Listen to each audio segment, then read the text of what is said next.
Dreamscape presents The Dangers of an Ordinary Night by Lynne Reeves, narrated by Carrington McDuffie. Act 1. Giddy in the unfamiliar feel of makeup and costumes, on this first warm evening of the year, they had forgotten to be afraid. Richard Yates, Revolutionary Road. Chapter 1. The Swing of the Sea. The harvest moon is a spotlight leading June Danforth deeper into the woods. The girl is lost on the stark neck of land that occupies the coastline halfway between Boston and Cape Cod, with no clear memory of how she got there. June remembers the audition, the casting director applauding her improvisation, and then leaving the high school with a friend. But the rest of the night is a blur, and the harder June tries to pin down specifics, like where Tali is now, the tighter her muscles get, the clammier her skin feels. Her train of thought is a twisted wreck. The only thing she's certain of is that something terrible is happening to them.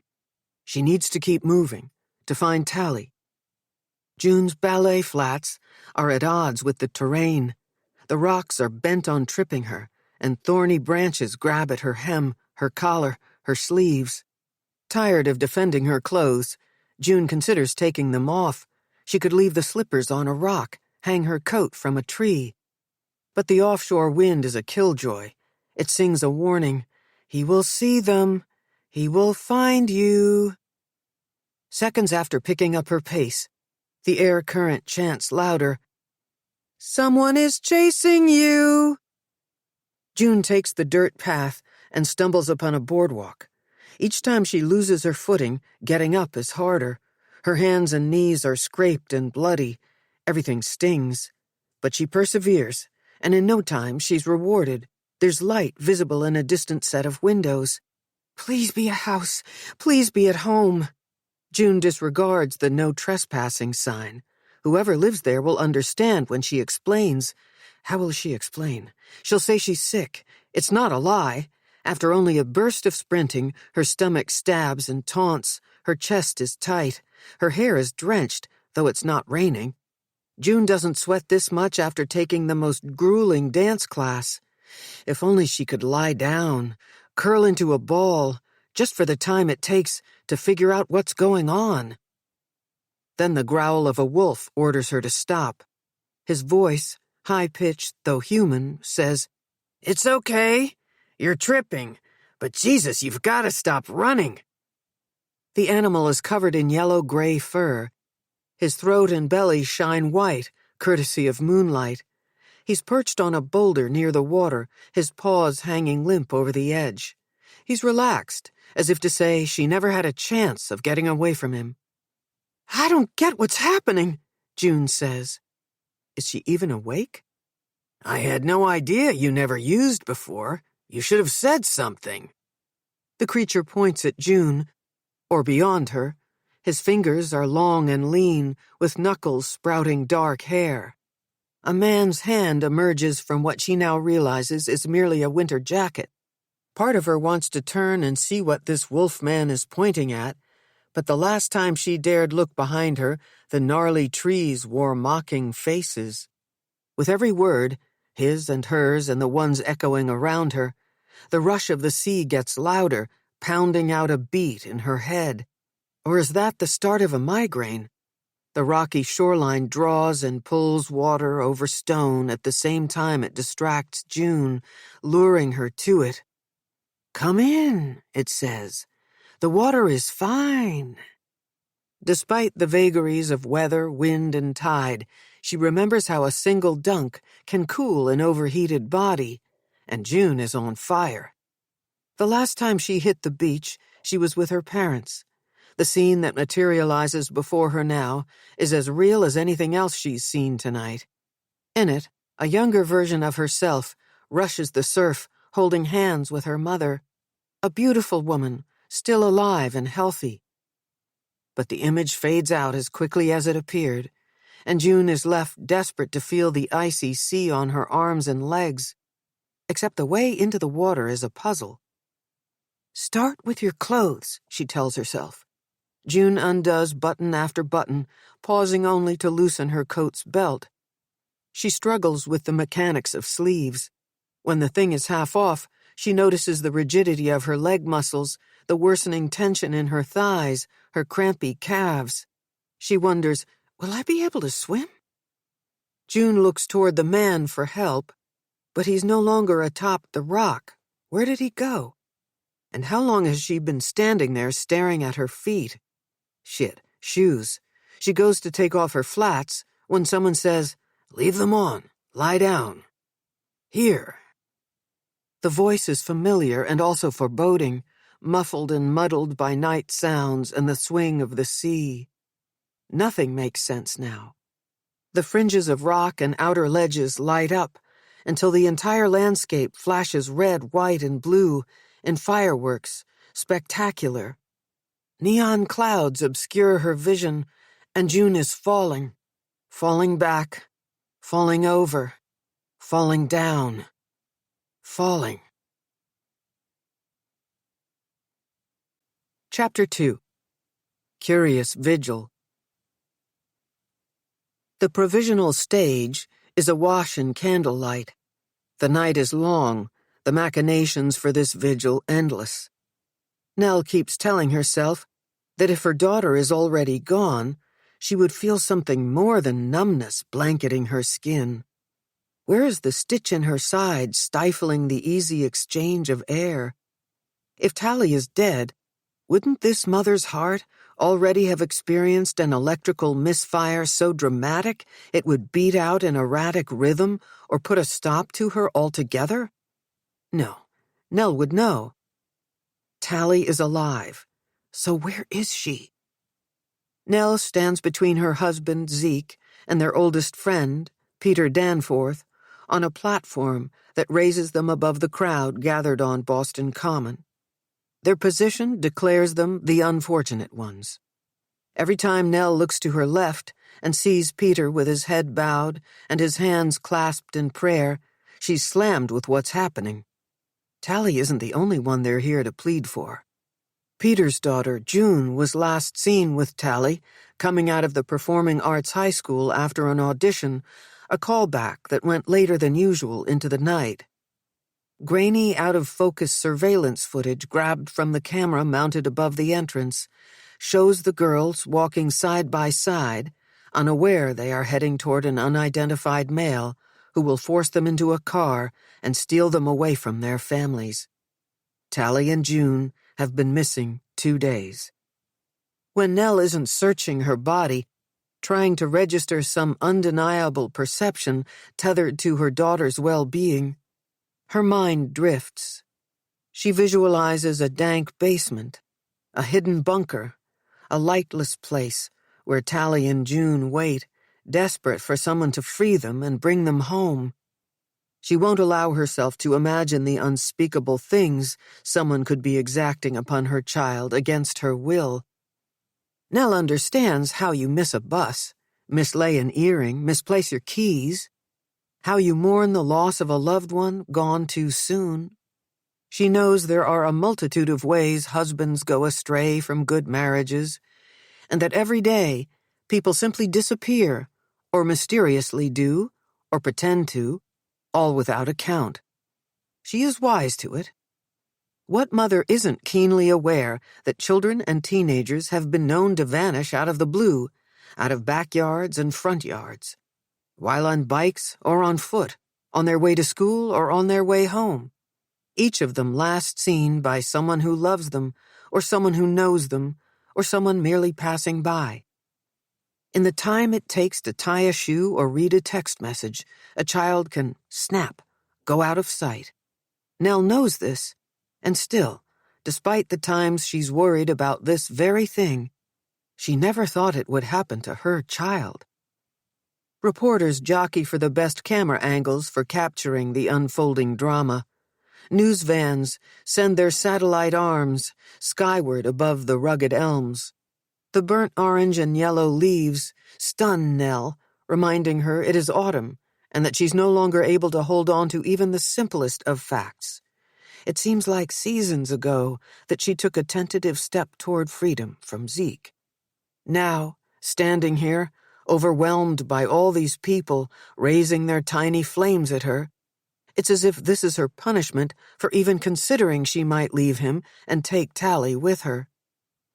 Nell recognizes many of the teenagers formed in clusters below the stage, not so much from having worked at PAHS for the past 5 years, but because these students, sobbing for the girls, wipe their eyes with the sleeves of their logoed sweatshirts. Out of context, here on the common, they look like regular kids, and not the standout prodigies they are. Dancers and actors and singers, granted an excuse to be out, unexpectedly let loose from studios and theaters and music rooms, where, like Tali and June, they dedicate countless hours to perfecting their craft.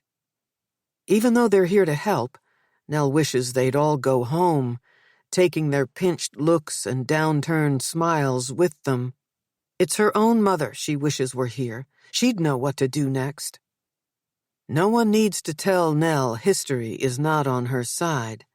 If she could, she'd step up to the microphone and shout, "Tali and June will not be added to the dreaded list of names you're whispering, thinking I can't hear you. Levy, Bish, Holloway. No. Carrington and Danforth will join the ranks triumphant, linked with girls called Berry, Smart, Dugard." But Nell does not take a step downstage.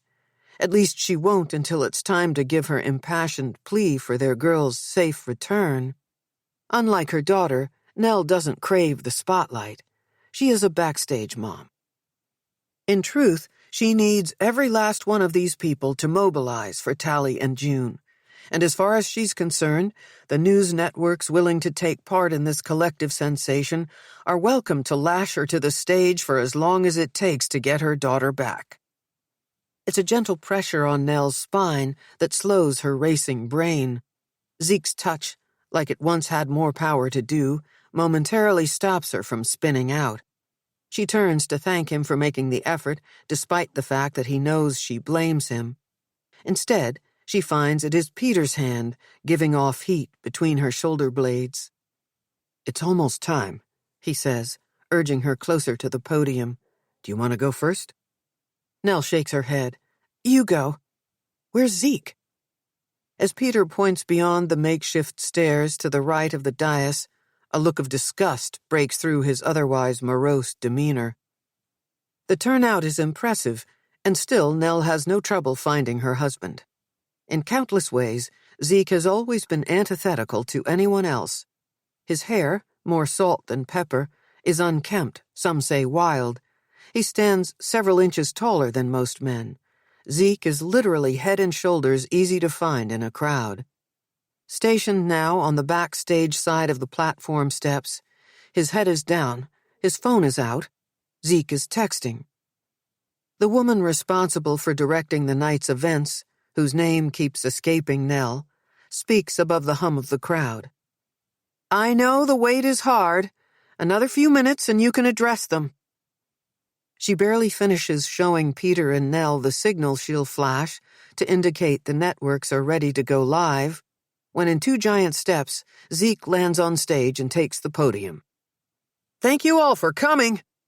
His voice is shrill at first, the microphone kicking back the high notes of fear slurring his words. "Wow. Wherever she is, I hope Tali can see this. This is the biggest crowd the kid's ever drawn." Nell yanks the back of Zeke's shirt. What is he doing? This isn't some opening for a play. Their girl isn't in the wings, hoping the right critic or scout is in the house, ready to offer her a big break. The woman in charge gestures frantically to the cameraman below, imploring anyone who's ready to start filming. Nell hears her say, "Don't miss this. He's one of the dads." Zeke's head jerks in the direction of the organizer, then over to the cameraman, all while he ignores Nell. "Look, my friend Pete will tell you. My wife, too. We're going through hell right now," he says, clearing his throat. "I hope you never find out how horrible it is not knowing what's happened to your kid." Nell shouldn't care that Zeke is embarrassing himself, and her. This isn't about them, it's about Tali. Hoping her contempt looks the same as her anguish, Nell steps forward and slides her body in front of her husband, replacing him at the podium.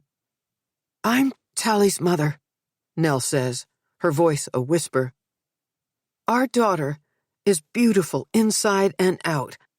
She and June are both wonderful students and gifted artists. Everyone who knows them will tell you about the bright futures they have ahead of them." It takes forever for her to complete a sentence. Each pause she takes to control her breath is an effort to appear composed and to hold back tears. Instead of taking his rightful place beside her, Zeke is off, heavy feet down metal steps. As she speaks, he mills around inside the crowd, accepting hugs and claps on the back, leaving her and Peter alone on stage. Nell grips the podium, letting its sharp wood edges dig into her palms. "Tali and June haven't done anything to deserve this," she says. "None of it makes any sense.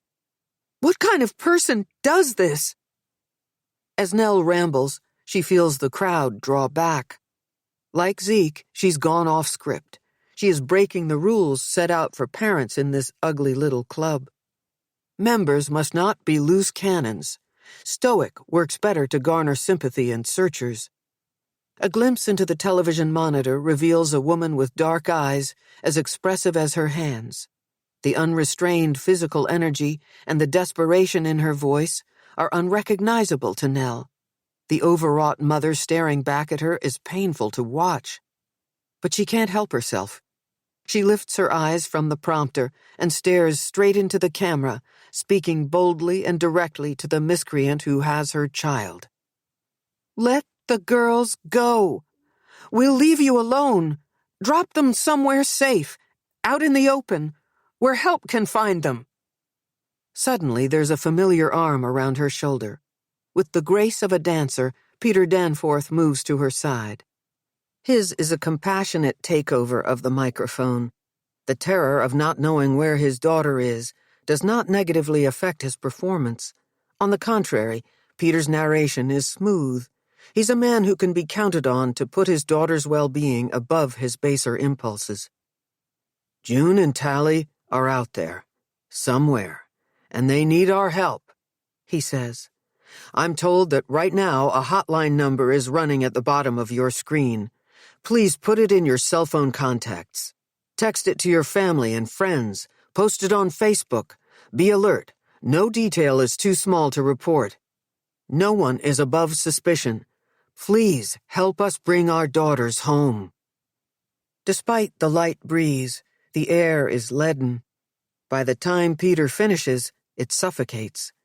That's when Nell starts worrying about rain. With each degree the temperature falls. Even a mist becomes a menace, turning core body heat down. What if they're being held outdoors or hiding somewhere outside? At least June had a coat, a pretty polka dot thing, with cuffed sleeves and a belt. The security footage Detective Jameson showed them, the same clip that's been replayed ad nauseum on cable news, establishes June donning the coat while her daughter wears only an inadequate sweater over a miniskirt and leotard. Tali didn't always love the aqua cashmere Nell found in her size at the second-hand shop 2 blocks down on Newbury Street, the J. Crew tags dangling from one sleeve. But after several girls showed up at school in sunny yellow, azalea, and lime green replicas wrapped tight around their slim frames, her girl was sold. Nell was deemed cool. All was right with the world. Sidestepping her way to the edge of the stage, Nell calls down to Zeke. "Did Tali have a windbreaker or fleece in her backpack that morning? Or maybe a sweatshirt?" Zeke rakes his hand through his hair. "How would I know?" He looks at her the way he does when she's accused him of something he's inarguably done, like she's the one in the wrong. "Why would I go through my 17-year-old's backpack?" "You didn't bother to check to see if your daughter came home from her audition, either." Nell will never forgive herself for not anticipating the dangers that hide in an ordinary night, for being away on an out-of-town job interview, leaving Tali at home, for trusting Zeke one time too many. "How many times do I have to say it? I should have gone to her room," he says. "When she wasn't home by midnight, I should have called you. I should have called police." The cameras pan, and the crowd collectively pins stares on Zeke and Nell. The demise of their marriage playing out live on air is additional theater offered free of charge. Nell doesn't know whether he's trying to put an end to the spectacle or if he has news, but Detective Fitz Jameson turns up out of nowhere, holding out one finger, the universal sign for wait a minute. Of the cadre of detectives assigned to what the media is calling the Boston kidnapping, Fitz is hardest to read. Most of the police officers Nell has met are stereotypical rough and tumble, wouldn't recognize a feeling if one stole their cuffs or badge. In contrast, Fitz is attentive, almost sweet. His boyish looks and neat-as-a-pin suits provide a strange distraction. Throughout this nightmare, he's dedicated himself to keeping them informed about developments large and small. When he's talking to Peter and Nell, he's can-do, and she's reassured. More politician than cop, his impeccable speech belies his Southie roots, and his easy eye contact and kind words convince her. Fitz will find her girl. Other times, Nell catches the way he commiserates with other detectives, the way he stares at Zeke, and it's as if he's drawn his weapon and has it pointed at her heart. Fitz, like the others, doesn't hide that he's suspicious of her husband. The detective stands below Peter and Nell now, Zeke at his side. With his phone pressed to his ear, he nods like a bobblehead. When the call ends, there's barely a beat before Fitz taps the screen of his cell. He's either about to place another call, or he's using it to keep from facing them. Then Fitz lifts his head, looking first at Peter and then at her. "One of their cell phones pinged south of Boston," he says, "and it looks like we have an ID on a girl." Chapter 3. Detective Story. For the record, state your full name, date of birth, address, and occupation. Fitz Jameson straddles the metal chair in the dimly lit 5x5 room with the bravado he uses when playing interrogator. When that approach doesn't feel right this time, Fitz turns the chair around and sits, elbows off the table, like he would if he'd showed up at Ma's on M Street for Sunday supper. He tells himself to relax. He's on the right side of the table. The faster Fitz interviews the old man who found the girls lying bruised, battered, and worse on the beach, the sooner he can get out of this sweat box. If he hadn't drawn the short straw, he'd be on the South Shore right now, combing the coastal property, collecting evidence before the ocean does, not interviewing witnesses. Back when Fitz joined the force, he knew full well it was only a matter of time before he got the case, the one with the power to absolve him of his sins. 5 years later, he's ready. "Name's Charles Turner Stockbridge. Everyone calls me Charlie. Born May 1941. I hold up in a couple rooms free of charge at the Gladys property in Scituate, Mass. I'm the family's caretaker. Have been for 50-odd years." The way Charlie rests his hands on the table, twiddling his thumbs, reminds Fitz of his grandfather. The salty sea air must wreak havoc on skin, because Charlie looks 10 years older than Pops did when he was the same age. The yellowed fingernails and the gray glow the guy's face gives off are all the evidence Fitz needs to know Charlie is a smoker, like Pops. If the interrogation wasn't being videotaped, and Detective Ross wasn't always on the lookout for something to justify calling Fitz Care Bear or some other demeaning nickname, he'd be tempted to scare Charlie off the butts, telling him how horrible those final hours can be when stiff lungs balk at the simple job of drawing air. "Okay, Charlie, like I told you, this conversation is being taped. Understand? For the official record, I need you to tell me your account of what happened. Yeah, but first, can you tell me where you took my Daisy? Don't worry, she's across the street at the park. Fitz pats one of Charlie's nicotine-stained hands. When he remembers Dave Ross, he pulls his arm back. Christ, he's playing good cop, bad cop against himself. Look, we've got an officer taking care of your dog. You said it yourself. The old girl looked like she needed to take a leak. All right, then. Well, that reminds me. I was taking Daisy out for her constitutional. See, I let her do her duty by the water's edge, same time, day and night, rain or shine. No need for them expensive plastic poo bags.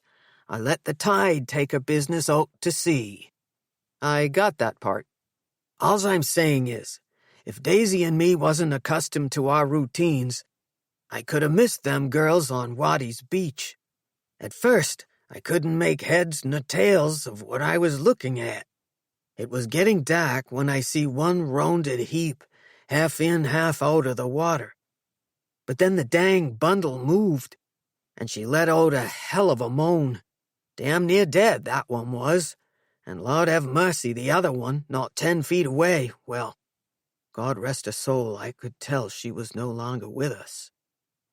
Charlie's story jabs at Fitz's own. A girl found dead on a shoreline, the same age as the Carrington and Danforth girls. But in the picture in his mind, his friend Maddie is fair-haired and athletic, bearing no resemblance to the lean, dark physicality of June Danforth. A scraping sound fills the room as Charlie pushes his chair away from the table like he's getting ready to bolt. Where'd you say you put my Daisy? She's fine, Charlie.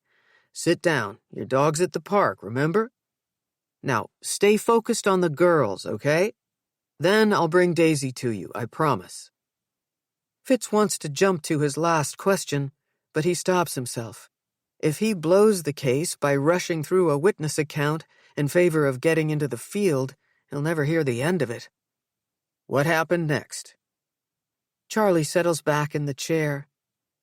You know, I feared it was a child I'd come upon, not no teenager. I knew before I looked at one of 'em that she was in rough shape. It was no joke, the way that girl was carrying on. She wasn't acting like them kids do every other night come summer. Up to no good, trying to pull one over on me when all's I'm doing is what they pay me for, shooing trespassers off the property. No, this one was hurt, and bad. At any time, did you touch either of the girls? Did you move them at all? Charlie puts a hand to his forehead, and shielding his eyes, he shakes his head. No, but I'll never forget the one on her back, all tangled up in a raincoat, her little dancing shoes covered in sand. Night or no night, it was clear that girl was dead. As much for himself as for Charlie, Fitz places photos of Natalie Carrington and June Danforth in front of his witness. Either of these young women look familiar to you? From the night you made rounds, or from any other time? Never seen either of them till right now. The girls on the beach didn't look nothing like that, no sir. You sure these here are the same ones? How's the hurt child doing anyways? She's in the hospital. They say she's going to be okay. Tell me, you live out there in Scituate by yourself? Yes, sir. Nice views of the lighthouse from my cottage. Mine at ledge light. Like a sea monster floating on the waves, I always say. You're off track again, Charlie. You must be getting tired, so I'll ask you only a few more questions. All righty. You're a nice kid for a cop. You remind me a little of Charlie, Fitz says a little too loudly. Focus. The old man leans back in his chair as if Fitz were about to manhandle him. He's behaving the way innocent people do in the presence of cops. Fitz's tough guy demeanor is overplayed and poorly acted. Plus he likes Charlie, so he course corrects. Last few questions, okay? Rough guess, How many people know you live alone out there at the Glades, that you're the caretaker? I'm not bragging when I say, from Greenbush to Minot, all of Scituate knows Charlie Stockbridge. I'm what you call an institution. Charlie's laugh is genuine, the estimation of his popularity seemingly sincere. I've got to ask you, and Charlie, you need to tell me the truth. Did you do anything to hurt those girls? The old man is understandably offended, since there is zero evidence to suggest to Fitz or anyone else that the man's story is anything but legit. It's just a question that has to be asked. Charlie uses the table to heave himself out of the chair, eventually coming to a full stand. Fitz does nothing to stop him. No siree, Charlie says. I never hurt nobody. And kid, now I need to ask you something. What did you do with my Daisy? Chapter 4. I Bring You Flowers. The last time Nell gave Tali a bath, she had to have been 4, maybe 5 years old. Her daughter would have triumphed at 3 if she'd let her. Right from the start, without whining or asking permission, Tali would reach her tiny hand up to open the bathroom closet door and rummage the bin Nell kept inside, filled with water toys. On more than one occasion, when Nell tried to help, she'd say, "I choose, Mommy. I do it myself." Back then, Tali's favorites were a host of plastic princesses, kings, and clowns. She'd make up fantastical stories and then act them out with her parade of characters. Nell would use the bathroom vanity as a makeshift desk to pay bills or check email, because once Tali's little body was submerged, it wasn't easy to get her out. She'd play in the cooling water till every last bubble burst, and her fingers and toes had shriveled to the size of tiny prunes. Nell's vivid memories of Tali as a young girl are even more heartbreaking now that her teenage daughter sits in the same bathroom, wrapped in a plush towel, waiting for her mother to fill the tub with hot water and bath salts. Tali hasn't left Nell's side since she and Zeke brought her home from Brigham and Women's. She isn't talking much either. Nell turns off the tap. "I'll be right outside the door." Tali grabs her arm. "No, stay with me." "Okay, honey, okay." Supporting her by the elbow, Nell guides her daughter to the side of the tub. Tali drops the towel and winces as she lowers her slim body into the suds. There aren't enough bubbles to hide the full outside picture of what has happened to her or the pain she's experiencing. Like ugly bracelets, Tali's wrists are mottled purple, dark and light. According to police, the man who abducted her restrained her with duct tape wrapped so tight it had begun to cut off her circulation. That much of the story Nell knows. It's the sutured cuts, an array of cruel line drawings and jagged slits that run the length of her arms and legs, that has Nell wondering what kind of tree branches raked her daughter's limbs, and if night sand against her body soothed the pain or made it worse. She wants to ask Tali how her knees became bruised and swollen, and about the person who did all of this to her, but what comes out is a whisper. "I'm so sorry." Tali stares straight ahead, registering zero emotion. She isn't an overly modest girl, but if she were herself, she'd at least be covering her breasts with crossed arms. More likely, she'd be yelling at Nell to get out of the bathroom. She'd be singing in the shower, not speechless in the bath. Tali would be rehearsing lines, or calling to her through the closed door to tell her something thrilling or funny about school. Nell wouldn't be crouched here, focused on the swirls and pools she makes as she runs a sponge gingerly over her daughter's tender skin. Hours ago, in her desperation to see Tali again, Nell pleaded with an otherwise unresponsive God to bring her daughter home to her. And here she is. Except looking at her now, she can see there's no way to undo the shattering or pretend something life-altering hasn't happened. Tali is back, and she isn't. Despite the calming scent of lavender in the room, Nell can't breathe when it strikes her that they're washing away any remaining evidence that might help them catch the person who hurt Tali. "You know you can tell me anything about what happened, right?" Nell asks. "I won't tell anyone, even police, if you don't want me to." Tali turns her head toward Nell as if she's just noticing her there. Seconds go by before she responds. "No one hurt me. Not the way you think." Every part of Nell wants to believe what Tali said back at the hospital when she'd refused the rape kit exam, when she told the nurse there was no need for it. "You're not saying that because you think I can't handle it, are you?" Without going into her talent for coping with horrible things, all Nell says is, "Because I can." "You need to believe me. It was awful, the whole thing. But that didn't happen." It's the most she's shared with Nell since she reached the emergency room and found Tali lying on a stretcher turned to the wall. It's through this sliver opening she's given her that Nell is tempted to press her about what she remembers. Did she ever get a good look at the man who took her? Were they in Situate the whole time? Was she with June when she died? Inside this one-way conversation, Nell hears a new voice, the psychiatrist's warning to take it slow. Try not to push.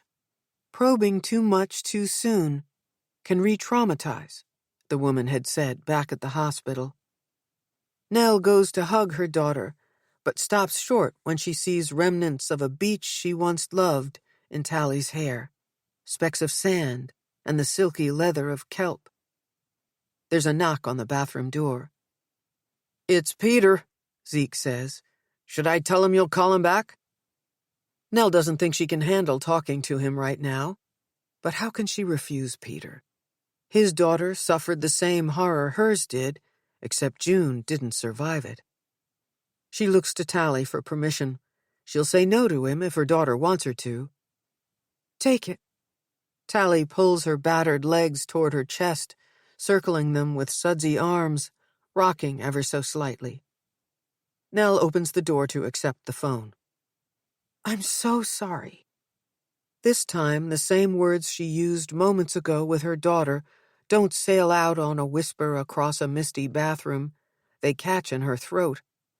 Her family came within a hair's breadth of Peter's reality, and Nell can't imagine how his heart is still beating, living all these years without May, and now alone in the world without his daughter. "She's okay," Nell says. "Right here, I'll tell her." Tali stops moving. From the tilt of her head, it's clear she's listening and that she hears Peter ask Nell to come over, to help him pick out the clothes June will wear for eternity. Again, she waits for Tali's cue for what to do. Tears make muddy rivers down her cheeks when she nods. "I'll be there," Nell says. "Later. Only me." With the phone down on the vanity, Nell eases Tali's head back to wash her hair. Loosening a barrette from matted curls, she lets the whole tangled business trail the length of her spine. "After this, you'll feel better. I'll give you one of the sedatives, and you can rest." 2 hours later, Tali's curled up on the couch, her eyes closed, her breathing deep and regular. Nell can't stop taking long looks into the living room where the television is tuned to the notorious crime news network. Tali asked her not to shut it off. She said in a weird way it helped her to make sense of things. Zeke, no surprise, is sitting at his desk, glued to his computer. It's been 24 hours since this family accepted a police escort from hospital to home, pushing past news crews, their only lifeline to the outside world, a psychiatrist's business card tucked in the pocket of Nell's skirt. Though Tali looks peaceful, Nell can't bring herself to go to Peter's yet. It's like those early days after her daughter was born, when she couldn't imagine leaving her baby to go back to work. Throughout her pregnancy, the assumption was that she'd return as soon as she felt physically ready, forgoing any extra weeks of unpaid leave. Given that Zeke's sales commissions were unpredictable, They needed the money, and Nell's office job came with decent hours and great benefits. Then Tali arrived, and Nell's world shifted. Everything she thought she wanted, a bigger house, a newer car, seemed superfluous. It wasn't long before that feeling extended to being married to Zeke, when, in the time before Tali, he'd been as essential as air. He calls to her now from the other side of the den. "You're still here." She shushes him, and for once he gets the message the first time.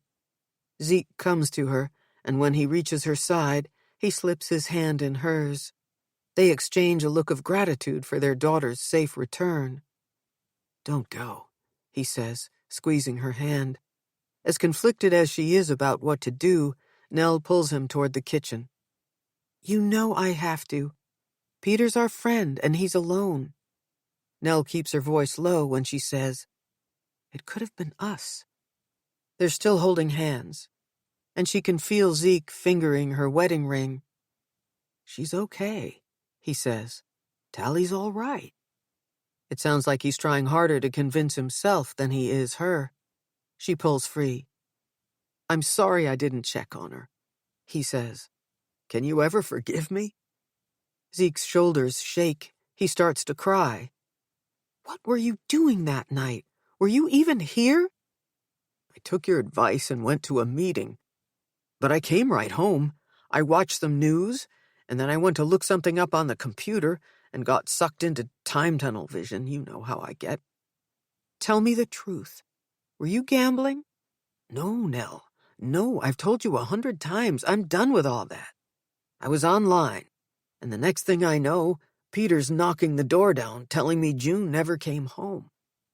Nell knows every terrible thing that happened after Peter showed up. How Zeke finally checked Tali's room, how together these men called police, and then her, waking her from a hotel night's sleep.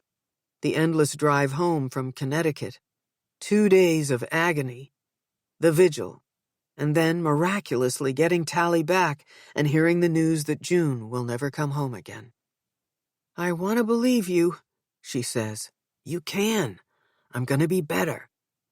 Recognizing the old ache in her chest, Nell doesn't have what it takes to replay this worn-out conversation. She starts up the back stairs to their bedroom. Zeke follows. "I'll even go back on ADD meds, if that's what you want." "We'll talk later." Nell speaks calmly, though there's no guarantee that whatever she says won't set him off. "I have to go help with the arrangements." She can't visit Peter without bringing tangible condolences. A casserole won't do. Stopping in front of her bureau, she pulls the priceless gift from her jewelry box and slips it into her pocket. Nell can only hope what she's come up with will soothe Peter more than hurt him. When she turns back around, Zeke is still standing there as if he's waiting for instructions. "I know you're sorry," she says. "Give me time, okay? And don't leave her alone for a single second. I don't care if you have to park yourself downstairs till I get back. Do not leave this house." Zeke nods vigorously. Fate has bestowed upon him one last chance. They both know he can't afford to fuck it up. After checking on Tali to be sure she's still deep in a Klonopin sleep, Nell grabs her coat from the hall closet and heads downstairs. Bypassing reporters staked out in front of their home, she exits through a rarely used basement door. She counts on neighbors as careless as Zeke to have camouflaged it with hastily placed trash cans, forgotten bikes, skateboards, and strollers. Heading in the direction of the Danforth townhouse on Marlborough Street, Nell pulls her scarf tight around her head and adjusts her coat's collar. How many times over the years has she taken this route? At first to bring Tali to playdates with June and to have coffee with May. Then, later, to console Peter after she passed, and finally to lean on his friendship. Nell runs her hand over the wrought iron fences that separate private yards from public sidewalks. On her way to work, or other times she roams the city, Nell likes to clip a cluster of chokeberry or a stalk of butterfly weed, and sometimes when she is most in need of senseless beauty, She'll stop at the florist on Newbury Street to splurge on a single bloom to complement the intricate paper vases May taught her how to make. She begins to build a tiny arrangement for Peter, telling herself that she's doing the homeowners a favor since even the most well-tended gardens need deadheading to maintain their carefree vibe. Sprig of heather, stem of laurel. The closer she gets to Commonwealth Avenue, the more eerily reminiscent the landscape is of the days after the Boston Marathon bombing, when media burst onto the mall that runs from Kenmore Square to the public garden like unwanted weeds. The strip's green space, every inch of it, covered by satellite vans and celebrity reporters.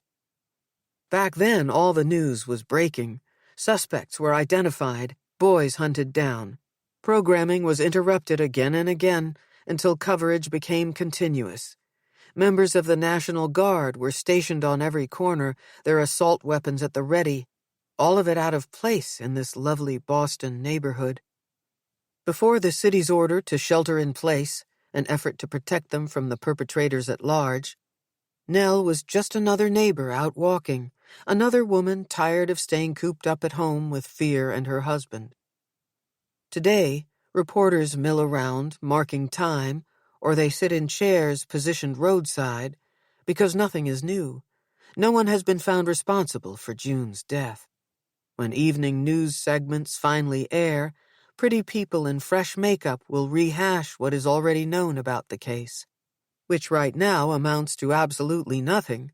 With no new leads and the public's waning attention span, the lot of them will likely pack up their toys and go back to their newsrooms, or they'll move on to another town, inserting themselves into someone else's American horror story. Nell's guess is that they won't go until they've successfully staged a takeover of June's funeral, sensationalizing the girl's death even more, making the act of saying goodbye harder on the ones who truly loved her, on Peter. Nell snakes her way through the media caravan that overflows onto the sidewalk, trying not to draw attention to herself. She tucks her less-than-perfect bouquet inside her breast pocket. What she does not do, as she moves toward his home, is waste a single wish or prayer on making it inside without being noticed. She'd prefer they don't recognize her, but she truly doesn't care if they do. Tali is back. Her daughter is home, safe and sound. Nell has no right to hope for anything else ever again, and she vows right there on the flagstone path that leads to Peter's door to be content with this and only this. Before she knocks, Nell digs one hand deep into her pocket, letting the sharp edges of her gift to Peter prick her skin, offering up the pain for him. This isn't going to be easy. Their positions could easily have been reversed, and they both know it. As soon as the heavy oak door opens, the media swarms the entrance. Peter reaches for her and pulls her inside before reporters engulf them, but not before rapid-fire camera flashes blur her vision. "You came." Peter hugs her tight. Come in, come in." As Nell registers his surprise that she kept her word, Peter looks over his shoulder toward the kitchen, where a chorus of voices can be heard clucking about food and how the poor man cannot be made to eat. It's not at all shocking that the loudest of these belongs to Anna Wallace. Anna is Sam's mother and the chairperson of the Friends of the Performing Arts High School of Boston. She's as much a fixture in the school as any teacher or dramatist. Her contributions to the theater program, both on the clock and with cash, go unmatched. And hands down, she is the most annoying woman Nell has ever met. Anna's demeanor is brusque, and she embodies the term stage mother. Her crowning achievement is that her son is a star. The shrillness of her voice often precedes her arrival on the scene, and Nell has been known to duck around corners to avoid her. Not the most becoming behavior for the assistant director of human resources.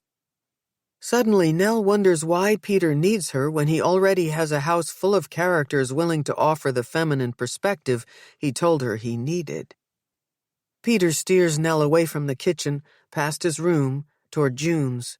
It's as if they're walking hand in hand through the years, The photograph-lined hallway holds a retrospective of his daughter's too short life. There are photos of her in Christmas plays and Halloween costumes. One with her donning a First Communion veil, another of her and Peter at the Girl Scout father-daughter dance. There is June in her breakout role as Chloe in Naomi Iizuka's Good Kids. Nell remembers opening night, watching this girl she'd known since she was a baby completely transform herself into a young woman so deep and compelling, Nell forgot she was a teenager merely playing a part. June was in 8th grade back then, and that's when everyone started buzzing about her potential. As the June gallery continues to go back in time, Nell notices empty spaces along the way, square and oval imprints where pictures used to be. Like a brain teaser game, she tries to remember which iconic ones have been removed. On the threshold to June's bedroom, she no longer needs to tax herself. Peter has covered his daughter's bed with pictures, some in frames, some loose, and it hits Nell that she will see all of these images again later, put together in a sharper presentation. Peter is collecting photos for the funeral home. "This is my favorite," he says, picking up a black and white 8x10 of his wife holding June as a newborn. "I remember. You chose that one for May's wake." "It's beautiful," Nell says. A real heartbreaker, she doesn't say. More artwork than photo album material. The image features a bare-shouldered May, her silky black hair off to one side, her eyes cast down at her swaddled infant. May Sheng Danforth, née Tan, was a fashion model in Singapore, where Peter met her on one of his business trips. 2 years later, May was expertly holding their baby, a girl with eyes so knowing it was as if June knew her destiny, that like her mother and Nell's, she'd be prematurely committed to memory, thanks to film. "Knowing they're together," Peter says, "it's the only thing that helps." His hands tremble, and the impression of May holding their baby girl quivers in mid-air. "They won't tell me when I can have her," he says. Peter is talking about police or a medical examiner, someone he is dealing with, someone Nell is not. He is delicate in the way he uses his fingers to brush his tears from the glass. Nell wants to hold him despite the likeness of his wife and daughter between them. The last time they touched seems ages ago now, but it was only last Monday. Nell remembers sitting at Peter's dining room table, and over a glass of wine, for the 1000th time, she'd spilled her guts to him about Zeke, going on and on about her husband's latest infraction and how once again they were fighting about him not following through on what he'd promised to do. A half-dozen lottery receipts might not seem like a big deal, but it's the hiding and the lying, she'd said. It's bad enough that he said he's taking his meds, and then I find a full bottle of Ritalin in his coat pocket. But now he's refusing to go to a Gamblers Anonymous meeting. Before Nell started to cry, Peter slid a box of tissues across the table. "You're right, it's not the worst thing he's ever done, but you shouldn't have to act like his parent. He's the one who came up with the plan." "I know addiction is an illness, and I've done my best to help him, but I can't keep doing this. He's not going to change. Is it wrong to want to focus on myself and Tali without feeling guilty?" "It's been too much for too long." Peter sighed. "You have a right to be happy." Nell, no longer used to a man giving her his full attention, sipped her wine. "I've decided to go through with the interview at Hartford Academy. The open house is tomorrow, and after that, I meet with the head of HR. If I get the job and they have a place for Tali, I think I'm doing this. I'm leaving him." "Good. He doesn't deserve you." In an unpracticed attempt to take her hand, Peter caused her wine to sail up over the lip of her glass. They laughed, and that's when Peter first kissed her. Nell didn't resist. She didn't think of May or Zeke, or either of their girls. Peter crossed the line between them, and she gave in easily, because in truth, For the longest time, this had been exactly what she'd wanted him to do. Less than a week later, the murder of his child has changed everything. Nell and Peter stand in a room that belies June's absence. She is painfully present, and from Nell's experience, she always will be. What's left of her vivaciousness can be found amid colorful beads pooled atop her bureau. June's flowery scent wafts from the pretty pink clothes stacked on open shelves and hanging from closet doors. Nell had imagined a time when she'd be more than a family friend to June, to be there for the girl in ways no one had been for her after her own mother died. Nell still wants Peter, but she got her daughter back. His envy of her must be immobilizing. If, inside, he's raging against her good fortune and his lack of it, that would be justifiable. She produces the pin that belonged to her friend and his wife. The creamy pearls and brilliant diamonds cluster to form a collection of lotus flowers. June gave this to me after May died. She wanted me to have it, but not to tell you or wear it around you. She thought it might make you sad. I tried to refuse her, but you know how persistent June can be. Nell offers a weak smile, suppressing the impulse to change the words can be to could be. Peter stares at the brooch, once pinned to the elegant sash of May's wedding dress. I kept it safe all these years, Nell says, offering it to him. At the right time, I planned to give it back to June. I'd like to see her wear it now. You can't be at the funeral. Peter clutches the photo to his chest. He doesn't look at her when he makes it conditional. Unless you come without Zeke. You know I can't leave him now. That would be cruel to him, and I won't do anything to upset Tali. I'm not talking about your marriage. Peter takes the brooch from her hand. I think he's involved. It's as if Peter has dragged the pin across her lifeline. She has shared with him in confidence every consequential act and petty sin Zeke has ever committed, and now he's twisting things, throwing it all back at her? Nell steps away from him. That's ridiculous. You're not thinking straight. You said it yourself last week. He's relapsed. I may not be happy in my marriage and at my wit's end with him, but how you go from Zeke's slip-up to this horrible crime is beyond me. He's not some small-time gambler. He's in deep trouble, and he owes some bad people a lot of money. Despite the grandness of June's room, the space begins to suffocate. Who told you that? How do you know? I've overheard things, and police questioned me about him, Peter says. The night of the vigil, they point-blank asked me if I thought he was involved. They have to do that. I'm sorry this happened to you, but you can't think Zeke would do anything to hurt our girls.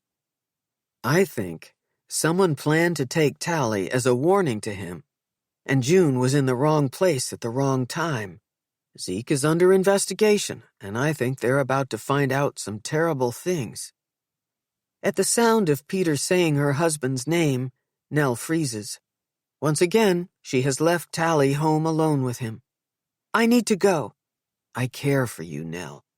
That's why I wanted you to hear it from me. Trust me, there's no one who wants all of this not to be happening more than me. As Nell backs away from him, Peter keeps talking, saying something about not meaning to hurt her. On the threshold, she turns and runs down the hall, past the remaining images of June. Before she reaches the door to Marlborough Street, someone behind her shouts, "Stop!" Anna Wallace's voice is neither shrill nor cloying when she warns Nell not to go out the way she came in. My car's parked in the alley. I'll drive you. Nell pulls her coat tight, inadvertently crushing the forgotten flowers against her chest, releasing bitter scents into the air. Chapter 5. Landscape of the Body. Fitz Jameson likes to end his last set with an up-tempo tune. Despite its name, Weary Blues is a jazz standard more raggy than conventional, and it rings sweet throughout the beehive. At 10 till 2, the place is nearly empty. Ray makes it clear it's closing time by clanking clean glasses back in their overhead racks and swishing and swiping his wet rag along the length of the bar. He reaches palm out toward reluctant tippers, tossing out catch-you-laters to the handful of regulars who, with their asses half on, half off their stools, know they've got to go. Still, they snap their heads back one last time, trying to squeeze every last drop from their glasses. Fitz is well aware that no one is listening to him play. Disinterested patrons and preoccupied bar staff no longer get under his skin. His Monday night gig neither showcases a talent on the rise, a kid paying his dues, nor does it represent a has-been in freefall. It's merely the arrangement Fitz deserves. He needs a piano and the beehive needs music, simple as that. When the final notes are played, and they are played expertly, Fitz pushes back the bench and stands, reaching his hand deep inside the oversized snifter that sits on the lid. Though it's hardly worth it, he pockets the crumpled bills and cast-off coins, then grabs his backpack from the chair next to him and moves toward the bar. "If you can down it quick, I've got a Michael Collins with your name on it. On me." Ray comes out from behind the bar to lock the door after the last patron waves goodnight. "I've got a lady waiting on me," he says, winking. "No whiskey for me tonight," Fitz says. "Gotta get back to HQ. After 2 a.m.? Must be some case. At least let me drive you. I'm going down Tremont way." "No thanks. I'll take a rain check on the whiskey, though. Next Monday, okay, Ray?" It's less than a mile from the bar to the station where Fitz left his car. Moving it around Boston is a pain in the ass, plus he does some of his best thinking when he's walking. Tremont Street and West Dedham have enough nighttime traffic to upgrade the walk through this neighborhood from a stupid idea to only somewhat risky. When the Cathedral of the Holy Cross comes into view, Fitz hoists his backpack onto both shoulders, pats his holster, and clips his badge inside his jacket to the pocket of his dress shirt. Given he's white, on the short side, and, according to Dave Ross, a pretty boy, Fitz may well be a target, but he's got the brass to go with the gun, and he likes to think the balls to use both if he needs to. Waved through security with a flash of his jacket and a nod to the guy on duty in the cage, Fitz takes the stairs 2 flights up. He likes the precinct this time of night. Fewer cops, not as many perps, overall less commotion. And he doesn't have to deal with Ross breathing down his neck or Doyle taking up space. Mick Doyle, who rounds out the rest of the team working the Danforth case, is a cardboard cutout of a cop who's counting the days till his pension kicks in. Doyle hasn't been lead on a case or asked a serious question in 5 years. With an extra set of clothes in his backpack, Fitz plans to review the evidence they've got so far, catch an hour or 2 of sleep on the abandoned couch in the back hallway, and then change into clean pants and a fresh shirt before the morning briefing. Fitz finds what he is looking for deep in the supply closet, a 3-ring binder with a plastic slip front pocket. On the way back to his cubicle, with the notebook tucked under his arm, he wonders if he's got what it takes to focus now. All day long he's been crashing into waves of memory, all of them to do with Maddie. Push on, he tells himself. It's redemption time. Fitz plans to use the connection his mind is making between the death of his friend 12 years ago and this case by immersing himself in the life and death of June Danforth. He'll get to know everything she liked, everyone she knew, and bring about an arrest, by himself if he can. In doing this, he'll pay homage to Maddie. At least, that's the plan. Fitz begins by honoring June. The first thing he does after signing out the box of evidence labeled Carrington Danforth and moving it to his desk is remove one of the photos given to police by the dead girl's father. He stares at her, allowing June's face to imprint on his mind. The professional headshot shows June in one of those contrived chin-in-hand poses. Despite the staging, the girl is commanding. Her dark eyes compel Fitz. It's as if she's speaking directly to him. Find the person who killed me. With June's photo slipped inside the plastic front of the binder and 3-hole punched paper snapped in and at the ready, Fitz gets down to it. He sorts through the evidence box, starting with interviews obtained prior to finding the girls. Nothing much stands out until Fitz remembers the ping his intuition got when questioning Performing Arts High School sophomore Sam Wallace. The kid put on quite a show, crying and carrying on, claiming he and June were sort of going out, whatever that means. Fitz recalls the kids saying they planned to tell everyone after they landed the leads in the upcoming play.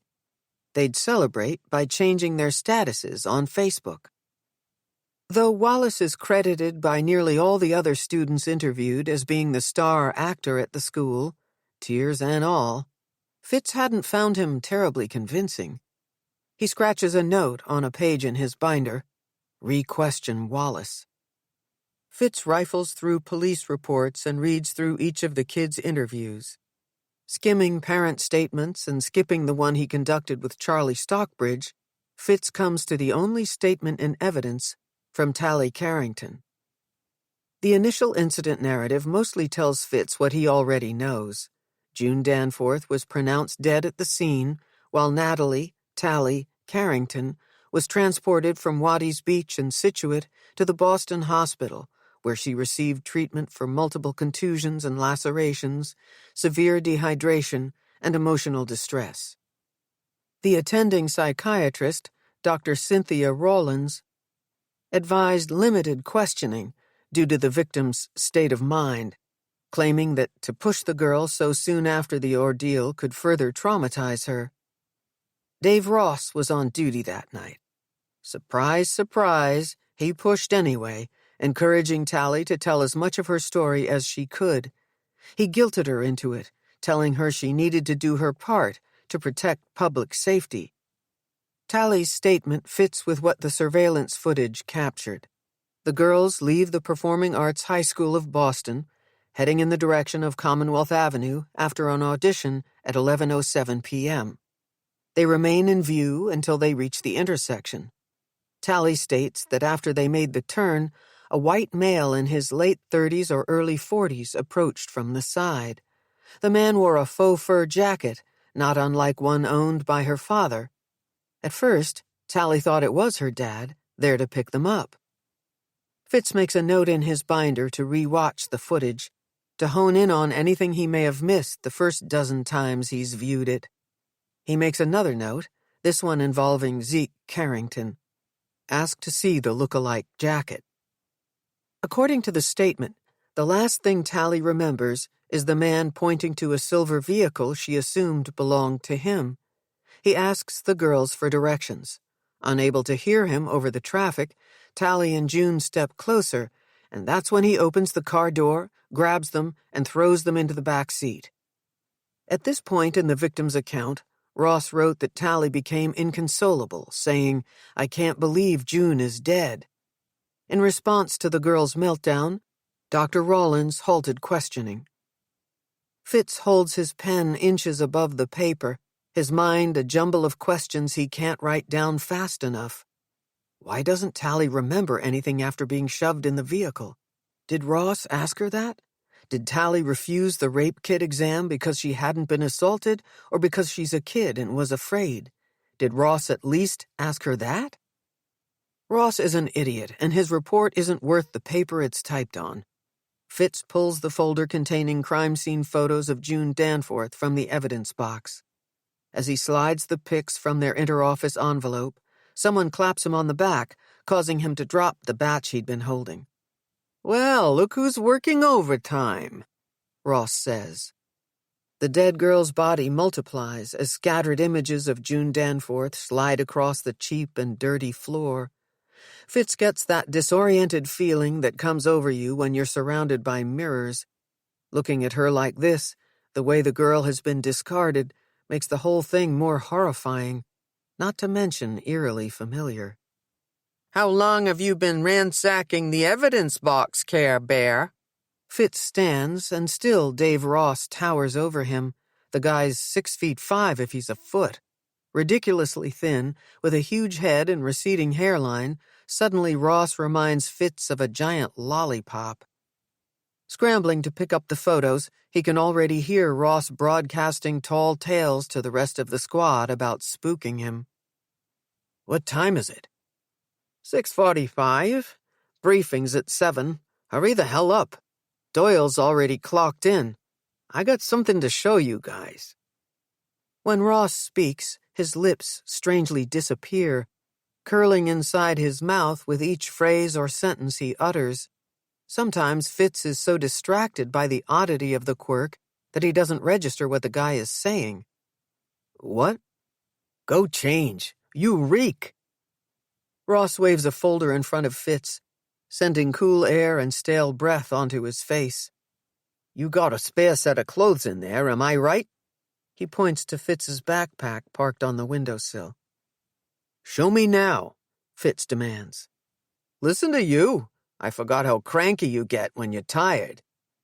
Ross drops the folder and with a flick of the wrist, expertly lands the thing open in the center of Fitz's desk. Once again, pictures of June Danforth fan out in front of him. In these pre-autopsy shots taken by the medical examiner, the girl is lying naked in various positions on a steel table, front, back, and side. Over the years, Fitz has seen his share of dead bodies. Victims trapped in cars or crushed by them, on streets and roads and highways. Heart attack sufferers lying dead in bed, sprawled on kitchen floors, lodged in bathtubs. All found too late, far too late.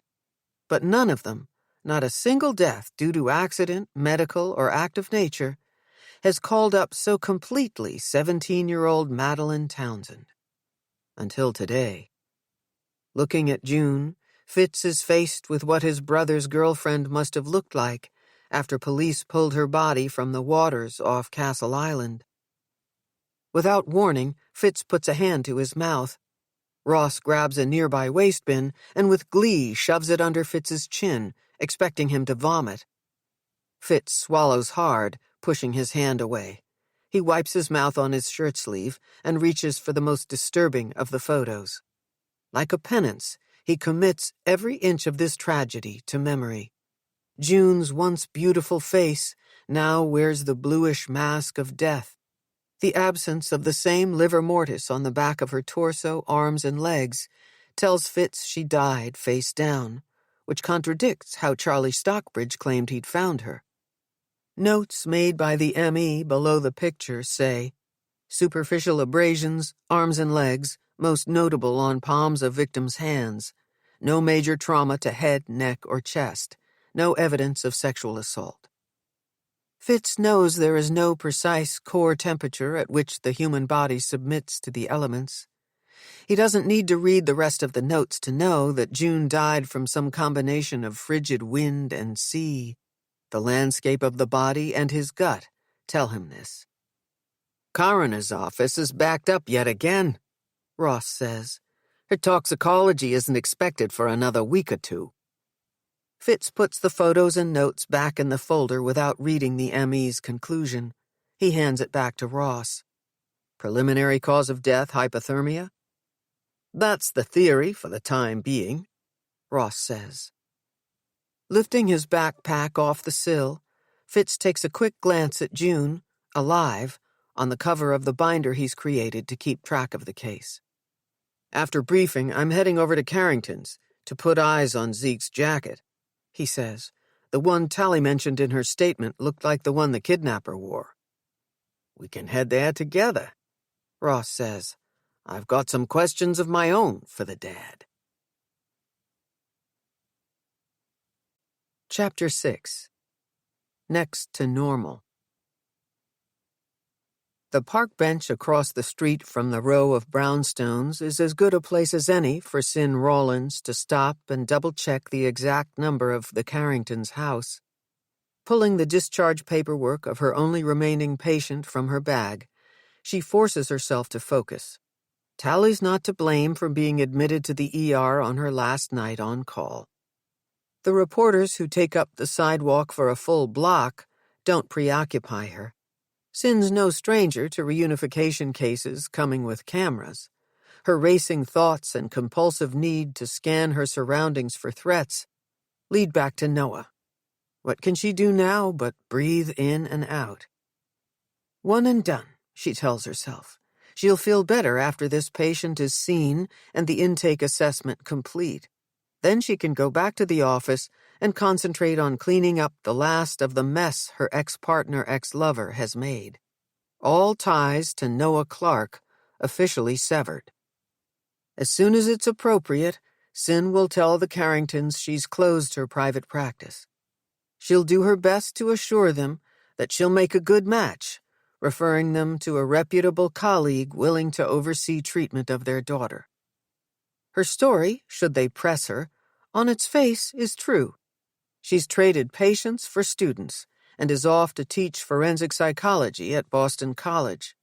What she won't say is that she's surrendered to compassion fatigue and will finally take a break from bearing witness to the horrific things men are capable of doing to women and girls. Those who no longer can, teach. Shoulders back, chin high, gearing up to see her last client, Cyn crosses the street and enters the media bubble. After pushing her way to the top of the brick steps and ringing the bell, Tali's father opens the door enough for her to slip inside. Cyn knows it's Zeke before she steps into the foyer. His mad scientist hair precedes him. "I take it you didn't have trouble finding the place," he jokes. "In your experience, when can we expect the circus to pack up and move out of town?" He turns his clasped hands inside out, cracking his knuckles.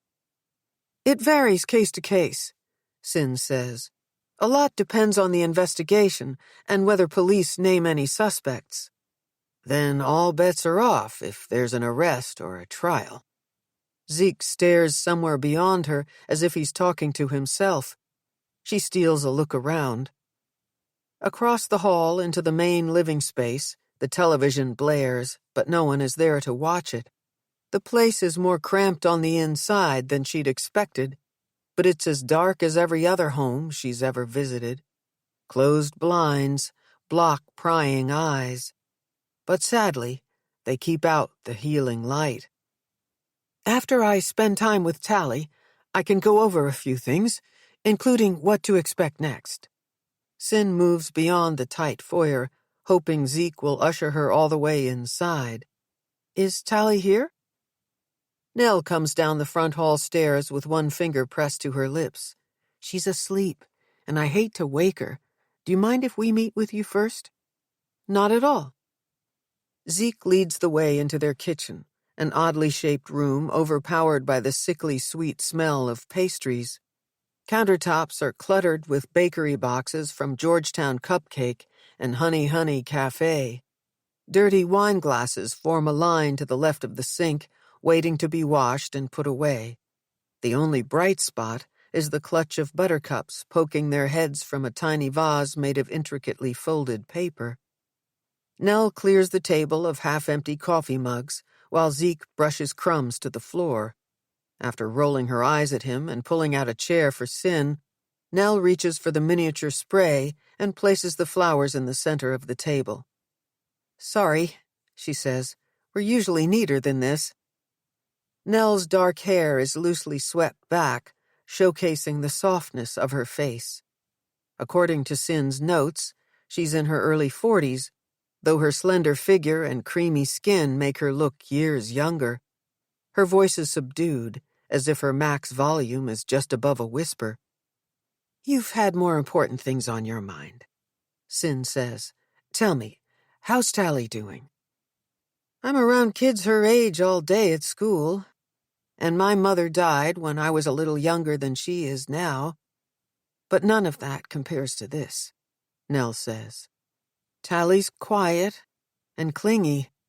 Once in a while she'll make a comment about June, offer up a detail she remembers, but then as quickly she'll change the subject. I think it's going to be slow going. Exactly, Cyn says. Teenagers typically can't sustain one feeling state for long, especially the intense ones. You can expect Tali to be sad one minute, even very down, and then seemingly happy the next. She may even appear giddy at times. As you probably know, it's all to be expected. Nell and Zeke hang on Cyn's every word, though the string of them sounds oddly mechanical to her own ear. I'm sorry about your mother, Cyn says. Grieving the loss of a parent is never easy, but it's especially difficult at that age. When Nell pulls her sweater tight, Cyn realizes she isn't going to elaborate on her loss. I understand you work at Tali's school. In guidance? Human resources, Nell says. I recruit staff and teachers, handle payroll and benefits, that sort of thing. The job's a job. But Tali and her friends are in my office all the time, and there's always some kind of rehearsal or performance going on. I'm lucky I can be there. Doesn't hurt that we get a huge break on tuition, Zeke says. Nell squeezes her eyes shut as if that alone can make her husband disappear. Do you work outside the home? Cyn asks Zeke. I'm in sales, office equipment mostly. I'm in between jobs right now. Back in the day, when she worked at Mass General and I was with Xerox, that's how Nell and I met. I walked into her office and sold her on me. Nell taps a finger on the table, a not-so-subtle message for Zeke to rein in the storytelling. Cyn reaches into her bag for Tali's medical record and a pen. Do you mind if I take notes while we talk? A thorough family history helps someone like me get perspective on the work ahead. Whatever you need to do, Nell says. I'll tell you anything if it helps Tali. Taking her time, Cyn flips through her notes from the night this family arrived in her ER, not so much to refresh her memory on the details, but because it sounds like Nell's thrown down a challenge for Zeke. Cyn waits to see if he'll accept it. Yeah, well, I lost my job 6 months ago, he says. It's not easy to find work after you've been fired. That can be hard. Cyn turns to him. This may not be your priority right now, given the events of the last few days, but if or when you're interested, I can put you in touch with a career counselor who specializes in that kind of search. We'd like that, Nell says. I mean, you would, right? Zeke angles his body toward his wife and crosses his arms in front of his chest as if he's both open to her opinion and closed to it at the same time. Yeah, sure. Circle back to me. I'll make a note. Cyn has to be more careful with her language and stop inserting herself into a case she has no intention of managing long term. She jots down a reminder for the doctor taking over to follow up. Have there been any other recent life changes or any long-standing family issues you think I should know about? Zeke is out of his chair, moving away from Nell toward the coffee pot. His hands shake as he reaches for a dirty mug and then fills it to the brim. I'm an addict, he says in a practiced 12-step way. Gambling is my drug of choice, and I relapsed a week ago. 3, Nell says. Do you need to dig me when I'm in the middle of coming clean? 19 days. Happy now? 15 minutes. That's all the time it took for Cyn to break the ice and get sucked under the surface of this family, crashing right into their dysfunction. Are you willing to go into treatment? Cyn asks. Yes, without a doubt, yes. The wine glasses, his jitteriness. What about alcohol or any drug use? Zeke shakes his head and sits back down. Just too much caffeine, he says, laughing, banging his mug on the table with enough force that coffee sloshes up over the lip. Nell stares at the spill like she's lost in another time, another place. Neither of the Carringtons moves to clean it up. Mind? When Cyn points to the under-cabinet paper towel dispenser, Zeke and Nell nod their approval. It's the only thing they've done in unison since she stepped inside their home. Like every other family she's met, These people are desperate for someone to take care of them. Before the coffee reaches the pretty vase, Cyn moves it toward Nell and blots the stained pages of their family history.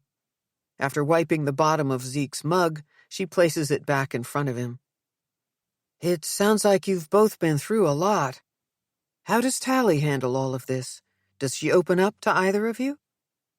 Nell touches the petals of the bright flowers. It's no secret her father and I have issues. She's 17, and things have been difficult off and on for a long time. That said, compared to what I hear from other mothers about their teenagers, Tali's a dream girl.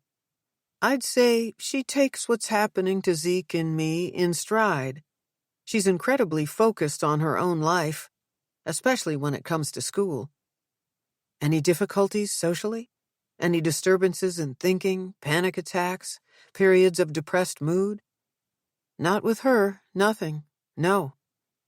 Nell looks down, perhaps not wanting to out whoever does experience the hallmarks of anxiety and depression. Cyn makes another note in the record for their new counselor to dig deeper on substance use issues and any other symptoms Zeke or Nell may want to lay claim to, and most especially those they do not. What I'm hearing you say is that while you've struggled together, Tali was emotionally healthy before all of this, which means there's every reason to believe she'll draw on her good coping skills to work through what happened to her, making sense of it, with support, over time. I never thought I'd hear emotionally healthy and Tali in the same sentence. Zeke is wisecracking again, but Cyn doesn't need more inappropriate sarcasm to see that he's having trouble. From the moment he met her at the door, she's noticed his lack of eye contact, defensive posture, and how the timing of his gestures and the expressions and words he speaks are plain off. Nell snaps her head in his direction, her voice now powered by a note of fury. Nothing about this is funny, Zeke. Dr. Rawlins doesn't have time to deal with you. I only meant our daughter can be a drama queen, at least when it comes to me. She's an actress, so yes, Tali can be intense. Maybe she wouldn't run hot and cold with you if she didn't have to watch you wrecking your life.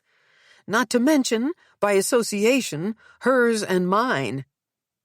Cyn rests her pen on the table and closes Tali's record. Pushing her chair back a couple of inches, she makes a show of balancing her loyalties, looking from one parent to the other. I know it's unbelievably difficult to process what happened to Tali. What happened to the two of you, too. Everything you're feeling is important, and for a while your emotions will be exaggerated, higher highs and lower lows. Can I ask you to commit to talking to each other more calmly? Sometimes silence is its own answer. I probably don't need to tell you that the challenges you had before Tali was abducted, and how you confront them now or don't, will impact how she recovers, Cyn says. I think it's sad that Tali and her father don't get along. Zeke and I were at an impasse before Tali went missing. He brings a lot of stress into our lives. Nell's voice is steady, noticeably flat, as if it's safer to recite her feelings as facts. It's an armor Cyn knows all too well how to wear. Conversely, Zeke breaks down, wiping his eyes with the backs of his hands. He mumbles an apology, something Cyn has never once seen Noah do. I'm not proud of the things I've done, Zeke says, but I promised Nell I'd be better, and I think, deep down, she wants to give me this chance. We got our daughter back, and I'm going to be there for them both for once, instead of the other way around. I'm going to be better, too. A drowsy voice comes from behind them. I know our fights were stupid now, Daddy. I'm sorry. The young woman standing in the entryway to the kitchen is taller than Cyn remembers her. Tali is more strikingly beautiful, too. She has her mother's dark hair, though hers is shinier and falls beyond her shoulders, and the teal plaid shirt she wears like a tunic over a pair of gym shorts brings out the brighter blue-green of her eyes. Zeke pops up from his chair, his movements jerky, unsteady.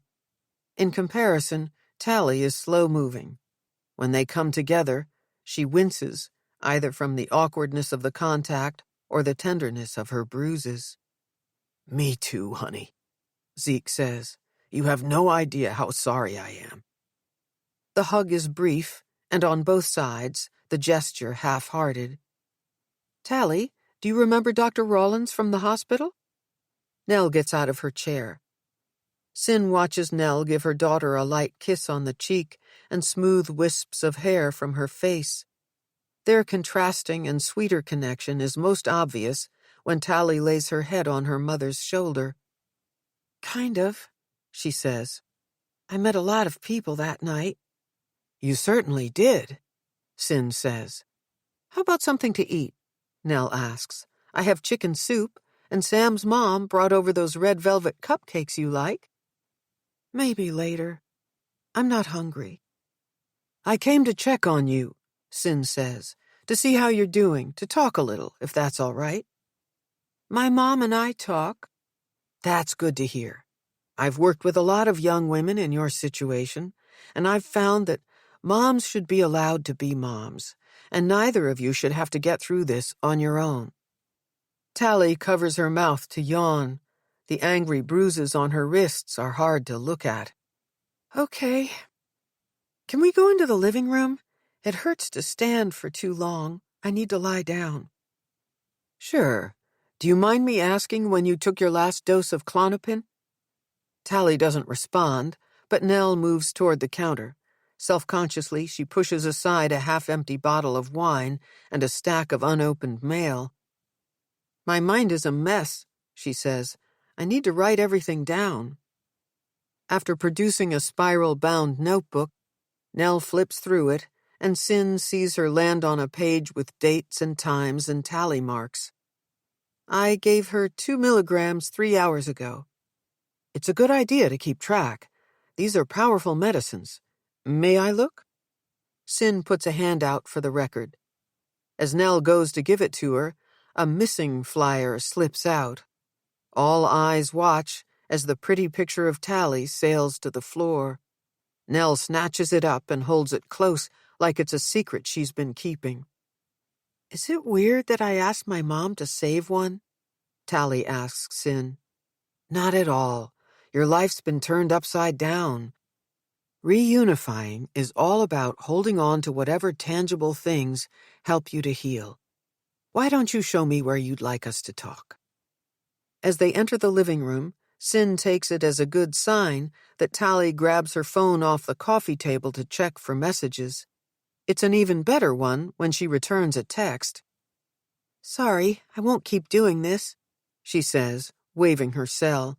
"I have this one friend who would freak if I didn't answer him." "Go ahead." Cyn points to the remote. "But I'd like to turn off the TV." "That's another thing I'm doing, watching the news, listening for stories about me and June. Is that normal?" "I wouldn't worry too much about labeling things normal or not normal. It's better to ask yourself if what you're doing makes you feel better or worse." "Talking to Sam makes me feel better. Reading all the posts on June's Facebook page makes me feel worse." Tali shuts off the TV and tucks her phone between the couch cushions, stifling the ping of an incoming message. "For now," Cyn says, "maybe you could check it for shorter periods. See if that makes a difference." Tali leans back against the arm of the couch, holding her breath as she arranges her body, slowly stretching out her contused legs on top of pillows. "How does this work?" she asks. "Do I talk until I remember what happened?" "You could, if remembering is the most important thing to you. I usually start by asking a few questions, but we can do this whatever way you want." "Aren't you going to write stuff down?" Cyn taps the side of her head. "Good memory. I can do that later." "But you wrote stuff down when you were talking with my parents." "I did. There isn't only one way that I help people. Sometimes adults like it better when I act the way they expect a psychiatrist to." Most teenagers I work with like it better when we do things together or just talk. I'm up for whatever makes you comfortable. Tali smiles coyly. You can start with questions, but you don't need to write stuff down. Sounds good. I should say that almost everything I might ask could sound like I'm being nosy. You and I don't know each other. Will you tell me if you don't want to talk about something? I'm fine. You can ask me anything. I know you overheard some of my conversation with your mom and dad. Can you tell me what you and your dad usually argue about? Nothing, really. He's just irritating sometimes. I don't know how he stands not having a job. My mom's the one who mostly has to deal with him. It looks like you and your mom are close. Does she talk to you about what your father is going through? Or their relationship? No, and I don't want her to. I hear enough. Tali traces her finger over the most rugged of the gashes that cover her legs. I hate not knowing how I got these. In time, you might remember. It's also possible you won't. How come? Sometimes during traumatic experiences, the brain stops recording events as a way of protecting you, and even if you did store what happened, memory is slippery. I tell my clients it's like a bar of wet soap. The more you try to grip it, the harder it is to hold on to. It's better to let things come when they come. How would you describe your memory before all of this? Really good. You have to be sharp to act, to memorize lines and lyrics and all the blocking. June's better at monologues than me. She's like that kid with the photographic memory in that children's book. Cam Jansen. Tali's voice becomes high-pitched. They found her right next to me on the beach. That must be upsetting to think about, Sin says. Is it weird that I keep talking like she's alive when I know she's dead? It's pretty common. It even has a name, beneficial irrationality. It's another example of your mind trying to make sense of things a little at a time. I think it's because they wouldn't let me see her, even though I kind of do anyway. When I'm trying to fall asleep, I see flashes of her the way she must have looked. You're trying to process a terrible event. So that's normal? Yes, Tali. As far as very unusual circumstances go, everything you're experiencing is normal. Sorry, I don't know why I'm stuck on that. I just don't feel like me. I'm jumpy, and my legs are weak. My stomach feels empty, then full. 1 minute I'm hot, and the next I'm freezing. That's partially the Klonopin. It's pretty good at reducing nightmares and flashbacks, but it can make even a healthy girl like you feel ill, like you have the flu. We could try cutting back on it if you want, but that might mean you have more intrusive thoughts, more of those flashes. I'll think about it. Another muffled message has Tali peeking at her phone. Sam again. Do you want to text him back? Sin asks. Before Tali can answer, a car door slams beyond the window, and the abruptness of it sends a jolt through her body, proving that she's telling the truth about her symptoms of hypervigilance. Tali lifts a corner of the window blinds to reveal the press descending on 2 men dressed in similar navy jackets, their shiny badges affixed to breast pockets. As they make their way up the brick path toward the house, Sin recognizes the taller one. Bastard. The night Tali was brought into the hospital, it didn't take long for Detective Ross to set Sin off. She was already in a horrible mood, having spent the morning with her accountant, learning that without Noah she can't afford the Back Bay office, and her afternoon watching his sister empty the apartment of his things. Ross's mistake was pushing Tali for a statement within minutes of her ER admission, underestimating the fierceness of Sin's advocacy for her patients. He was completely out of line when he tried to intimidate the girl into rehashing the abduction after she had expressly told him not to. How many times has Sin seen police pressure witnesses to talk before memories are clear? It's one of many things she won't miss about trauma work. Cops, mostly the men, who should know better. Insensitive professionals she has personally trained who don't have a clue what it feels like to be misled and mistreated.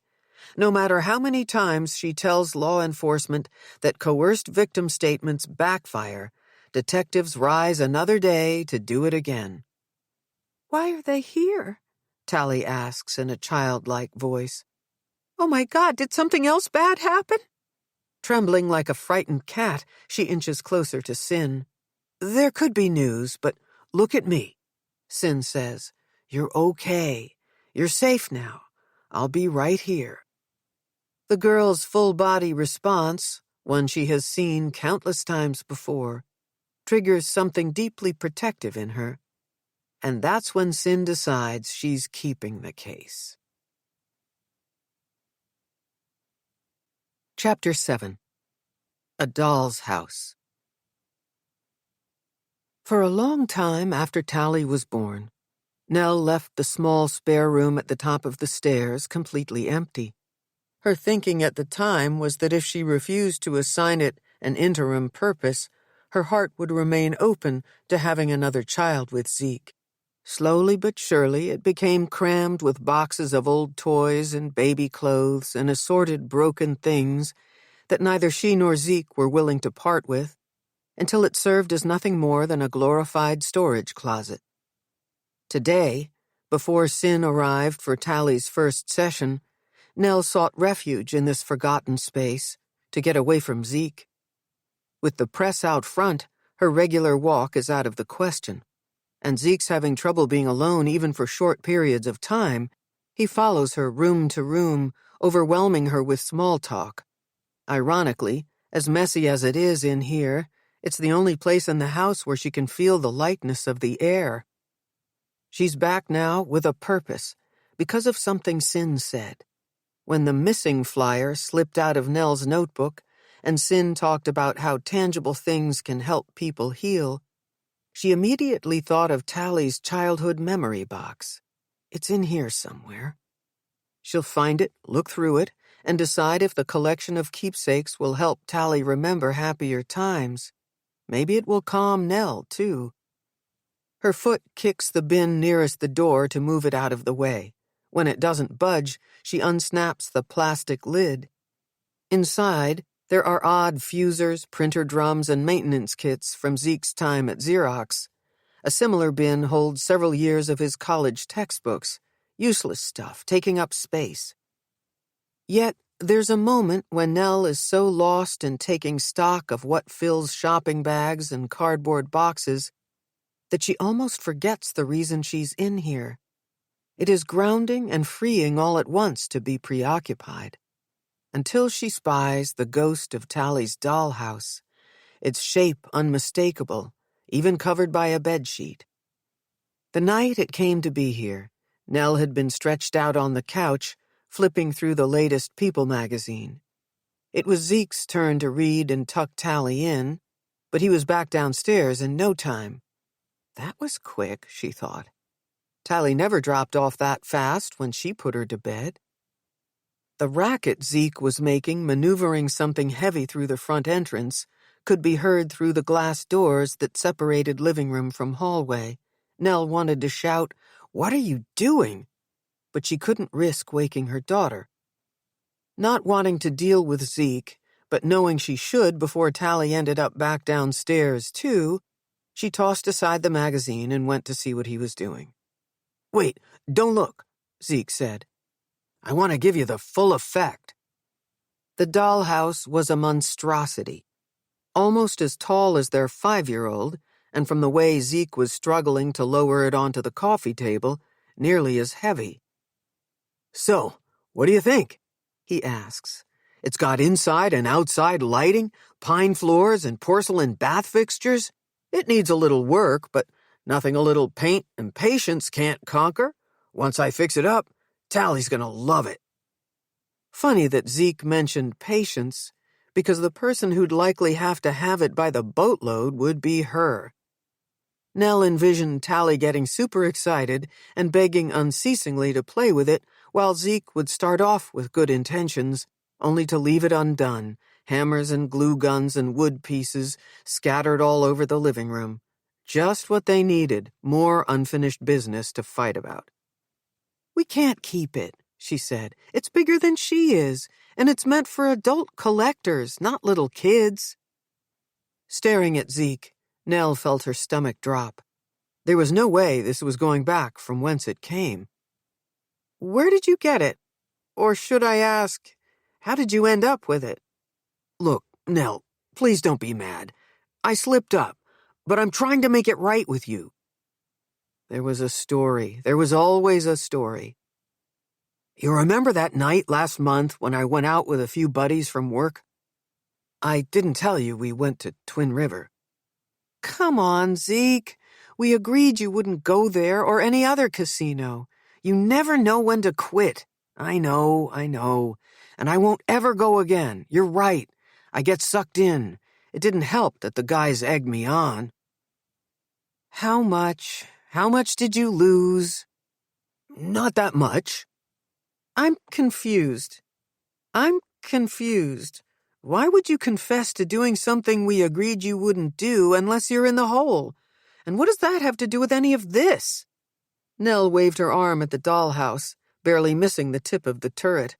Then, before he got the words out, it dawned on her. "I sold my ring," he said. "Blame capitalism. They put up a pawn shop next to the casino, knowing sick people like me would be tempted." "Your ring? You pawned your wedding ring?" "I'm not the first person to do something stupid after a few drinks. But then I missed the grace period by 2 days. 48 damn hours, and when I go back to get it, it's gone." "Let me get this straight. You thought you could use our daughter to get me to go easier on you?" "Yes. No, not exactly. The dollhouse is a peace offering. I think I have a problem. I know I do. I need help." Had they become so distant of late that for over a month Nell hadn't registered his missing wedding ring? Whose fault was that? She had worked hard for years to control her emotional reactions to him, yet all of a sudden she had an intense desire to be heard. "This is huge, Zeke. You broke your promise." How many times had he assured her that he had this under control, that now that they had a child, they literally couldn't afford his selfish version of fun? "The worst of it is you kept this a secret from me for over a month. It's almost unforgivable." "Are you kidding? Unforgivable? I'm apologizing. I said I need help." "Lower your voice," Nell says. "You'll wake Tali." "Don't shush me. What's the big deal? Couples fight. She can't hear us. She's asleep. I put her to bed myself. I'm the one who read to her." "You think that makes you Father of the Year because you spend some time with your daughter in between gambling?" In that moment, she was acting as badly as he was. "I'm trying to make it right."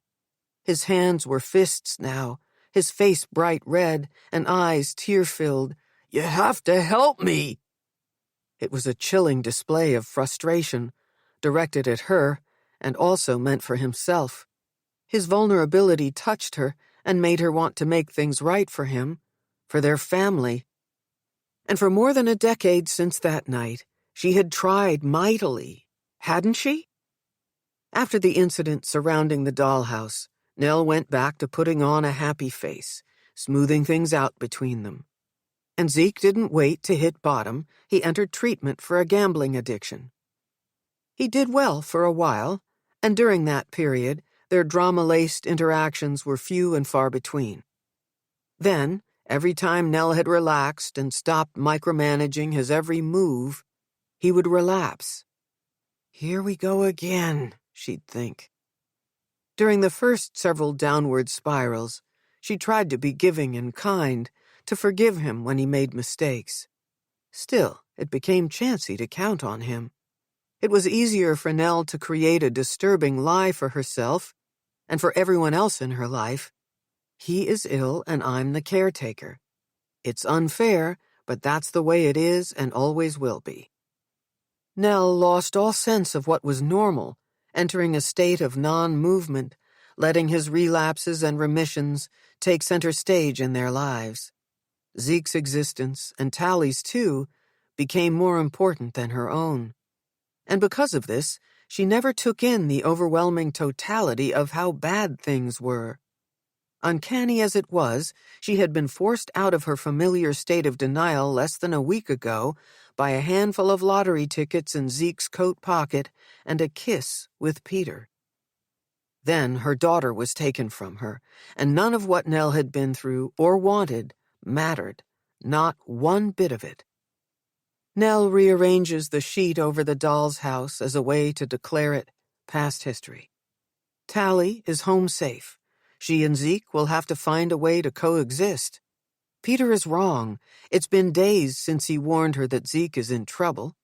As flawed a person as he is, Nell is an expert at seeing through clouds of doubt, and she's certain Zeke had nothing to do with what happened to Tali in June.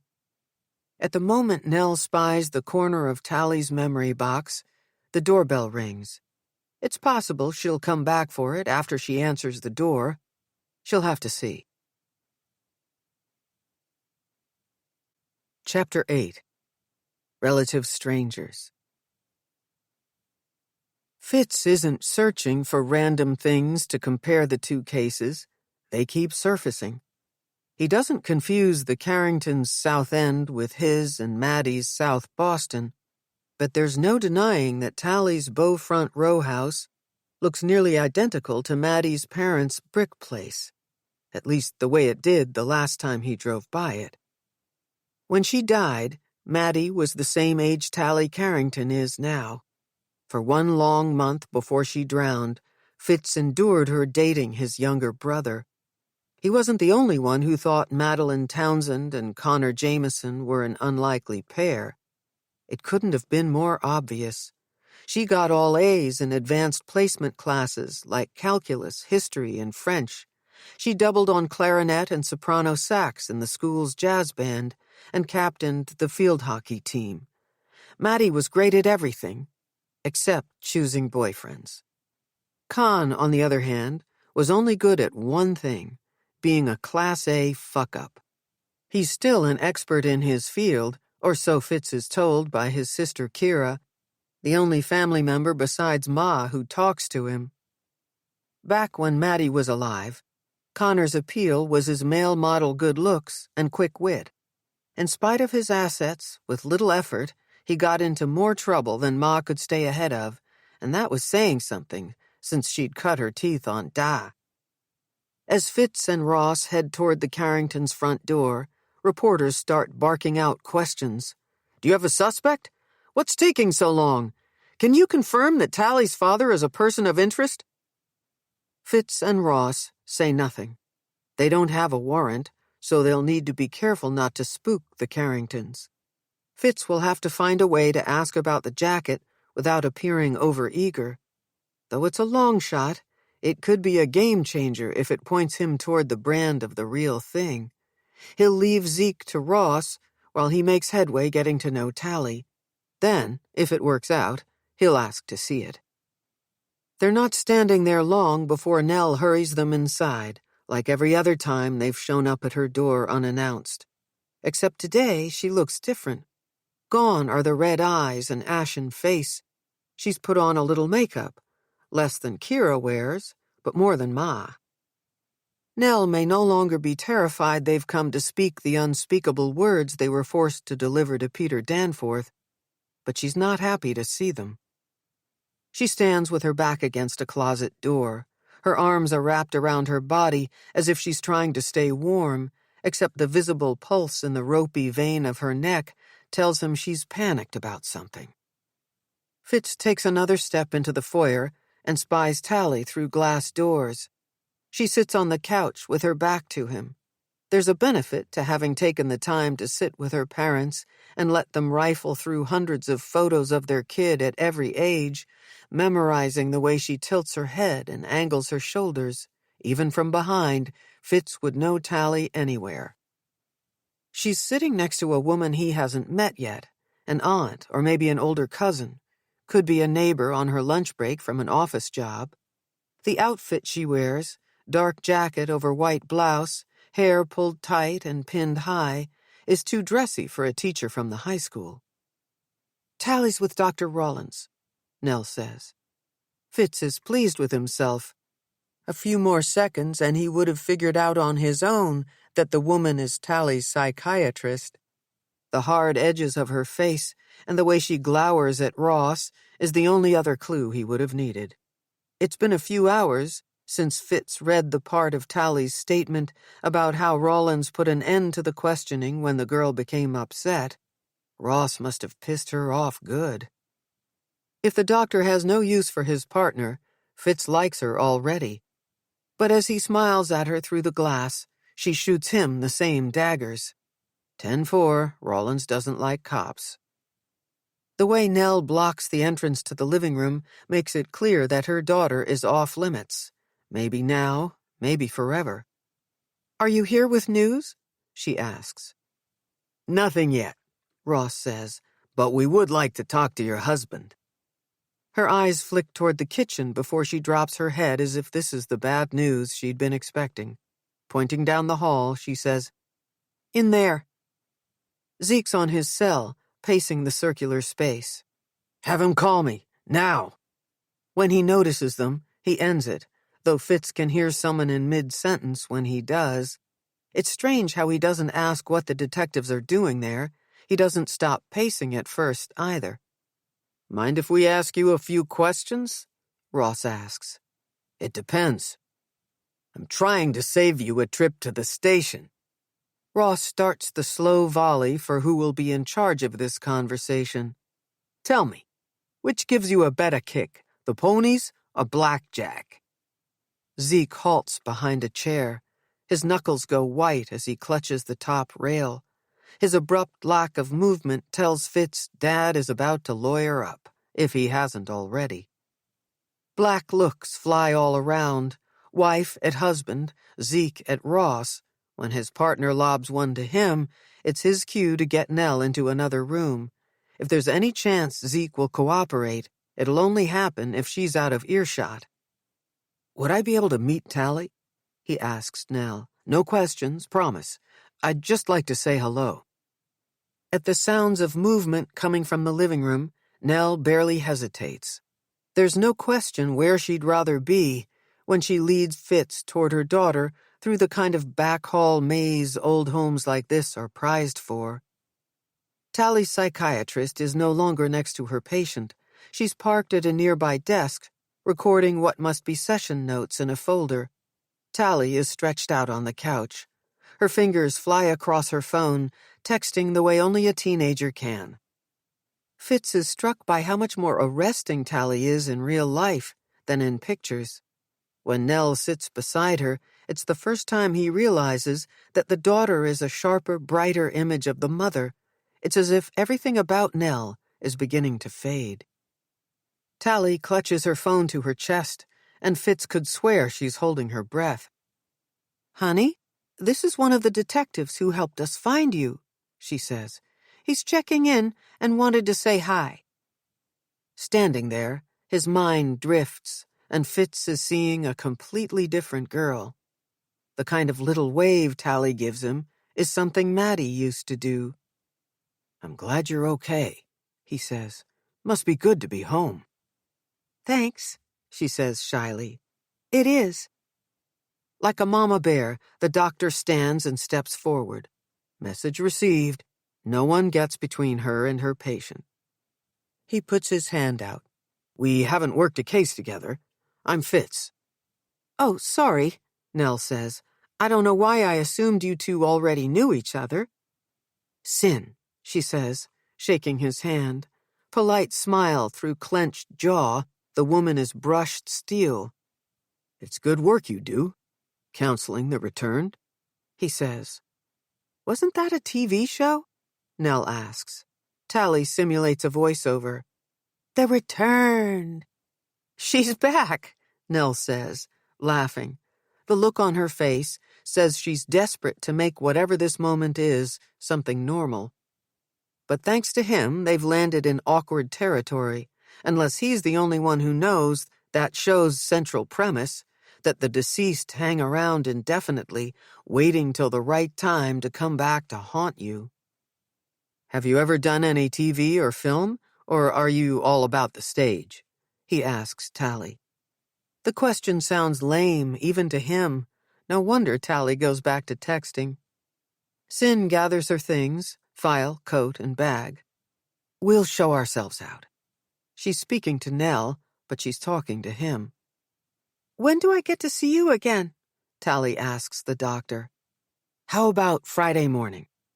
Tali looks to her mother for approval. We'll be here, Nell says. Good, Cyn says. Tali, will you think of something we can do together, here at home? Like prepare a meal or play a game, something you'd enjoy doing with me. Okay, Tali says as she rubs both her arms.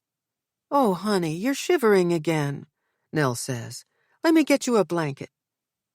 As Nell gets up, Tali reaches for her in a don't leave me gesture typical of younger kids, but she's looking at Cyn. See? I'm freezing out of the blue for no reason. While Tali and her doctor start talking about symptoms and the side effects of medicine, Fitz steps toward the hall. I can grab it for her, he says. Thanks, Nell says. There's a stack in the cedar chest next to the front hall closet. As he moves into the entryway, he realizes this is his chance to play dumb and get a look inside the closet without breaking the rules of search and seizure. If a similar jacket to the one Tali mentioned in her statement is in there, this will be the kind of godwink Ma works the beads for. Fitz whips out his phone. He needs to snap a picture of the label if there's time. Closet open, Fitz scans the clothing. Behind him, he hears the scraping sound of chairs across the kitchen floor. Whatever Ross is saying, Fitz can't quite make it out, but he's pretty sure Carrington just asked if they have a warrant. Hanger after hanger, sweaters, hoodies, rain gear. There it is, tucked in back, a bomber jacket made entirely of faux fur. There's no mistaking it. Rust-colored flecks mark a pattern on both sleeves. Fitz knows enough to use his own sleeve to lift the hanger from the rod, to remove the coyote ugly thing from the closet without contaminating it. Above the thrum of his pulse, Tali is talking. Sam texted. The cast list is up. They gave me the lead. Now she and Cyn go back and forth about whether it's okay to feel happy. Zeke and Ross converge in the hallway at the same time Nell comes from the living room to see what's taking him so long. Again, Fitz hasn't heard what Ross has said, but clear as day he hears Zeke say, I haven't seen that thing in ages. Fitz holds the jacket away from his body so everyone can see it. Are you talking about this? He asks Zeke, scanning his face for a reaction. It doesn't take a detective to figure out that what's dotting the fake fur is blood. When no one moves or speaks, Fitz gives the hanger a little shake, and as if he'd planned it for effect, sand rains down. When was the last time you wore this fur jacket to the beach? Chapter 9. A Sea of White Horses. Nell feels Zeke watching her and Tali from the window as they walk toward the limousine Peter has sent for them. It's too big for two people, and once inside, the fracture in their family is more glaringly obvious. Zeke's absence hurts Nell more than she imagined it would the countless times she has imagined it. She's asked him to be gone before they get back from June's wake. The fact that he has no credible explanation for his jacket, blood-stained and sandy, found shoved in the back of their front hall closet, is reason enough for the ultimatum. Move out or they will. Yet there's so much more to it. Nell is exhausted by the rush and surge that is life with Zeke, his rise and fall that becomes her rise and fall. The delicate hopefulness she's been known to cling to, famously whisked off on a breeze when she opens a bank statement to find missing money, or when the phone rings late at night and there is silence on the line. His endless promises to change. And those blessed few days, weeks, even months, when it looks as if he has. Except it's past time to face reality. Zeke will always be unpredictable, to her vulnerable. Her little boat of a heart is no match for his sea of white horses. It would be one thing if this were yet another test of her loyalty that functions like glue, if all she needed to learn was to settle for even less in her marriage. But after what's happened to Tali, she can no longer afford to be a devoted wife. Inside the limo, Tali behaves like a child, pressing buttons, opening and closing cabinets. Before all of this, Tali was her own person, mature for her age. She walked early, talked early.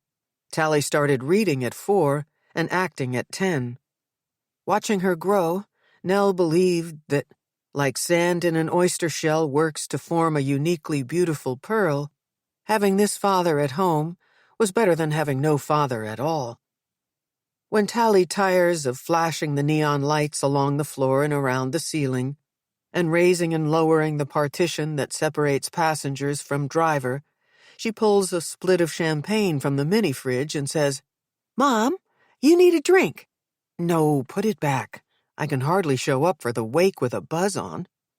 "Why? Because people are going to talk about us?" 7 days. Tali has been home 1 week, and as her psychiatrist predicted, some of the time she is sullen, the next minute skittish and blue. Then, during moments like this, when Nell catches a glimpse of her funny girl shining through, her sense of humor, her irreverence, it's as if none of this has happened. June is not gone. Peter is not lost to her. Zeke is being Zeke, and they are merely doing what they always do, putting up with him. "What the hell?" Nell says. "Let them talk, right?" Because who would begrudge her a drink when police are circling her husband? Tali smiles, and with a satisfying pop, the cork is free, and she sips the escaping foam. "Hey, none for you," Nell says. "I don't want them talking that much." "You know, I could make you feel guilty for everything I've been through." Tali makes an exaggerated, sad face. "Mommy, please let me have a little." Her daughter hands her the flute. "But Dr. Rawlins says Klonopin and alcohol are a deadly combination, and I don't think it's a good idea to push my luck." "Smart girl," Nell says, savoring a sip. The glass feels a little too good in her hand. She can't believe they are talking casually about the situation they're in. "I like her, don't you?" "Dr. Rawlins? She's okay. Seems kind of sad to me." "Maybe she feels bad for you, for us. It can't be easy doing the work she does." "I don't need anyone feeling sorry for me." Tali turns toward the window, hiding her face from her mother. Even as a little girl, she hated to let other people see her upset. Nell parks the glass at her feet. Reaching across the aisle, she places both hands on her daughter's knees. Tali winces, and Nell pulls her hands back. How could she forget that would hurt her? "This isn't going to be easy," Nell says. "Seeing June, and Mr. Danforth, all of your friends from school. I have to face them sometime. And no way was I staying home with Dad, watching him pack up his stuff." "Are you mad at me for telling him to move out? It's okay if you are." "I don't know. Kinda. Even though I see why you did." "The jacket's not the only reason I asked him to leave." "He's losing money again, isn't he?" Nell doesn't answer. How can she possibly reassure her daughter when she has no idea what other lies sleep inside that man? "Why won't you say it? He's gambling again." "Because I don't know. He says he isn't. 2 months ago, I took permanent steps to wall off our finances from him.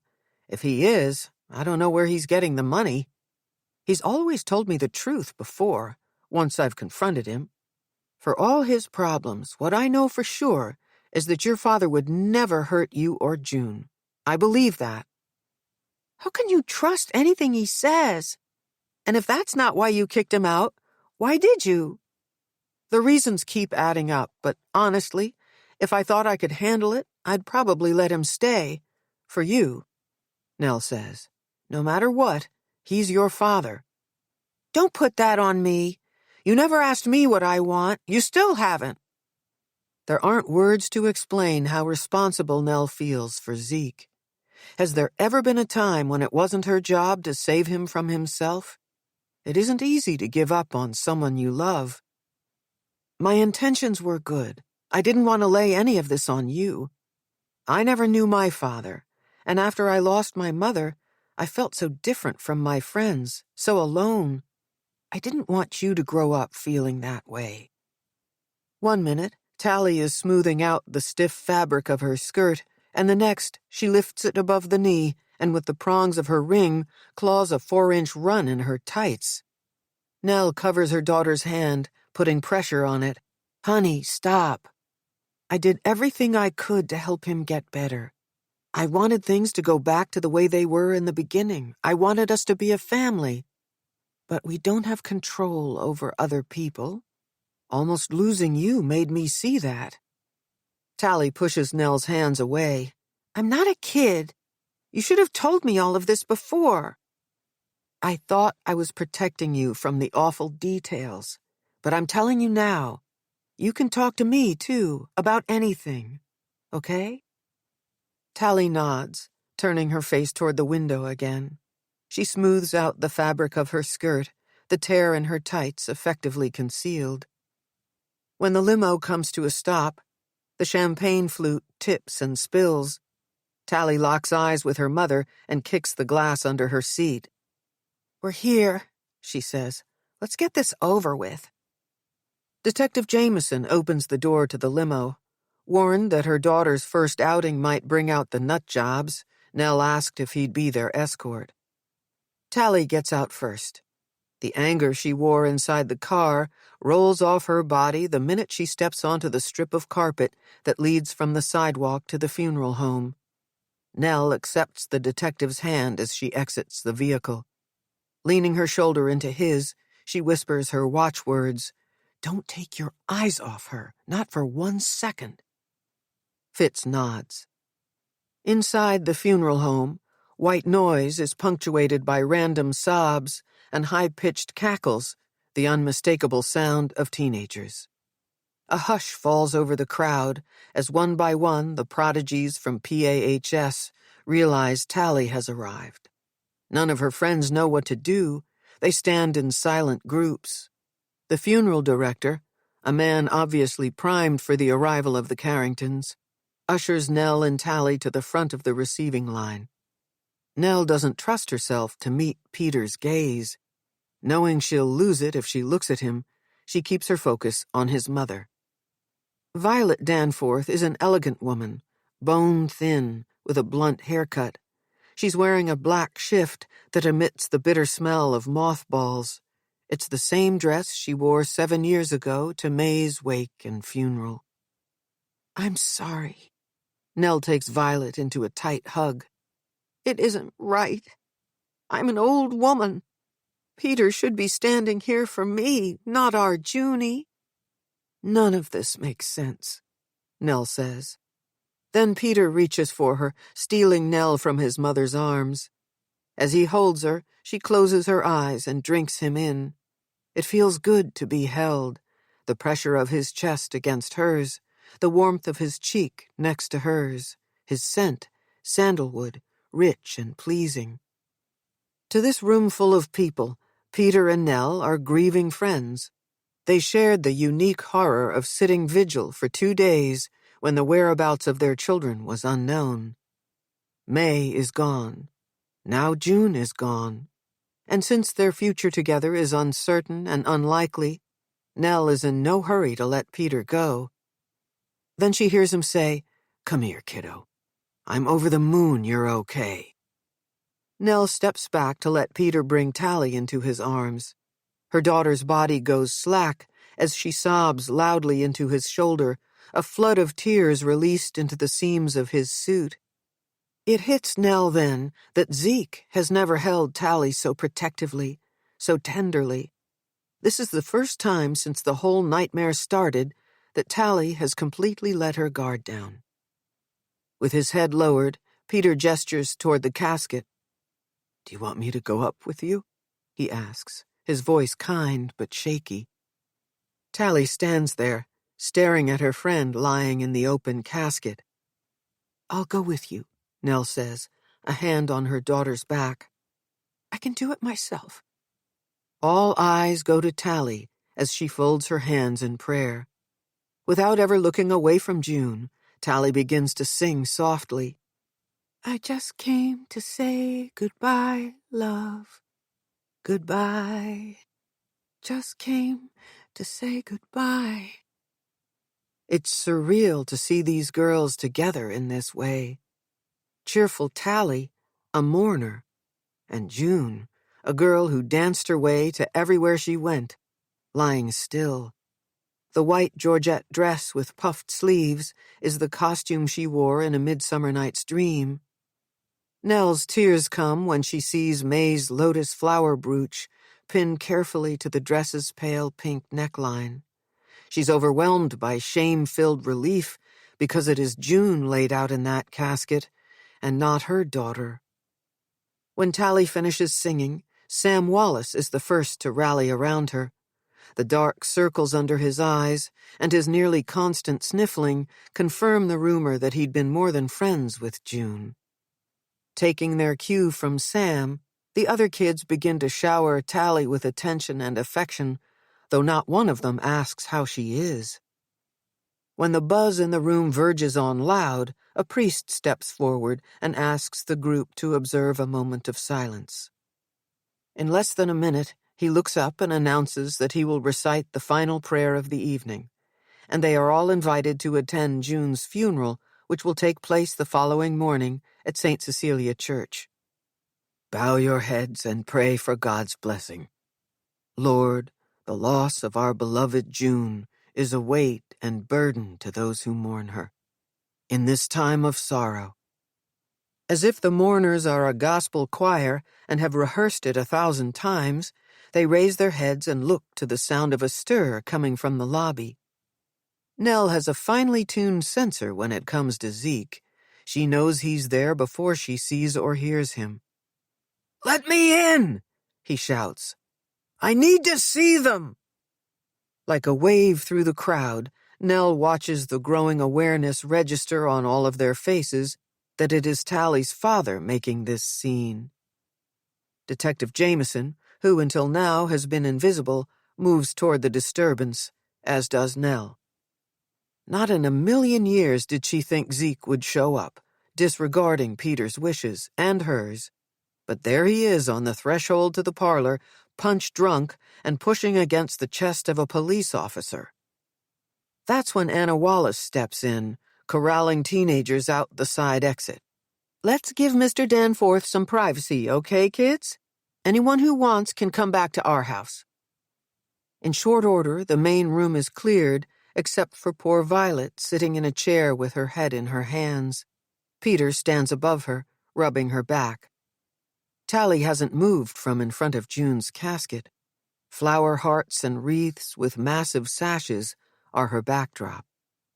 Nell watches Detective Jameson cup Zeke's elbow, forcibly moving him toward the entrance of the building. Funeral home staff, 6 men in identical black suits, slide into the room. Keeping their backs to the wall, their appearance is more a show of support than it is any kind of threat. But it does more to infuriate Nell than it does to register with Zeke. "What is wrong with you?" Nell's voice is a growl, low and mean. Her body is rigid, and there's a heaviness in her limbs. "You're hurting Tali, can't you see that?" Typically, when Nell confronts Zeke with an array of his wrongdoings, her rage is in check because he is remorseful. As the detective tightens his grip on his arm, Zeke starts shouting, "Where is she? I need to talk to Tali. She has to know I had nothing to do with this." "Don't make this any worse for yourself," the detective says. "Think of your family." Instead of responding to Fitz by calming down, Zeke escalates. In a clumsy move, he tries to twist the detective's arm behind his back, but finds himself, in seconds, pinned to the carpet. The cuffs are on, and Fitz is hauling Zeke out the door as he reads him his rights. All along, Nell's been afraid that if she left Zeke, he'd fail disastrously, and people would blame her for not having tried harder to help him. Who leaves a man who was once good, and who is now struggling, to suffer? Over the years of sleepless nights, she's played out many scenarios in her head. But never this one. Never this. As hard as it is to put one foot in front of the other, Nell walks back into the parlor. Peter can't possibly want them here now. Poor Tali. She's standing perfectly still in front of the casket, staring above June at a gaudy urn of mums. All at once, Nell's overcome by another tidal wave of anger toward Zeke. Tali is different enough in the eyes of her friends after the events of the last 2 weeks. She didn't need the whole school to have a front-row seat to her father's bad behavior. The funeral director and the priest are encouraging Peter to take a weary Violet home. Nell tries to get Tali's attention so they can leave them in peace, but Peter gestures for her to join them. "Come here," he says. The priest steps forward and begins again to recite his litany. Peter has one arm around Violet, and he reaches over to take Tali's hand. In Nell's direction, he mouths the words, "Not your fault." Standing there, they are a collection of parts from 2 broken families. After reciting Amen, they take turns bending to one knee, making the sign of the cross, Violet, Nell, Tali, and finally Peter. After he stands, he presses his lips to June's forehead and strokes her silky jet hair woven into a single braid, trailing down the length of one shoulder. Nell hears him whisper, "Give your mother a kiss for me." The funeral director gestures toward the lobby. Peter stops on the threshold. "Wait," he says. "I'd like for you to close the casket now. This is all too much. I don't have the strength to see her again like this tomorrow." Without a sound, the funeral director moves in front of the casket and gently lowers the lid. And like that, June is gone forever. Peter, Violet, and Nell walk in slow motion toward the place where moments ago Zeke's hidden self was on full display. When Nell realizes Tali isn't behind her, she stops. Peter and Violet do too. "Let's go home, honey," Nell says. "I need another minute." Tali's voice cracks, and she lowers her head to mask that she's crying. "Take all the time you need," Peter says. "We'll be outside." The funeral director helps Violet down the stone steps and into the waiting limousine. Nell and Peter stand together on the landing. "I told him not to come," she says. "I can't believe he did this." "No one knows better than you do. Zeke does whatever Zeke wants to do. I'm not upset, at least not now. There's no worse feeling in the world than losing your wife and then your daughter. It's impossible for me to muster a single ounce of animosity toward him." "Trust me, you will be angry later." Nell brushes Peter's hair away from his face, leaving her hand to linger. "You'll be very angry. And when you are, I hope you'll call me." Peter doesn't say that he will. Instead, he places his lips on her forehead. It's such a tender gesture. Nell wishes she could sink into his kindness, but all she can visualize is the last time he did this, only moments ago, when he'd been saying goodbye to his child. Chapter 10. Story Theater. Sin isn't a crier, but here she is, fighting back tears as she descends the stairs to the lobby of her stately office building. It's the last time she'll ever be inside the renovated brownstone that sits on the corners of Beacon and Berkeley Streets. She hesitates in front of the bank of mail slots, then slips her ring of keys and Noah's into the one labeled property manager. The movers stream past her like a colony of soldier ants. It's her things they carry.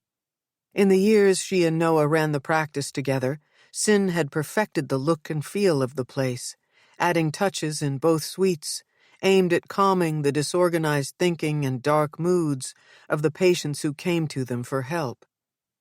Mahogany desks, leather chairs, lowboys and bookshelves and standing lamps. Taken separately, each item is unremarkable, and Cyn finds it easy to detach from what this mass exodus means. When 6 months into their relationship as a couple, Noah and Cyn decided to open an office together, they agreed that work would be work and home, home. Standing there, watching each piece make its way onto the moving van, Cyn can see this is what got her into trouble. Her finely honed art of compartmentalizing is exactly the reason she missed what Noah was doing. For most people, painful breakups have a way of coloring an entire relationship. Cyn thinks she might be better off if his betrayal had tainted her memory of falling for him. They met at McLean Hospital in a building called Appleton. More than a historic mansion, the inpatient residence catered to the compassionate care of women with severe mental illness. Cyn's patient was a young woman with bipolar disorder who'd been victimized by a man she'd met through an online dating app. Noah's patient, a 40-year-old woman with crippling depression, had been hospitalized for a complete overhaul of her medications. When Cyn told friends and family she'd met a guy at, of all places, the nurses' station in a locked ward at a psychiatric hospital, as the pair commiserated over the havoc early morning rounds and late-night emergencies have on a doctor's sleep, it sounded antiseptic, so clinical and unsexy. But the way Noah recounted it, their meeting ranked high on the list of most romantic where-did-you-meet stories. The first time he'd told it, they'd been at a cocktail party hosted by friends of Kira Jameson's from Boston College. Handsomely dressed in black slacks and wool jacket, Noah drew an audience, a circle of women gathered around him in front of a roaring fireplace. Cyn knew all eyes were on him because Noah was officially her new boyfriend, but also because he was lively, intelligent, and self-assured. Noah was seductive. "I couldn't take my eyes off Cyn," he said. "There she was, on call for 40 hours straight, and she was sharp, funny, and look at her. She's gorgeous." Noah commanded the room at that party, going on and on about his devotion to her, the same way he tried to make her feel after he got caught having an affair with a patient. The members of the Board of Registration and Medicine were not susceptible to his charms either. After the young woman pressed charges and the authorities reported his ethics violation, the board's vote to suspend Noah's license was unanimous. Everything they'd worked for, all the plans they'd made for a future together, all of it built on lies. Cyn didn't blame the victim. The woman came to Noah for help, and instead of honoring his oath to do no harm, he took advantage of her vulnerability. Two portly men exit the brownstone, walking past Cyn, carrying her favorite couch, an upholstered mid-century modern in cheerful shades of yellow and blue. Decorating that office, she'd paid attention to every last detail, right down to the fabric choices.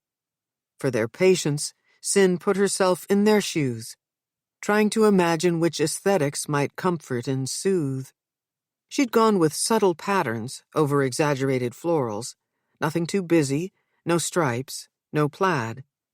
Without giving any thought to what it would do to her, Noah ripped it all up with his deception. Her tears run free now. It's ridiculous that after everything she's handled in the last month, his confession, her financial ruin, his sister ravaging the apartment, Cyn is coming undone over a couch. That's it. She can't do this. She can't watch the final dismantling. Hooking her bag over her shoulder, she gives a thumbs up to one of the movers, then gestures for him to call her if he needs to. She crosses the street to walk the Commonwealth Avenue Mall to get to the Carringtons. Hopefully Nell won't mind her showing up early for Tali's appointment. Cyn's heart might be jagged slivers of glass, but before she can walk away from this life, she has to finish it by taking care of one more girl. 10 minutes later, Cyn is sitting across from Nell in her living room, getting an earful about another man's transgressions. "Zeke's been arrested for disorderly conduct," she says. "He made a horrible scene at June's wake. I thought you should know before meeting with Tali." "Did she witness it?" "Yes and no. She was there and knows what happened, but she was so consumed by seeing June that I don't know how much of it got through to her." "And she's not talking to you about it?" "I tried not to push. You told me to go slow. All I said was that I'm here anytime she wants to talk, and she practically bit my head off." "It makes perfect sense that Tali's overwhelmed, and she probably can't put it into words. That's where I come in.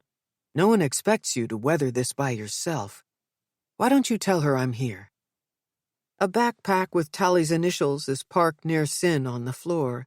Every zippered compartment is open and bursting with books and folders and the kind of ratty paper that's torn from spiral notebooks. The coffee table looks like a craft store exploded onto it.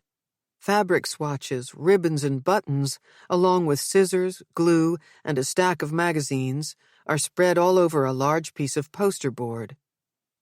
"Hey," Tali says, entering the room. She's wearing black leggings, a pale pink off-the-shoulder sweater, and flip-flops. Her curly dark hair is gathered in a messy bun, and it shakes a little when she drops onto the couch. "I'll be in the kitchen," Nell says, backing out of the room. "I'm glad you agreed to see me again," Cyn says. "I heard yesterday was difficult." "I don't want to talk about it, especially not the part about my dad." "Fair enough. Did you think of something we can do together this morning? It's okay if you didn't." Tali pulls books from her backpack and stacks them on the coffee table on the edge of the chaos. She waves a full-page note in the air before handing it to Cyn. From anatomy to world history, someone's gone to great lengths to compile a long list of assignments Tali owes teachers. "I thought you could do my homework while I watch." Like lots of girls her age, Tali has already learned to bury a request for help in either politeness or sarcasm, or in this case, a combination of the two. "It's been a while, but I remember loving this." Cyn puts down the list and picks up the script, The Seagull. "Do you want me to read lines with you?" "I feel ashamed and terrified to act before you." "It's just a suggestion," Cyn says. Tali laughs at her. "That's one of Nina's lines from Act 1. For a moment, Cyn enjoys a flicker of Tali's cleverness, but as quickly as the lightness comes, it goes. "I'm not kidding about my schoolwork, though," Tali says. "I don't have the energy to do any of this." "It looks like a lot. I'm pretty sure anyone would feel swamped. If you want, we could choose one easy thing to do together. It might feel good to cross something off the list." "Before yesterday, I was excited to finish this vision board for my character in Spring Awakening." Tali taps the poster. "Now, I don't even want to be in the play." "The other day, you were glad you got the lead. What's changed?" "I saw June." In one of the tamer ways girls try to wake up from the numbness that follows trauma, Tali starts picking at the skin around her nails, though she hasn't yet drawn blood. "Up till then, I had to keep reminding myself June is gone," Tali says. "Seeing her made the whole thing real. When her father hugged me, I completely lost it. I couldn't believe, with everything he's going through, that he could be that nice to me. I cried so hard I thought I was going to throw up." "Did you get sick?"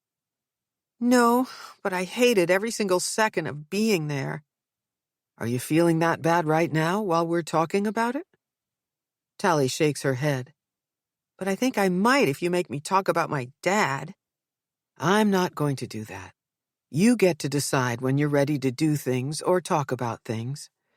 I want you to know that even the most intense emotions are fleeting. How you felt at the wake is different from how you feel now.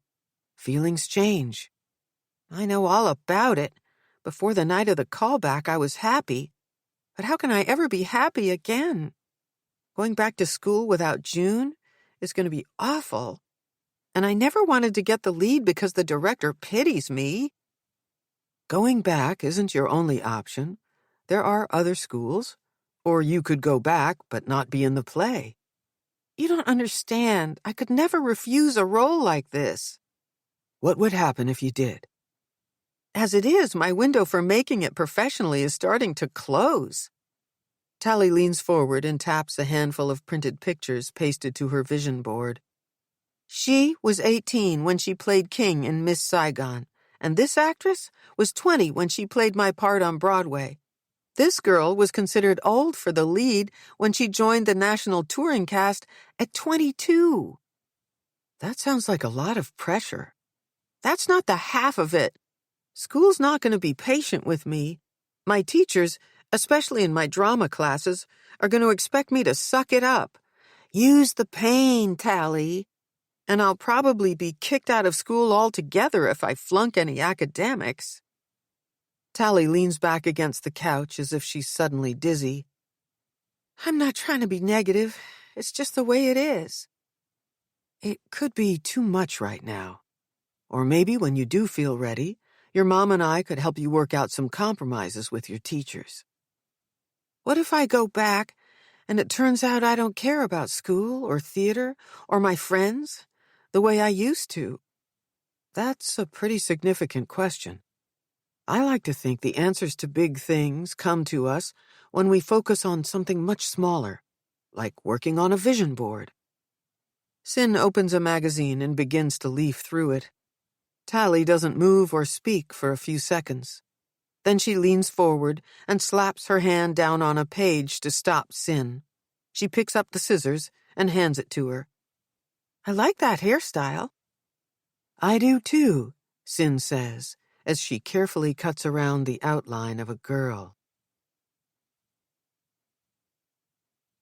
Chapter 11. 6 Degrees of Separation. It isn't until Fitz sees his name on the marquee outside the beehive that he realizes he's been duped. Ray didn't call an hour ago begging him to make an exception to fill in for some lame-ass Berkeley kid who blew off his Saturday gig. He's booked Fitz to play the busiest night of the week, intentionally and without his permission, knowing damn well Fitz would have said no if he'd been asked ahead of time. The deceit is out of the blue and surprising, given Ray is one of the few people who doesn't press Fitz about his self-imposed exile to Monday nights. 1 week to the day after Maddie's funeral 12 years ago, Ray agreed to the permanent gig, no questions asked. When weeks later Ray wondered out loud when he was leaving for Juilliard, Fitz merely shrugged and started playing Parker's Blues for Alice, never telling his friend that he'd passed up the chance to go by failing to show. Back in 2003, the odds of a musician auditioning and being accepted to the most prestigious performing arts school in the country were 8%. Making the grade came down to luck in single digits. There is no equivalent percentage of likelihood that a good Catholic kid from Southie would cover up his brother's crime, keeping critical information from law enforcement and a dead girl's devastated parents. It's the least Fitz can do to keep punishing himself with his music. To give up playing altogether would be taking the easy way out. It hurts more to play for people who don't appreciate him, boozers who don't listen, to be reminded every time he comps an upper structure triad or improvises a blues progression how good he is. Disallowing recognition.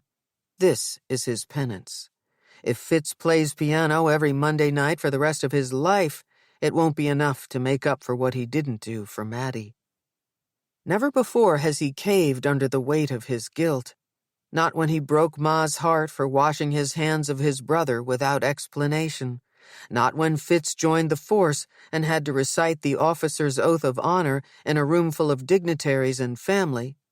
Inconsequential as his vow may be in comparison, he will not be double-crossed into playing piano in prime time. Not tonight. And not by Ray, a man who up till now has been complicit in Fitz's weekly retribution. Perfectly okay with being labeled a no-show, Fitz backs away from the entrance to the beehive. 2 nights from now, he'll let Ray have it, telling him never to pull a fast one like that on him again. If he does, Fitz will walk for good. There are other joints and club owners willing to let a talent like Fitz flog himself for a nearly empty jar of ones and pocket change. Oh, no, you don't. The hand on his back is bony, the damn fingernails bird-like and beaky. Fitz should have known this stunt bore the mark of his sister. Where do you think you're going? Kira says. You have to play. It's my birthday.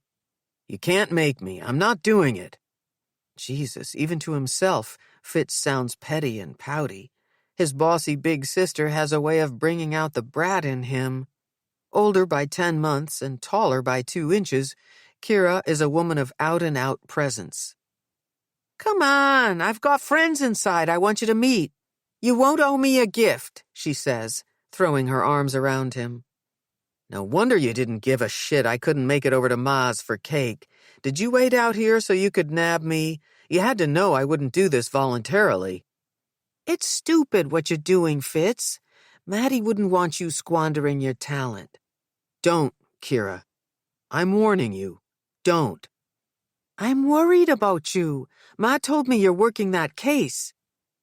Fitz has the childish urge to put his hands over his ears to block out his sister's line of questioning. Instead, he keeps his eyes trained on the light spilling from the beehive and tries to ignore his personal banshee. Like an Irish folk fairy, whenever his sister senses impending doom, or, more to the point, worries that Fitz is becoming weak-willed enough to come clean about Connor, she shows up wailing and moaning, right there to be sure Fitz isn't about to do something that would incriminate their brother and devastate their mother. The door to the bar opens, and a ginger beauty leans out, stopping short of the threshold. All the hairs on the back of Fitz's neck stand up. His attraction to this woman is immediate. Her magnetic pull is like something you read about. Fitz takes in the fine curves of her shoulders, the plunging neckline that draws his attention to her breasts, as if he needed an arrow. I'm gonna call it a night, the woman says to Kira. The minute Fitz hears the break and lift of her voice, he recognizes her. All at once, she places Fitz, too. Didn't expect to see you here, he says. Cyn Rawlins is a knockout with that hair falling down, her off-duty style all loose and breezy. She looks completely different without her psychiatrist's uniform and her prim and proper posturing. How do you two know each other? Kira asks. We don't, Cyn says. Met once. Fitz says. Work. Oh, now I get it, Kira says, looking at Cyn. It's not that jackass that has you in a funk. You're on the case, too. Am I right? Cyn gives Kira the kind of look a friend gives another, telling her to zip it. Fitz is the brother I told you about, Kira says. Cyn and I know each other from BC. She's joining the department full-time next week. Isn't Boston such a small town? Now Ray pokes his head out the door. In a jumpy sort of move, all antsy and tense, Cyn makes room for him, inadvertently edging closer to Fitz. It's like a goddamn wake in here, Ray says. You're killing me, man. Will you get your butt inside and play? Kill. Killing. Killed. Fitz wishes people wouldn't be indifferent to that word and all its incarnations. Kira takes the opportunity to get behind Fitz and Cyn, placing a hand on each of their backs. With those devilish nails, she prods them through the entrance. I won't let either of you ruin my birthday. If you don't play, I'll make a scene. Come on, Ray's been good to you. You can't let him down. And Cyn, you promised to buy me a drink. Fitz smiles for the first time all day. Kira, the travel agent who books deluxe guilt trips. Standing next to Cyn, his arm touching her arm, Fitz wants to believe he is executing a choice rather than knuckling under to his sister's grand plan. He tells himself he'll make this one exception. He'll do it on behalf of the case. Play piano tonight, and then later, over drinks, get to know Dr. Rawlins. More than a beautiful woman, She's a fast pass to the Carringtons, and Tali is Fitz's ticket to Sam Wallace and the school. Re-interviewing the dubious kid is next on his to-do list. "Ma taught me well," Kira says, exaggerating a grin. "Now get going, Fitzy. Time to tickle the ivories." Fitzy? Now Sin is the one cracking a smile. It's like the lights inside the place came on. For all his efforts to resist the keys, suddenly Fitz wants to impress her. To see Sin melt as he plays Stella by Starlight, Autumn Leaves, his rendition of The Nearness of You. It's as if his set list is composing itself. Fitz isn't even parked on the bench, and already he's full of himself. He knows damn well this is a mistake. He's about to beg out and tell Kira off when she leans in. "You can go to confession next week for breaking your asinine vow. Now get over there and play the hell out of it. For Maddie." Chapter 12. Dirty Little Secrets. On the other side of the city, her husband is behind bars, inside a holding cell awaiting arraignment, while she tosses and turns in a bed too big for one person. Nell's experience with detainees is negligible, though in counterpoint it spans nearly a decade. Before taking the job at PAHS, day in and day out, she walked by the old Charles Street jail on her way to the Phillips House Clinic at Mass General, where she managed the practice of two renowned physicians. At least weekly, she'd pass a handcuffed prisoner, dragging and scuffling shackled feet, his elbow gripped by a guard. She'd look, but not for long. Eyes ahead. It's not polite to stare. In the early 90s, Charles Street was converted into the Liberty Hotel, with a bar cavalierly called the Clink. Not once when Nell went there to meet Zeke for drinks did she think about real injustice, or the stories those walls could tell, or the families those prisoners ruined. The place was merely a colorful set piece. Back then, she had every reason to be fully vested in their relationship. Zeke was easy and fun. Talkative and adventurous, he liked to surprise her with trips to exotic restaurants or inventive gallery openings. His energy and spontaneity were antidotes to the carefully planned, quiet life she'd built for one. The first time they went away together, he'd splurged on a place she'd never been to on the Cape. The waterfront inn sat on West Dennis Beach, and their room had expansive views of the Atlantic. The trunk of his car was packed with newly purchased folding chairs and an umbrella he'd bought so Nell wouldn't get a sunburn. Once they staked out an ideal spot near the shore to spend the afternoon, he opened a cooler brimming with chilled wines, select cheeses, and an array of artfully decorated chocolate-covered strawberries. Zeke lured Nell into feeling so cared for that she finally told him about her mother. "Her name was Lucy. She grew up with my grandmother in a beach town on the South Shore. Parker's cottage sits on this little hill with views of the harbor. Everywhere you look, you can see wild beach roses." In a sweet but clumsy way, Zeke lifted his beach chair, body and all, to turn from the ocean to face her. "My mother was irresponsible exactly 2 nights in her life. The first when she slept with a married man and ended up pregnant with me. And the last when she agreed to go on a blind date with a guy careless enough to drink too much and then blow through a red light at 2 a.m, getting broadsided by an oncoming van. My mother died. He walked away without a scratch." As chatty as Zeke usually was, Nell liked that he knew not to interrupt her. All he did was lift her hand to his lips and then hold it to his chest while she continued. "I was 15, but I wasn't used to her going out. I knew something was wrong when she didn't come home. She would have called.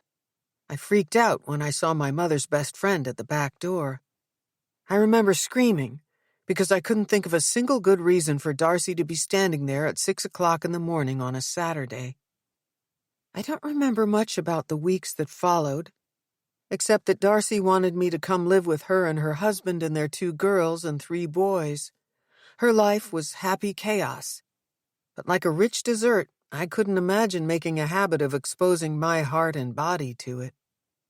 At the mention of sweets, Zeke lifted the lid to the cooler to offer her a pretty strawberry before taking one for himself. She shook her head. I changed schools and went to live at Parker's cottage. Nana made space for me in an upstairs room under the eaves. It had been my mother's room when she was a girl, and it looked almost exactly the way she'd left it, except for the unlit candle on the bedside table and a bright new quilt at the end of the bed. I could feel my mother everywhere, both inside and outside the cottage. Whenever I smell ocean air, I'm right back there. Sitting outside that first night by the sea, I was overwhelmed by how many stars there are in a midnight sky. I've never felt so small in my life. Is Nana your only family? Zeke asked. 88 and going strong. As Nell said this, she was struck by two things: that she hadn't been to see Nana in over a month, and that Zeke had yet to tell her about his family. We'll make our own happy chaos, he said. You and me and as many kids as you're willing to put up with. Whether he was trying to lift her mood or float a proposal, Nell didn't press him. Instead, she clinked his plastic wine glass with hers and sealed the toast with a kiss. To family, she said. On that Sunday, before heading back to Boston, they took one last walk on the nearly empty beach. Unselfconsciously, they ran like children toward and away from the ocean, holding hands and playing games with the surf. From beginning to end, this weekend was perfect, Nell said. It doesn't have to be over. Zeke pulled her toward the parking lot, stopping at the towering swing set that faced the water. He chose one for her and then positioned himself like the wind at her back, gently pushing her until she was flying. I'll show you how to stay young without ever feeling small, he said. In that moment, Nell's heart filled with joyful anticipation of a life with Zeke, one that promised to be as colorful as the dusky sky above them. It wasn't until after they were married that Nell could see that his big personality had a darker side. As she became intimate with Zeke's pattern of falling in and out of trouble, the more that swing became the perfect trope for their relationship. Every time he said this was the last time he would steal from her, lie to her, betray her, she had believed him, or at least she tried to believe him. But never did she see him on the wrong side of things permanently, and never legally. Now, in their bed, her overwrought brain pictures Zeke sitting on the edge of a metal bunk, his head in his hands, wondering why in 3 days she hasn't come to see him. Bone-tired, as if she were the one pacing the 6x8 space, porcelain toilet to solid door to stainless steel sink and back again. Nell gets up. She walks by Tali's door and peeks inside. Her girl is buried beneath a mound of patchwork comforters and soft blankets. The room is dark. Nell is careful to go down the stairs quietly so she won't wake her. When Tali is up and willing to talk, it's getting harder to reassure her Zeke isn't involved. The charges he's being held on are minor in comparison to what Nell fears will come next. Days ago, police searched the house, and much of what they got their hands on was seized. Now everyone, including the media, knows about the blood-stained jacket Zeke insists he hasn't seen in months. He has no explanation for how it came to be in their closet looking the way that it did. There's more the police know but aren't telling her. Even Fitz won't fill her in. Because Zeke is under lock and key, they don't need to show their hand to her yet. Downstairs, early morning light creeps in through the slits in the blinds, casting shadows on Zeke's desk. How many times has shame rooted Nell to this exact spot, paralyzed in the face of her husband's deceit? Yet the gravity of this situation demands action, courage. She's already complicit in keeping certain things from police.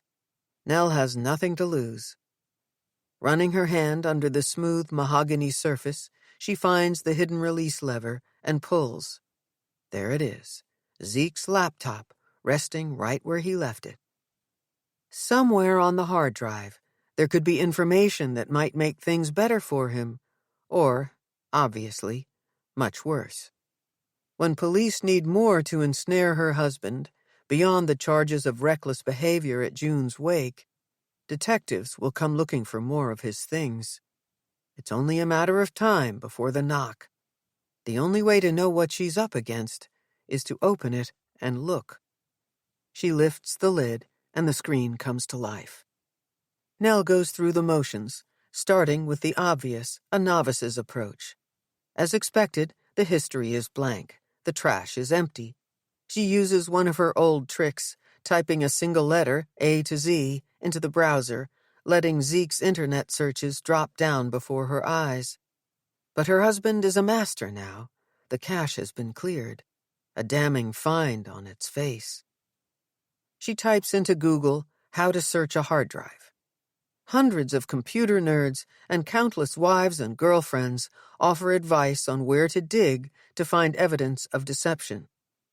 Nell is drawn to a website dedicated to helping searchers confirm their suspicions. Are you sure you want to know? She does, and she doesn't. Technical jargon slows her down. Mentions of index.dat files and keyloggers confound her. Scanning to the end of the post, she lands on, "Hope everything turns out for the best." The next post is less baffling but equally compassionate. It reads, "Really need to know his dirty little secrets? Try this," the blogger writes. "Make friends with a geek." "What are you smiling at?" Tali is over Nell's shoulder before she hears her there. She's wearing her loose-fitting pajama bottoms and a camisole top. Nell slaps the laptop shut and pushes off the chair. "Nothing. What are you doing up this early?" "I keep having this dream.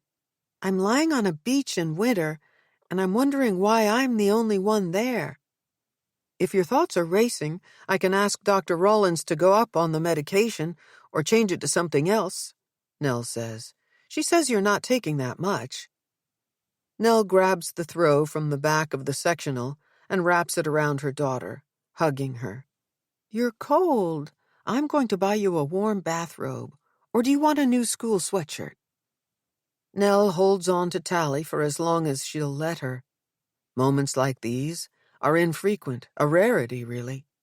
As a little girl, Tali was never the snuggly type. Always busy playing, running, dancing, she never settled for long. The more Nell corralled her into an embrace, the more her daughter resisted. Zeke said Nell tried too hard. Then Tali found acting, and Nell could get away with big, clumsy displays after every play because it was acceptable for parents to ooh and ah over their child's performance. "That would be okay, I guess." Tali breaks away from her mother and eases her body down on the couch. "Do the police know you have Dad's laptop?"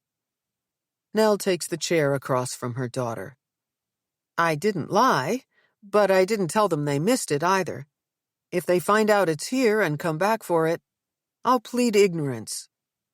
"Why would you risk getting in trouble for him?" "It's hard to stop being the responsible one. I thought I'd try to find something that could help him." "After what he did at June's wake? It's pretty obvious you were right to kick him out. Dad's a fuck-up. Don't talk that way. God knows I'm furious with him, too. But we can't walk away and leave him to deal with this alone. Sam says people think some guy took me and June because of Dad's debts." Tali pulls at a stray piece of yarn on the throw, unraveling it and twirling it around one finger. "By people, you mean his mother? Anna's a gossip. She doesn't know what she's talking about." "Then why are you snooping?" Tali asks. "I guess I need the rumors not to be true." "Desperate, huh?" Nell smiles weakly. "Not really. He said he didn't have anything to do with it, and Dad is a pretty bad actor." There is a split-second pause before mother and daughter are laughing. "Look at you," Nell says. "I can't believe how you're handling all of this. You're amazing. It's not like the stuff with him is new. You think you shielded me from his stealing and lying, but you couldn't. I live here, and I'm not stupid." "No, you aren't. I guess I thought it was better to let you think I had it all under control." "But you didn't." "No, Tali, I didn't. Sometimes I took a break from staring too long at my life. And Dad's good at roping you back in." Tali's right about that, too. Beyond his promises to get help and do better, Zeke would make amends with gifts. He wouldn't buy her flowers or jewelry, since even modest presents afforded her the right to accuse him of using her money to pay for his pardon. Instead, he'd offer her small treasures of apology, perfect leaves or heart-shaped stones she could add to her miniature arrangements. Nothing that could be traced to any gambling. Except even precious things, when given with increased frequency, lose their value. "Not this time," Nell says. "I'm not saying I won't ever help him again, but it's all about us now. We'll put ourselves first, okay?" Tali sits up, pulling the throw tight around her chest. "Then you won't make me go see him? In jail? Oh, honey, I would never do that. I'm not going today, either. I'm staying here with you. We should do something fun." "How about I help you?" "With what?" "Finding out stuff about Dad. I might not want him living here, but I don't want him to be guilty, either." "No way. Leave that to the police. You've been through enough, young lady." "Dr. Rawlins said I know best when I'm ready to do stuff." Tali pauses for effect.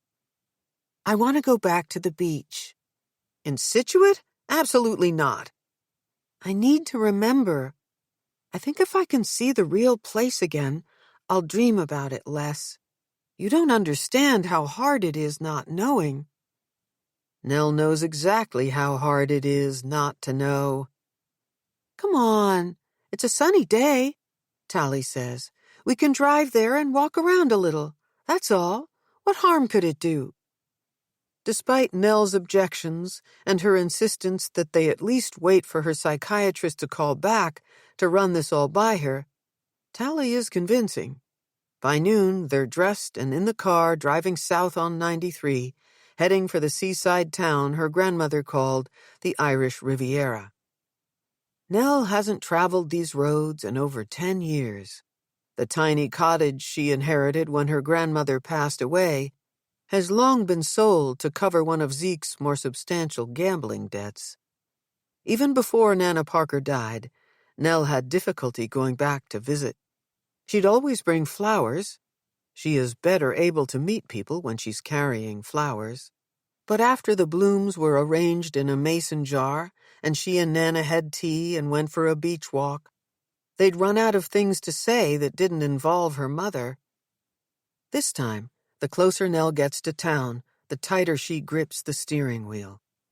As she and Tali drive past one familiar landmark after another, it's harder for Nell to call up those memories. All she can think of is that some monster took the girls here and June died. "We could hit the Silent Chef for takeout if it's still there," Nell says. "I used to like to bring lunch to the lighthouse. Or we could get a window table at the Mill Wharf. Whatever you want." Tali's silence cuts Nell. Maybe she's having second thoughts, too. For the entirety of the trip, she's done nothing more than stare out the window. Nell would give anything to be arguing about the volume of the music or which radio station to listen to. "Do you remember that time Nana took you to the farmer's market in the harbor?" Nell asks. "You named every single zucchini and all of the tomatoes. By the time I picked you up, you were inconsolable. You were only 4 and didn't get that Nana planned to sell everything." Her daughter doesn't answer. When Tali finally speaks, it's not about Nana Parker and the fruit of her harvest. "The last thing I remember is being pushed in the car," Tali says. It was old, and the back seat was cracked plastic. It smelled like pot and something sour. Whenever Tali recounts the details of the abduction, however small they may be, Nell pretends to be calm, when inside she's jangled like ice cubes being dropped in an empty glass. "I want to go to the Glades," Tali says. "That's not a good idea. I should try Dr. Rawlins again." "I need to go to the Glades." Against her better judgment, Nell stops resisting. They've come this far, and Tali will get her way eventually. Instead of heading toward the harbor shops and restaurants, Nell takes a left on Gannett Road. In minutes, the sea comes into view. It's high tide, and the waves lap the seawall, erasing any evidence of a beach. Left turn again, they're on Glades Road. Tali taps the window. "I can do this. Go faster." Nell drives past the area known to locals as the Hazards, an area of surf harboring rocks of every shape and size, some submerged, some visible. Every townie has a tall tale involving Bar Rock or Smith Rocks. All of them pale in comparison to the story Tali might someday be able to tell about Scituate Neck. For a split second, Nell is pulled back to the night of the vigil, that horrible moment when Fitz told them that a teenage girl had been found dead on the beach at the site of the old Glades Hotel, the other girl alive but in rough shape. As if Tali has read her mother's mind, she reaches over to pat Nell's arm. "Through there," she says. The isolated peninsula of rocky ledges and salt marsh is a gated community that occupies the entire promontory and is cut off from the rest of the town. Access to the Glades is restricted. You're either invited in or you're trespassing. Undeterred, Nell gets out to lift the gate and then drives through the center of the point along a dirt road. The further in they go, the more heavily wooded the area becomes. Trees rise over the thick tangles of brush and vine until they come to the break in the woods that offers glimpses of the sea. This is where her daughter begs to get out. "We walked this way," Tali says. "I had to go slow because my hands were tied, and it was dark." Nell hurries to catch up so she can hear Tali above the surf. "Somehow June got away. He chased her, but I waited. Here. I don't know if I was afraid to make a run for it, or if I froze." Tali sits down on a boulder, and her feet disappear into a mound of red-orange leaves. She scans the ground, and with her hands she disturbs the vegetation, breathing deep through her nose. "What are you looking for?" Nell asks. Tali snaps too, as if only now realizing that her mother is near. "I'm putting myself back here, the way I get into character." Seconds later, she's up again, moving toward the sound of the sea. "This way." It takes Nell a second to register that what Tali is doing cannot be good. She should have waited until the doctor called her back. Nell never should have agreed to take her here. Dread moves her forward. But Tali is a dancer, fit and fast. She disappears behind Pulpit's Rock, and when Nell finally catches up, rounding the boulder, she nearly crashes into her. Tali's face is drained of color. Her eyes are glassy with tears and fixed on a bit of cloth. She doesn't conceal that she is shaken. The scrap of stark white fabric, covered in multicolored polka dots, clings to a branch. It's a piece of June's pretty coat. Chapter 13. After.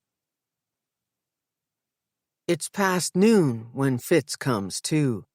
He is immediately leveled by shame and the after-effects of too many shots.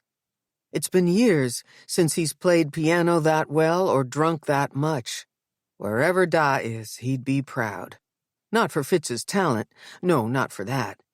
But for getting right shite-faced and not making a fool of hisself. The longer he focuses on last night, the more Fitz can't be too sure he didn't do anything to embarrass himself in front of Sin. Still, he resists the urge to call Kira. He can hear himself now, interrogating his sister for the details. Pitiful. He won't do it. Instead, he digs deep for the ability to stand. Getting out of bed too quickly, he's forced to lean on a chair to get the dizziness under control. Water. Fitz needs at least a gallon of the stuff to course-correct this monumental hangover. For a millisecond, he contemplates downing one of the harpoons, sitting lonely in the fridge.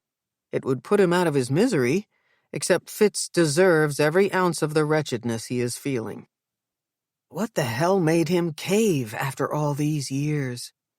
It's Kira's fault. Somehow she heard he was working the Danforth case and got it in her head that his conscience would have him going back on his word to protect Connor. Maybe Kira has good reason to worry. After all, Fitz did go soft and play the keys in prime time, breaking his self-imposed penance. He grabs the jug of water from the fridge, takes a swig, and carries the thing into the living room, halting in front of the floor-to-ceiling bookcase as if he doesn't know exactly where the photos of Maddie are hidden. Fitz believes she will only be gone if he stops remembering her. 12 years in, it takes all he's got to call up the details. If Connor were here, he'd say Fitz hasn't earned the right to torture himself with Maddie's story. He wasn't there. Fitz doesn't know. Still, he goes over and over his contrived account, the only version he has, for this is the primary way Fitz Jameson pummels himself. By living in the space between what Maddie's parents and his brother have told him and what he suspects happened. All Fitz has is what he imagines. Madeline Townsend sits at her desk, working hard to finish an essay for AP English on who benefits from the lottery and the ways in which it exploits the poor. The phone on her bedside table rings, interrupting her. The last sentence she will ever write. The biological risk for addiction remains undetermined. Has no punctuation, no period, no end.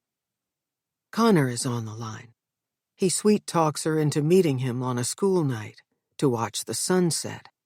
He is minutes from her house and will wait for her on the corner where Gate of Heaven Church intersects East Broadway. He assumes her parents will disapprove of him showing up at her door. Maddie knows Connor is right. You can finish the essay later, he tells her. Even turn it in late if you want. Nothing bad is going to happen to you. Maddie is every teacher's pet. Tell your mom you're studying with Fitz, Con says, laughing. Fitz is every mother's pet. Against the niggling doubt that Connor might not be good for her, she combs her pretty hair and pulls on a sweatshirt to minimize her curves.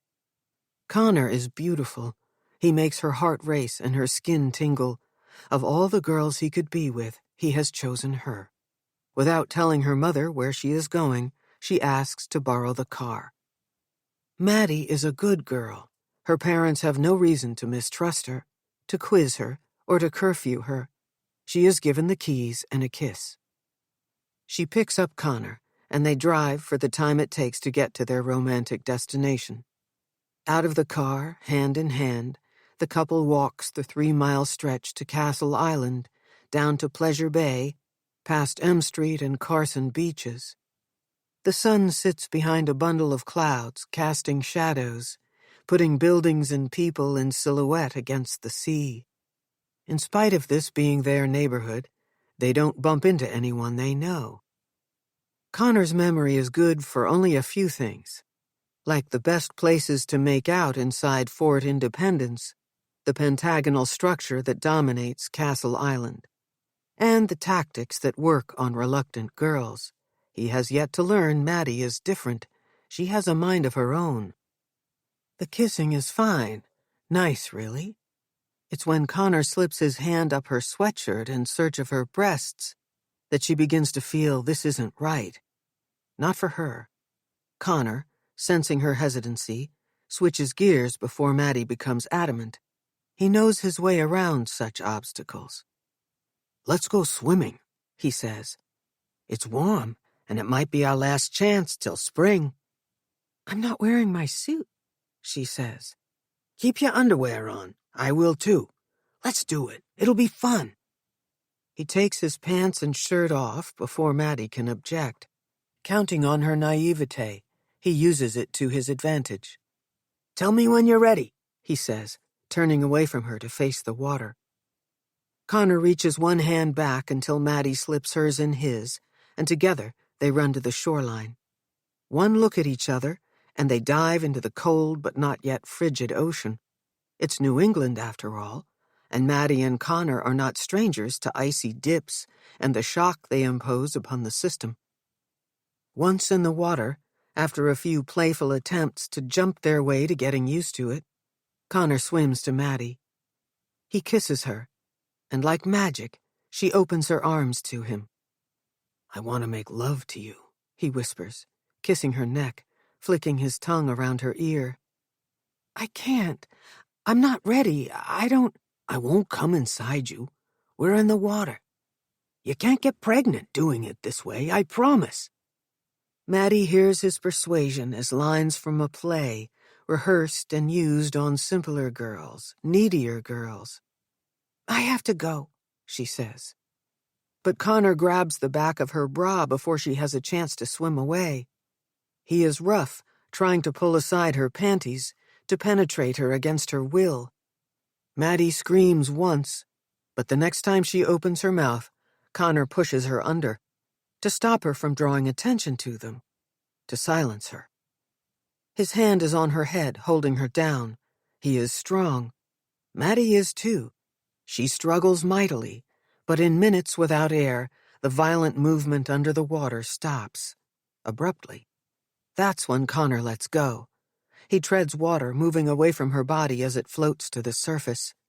Her hair fans out as if she's making one final attempt to reach out to him for mercy. Fitz is the person Connor calls. He claims there's been an accident. Brother begs brother to come to the fort, quickly, with a car. Don't tell anyone anything. Fitz is a good boy. The Jameson family crest has been impressed upon him from an early age. Serve faith and family without fear. But then Fitz does not know yet what he is getting himself into. At first he doesn't see Connor cowering in a far corner of the fort, wearing only his boxers. His brother stares down at Maddie's clothes, her jeans, her sweatshirt, her t-shirt, in a heap. "We were fooling around," Connor says. "I was teasing. I pushed her down, but when I tried to pull her up, she started fighting me. It was like she wanted this to happen. She broke away from me, swam further out. I couldn't keep up. Then, all of a sudden, she stopped moving. I knew something was wrong, but by the time I got to her, she was gone." "What the fuck, Connor? Where is she? Where's Maddie?" "She's dead, Fitz. Jesus Christ, she goddamn drowned." "Don't tell me you left her out there." Fitz is shaking Connor now. "Did you leave her out there?" "You have to help me. I didn't mean to. It was an accident. You have to get me home without anyone seeing me. I wasn't here. Understand? We need to find her. If you didn't do anything, it'll be okay. No one can know I was here. Do you understand? You need to cover for me." "Why would I do that?" Why had Fitz protected his brother? How long did it take for Connor to convince him to drive the car home with his brother hunkered down in the front seat? To this day, Fitz is unable to answer that most fundamental of questions. Why had he done that? After Maddie's parents reported her missing and the abandoned family car was found down by the causeway, authorities began a massive search of Southie, from M Street to Dorchester Avenue. Police dogs picked up a scent during the search and led investigators to the east side of the fort, where Maddie's clothes were recovered. When one of the Finnegan girls hinted that Maddie might have had a thing with Connor Jameson, he was questioned. Connor led investigators to believe Maddie was contemplating suicide when she disappeared. She couldn't take the pressure to be perfect anymore, he'd said. Fitz's asshole of a brother didn't just kill Maddie, he drowned her reputation right along with her body and soul. 3 days later, Maddie's body was pulled from the waters off Castle Island. According to a statement released by the medical examiner, the final autopsy determination, pending the results of toxicology tests, would take several weeks. The unofficial word from the Suffolk County prosecutor was that there were no signs of trauma to her body and no indication that foul play had contributed to her death. And like that, the ordeal was over. Except it never was. It will never be over. There's a banging on his apartment door, and it startles Fitz. "Police! Open up!"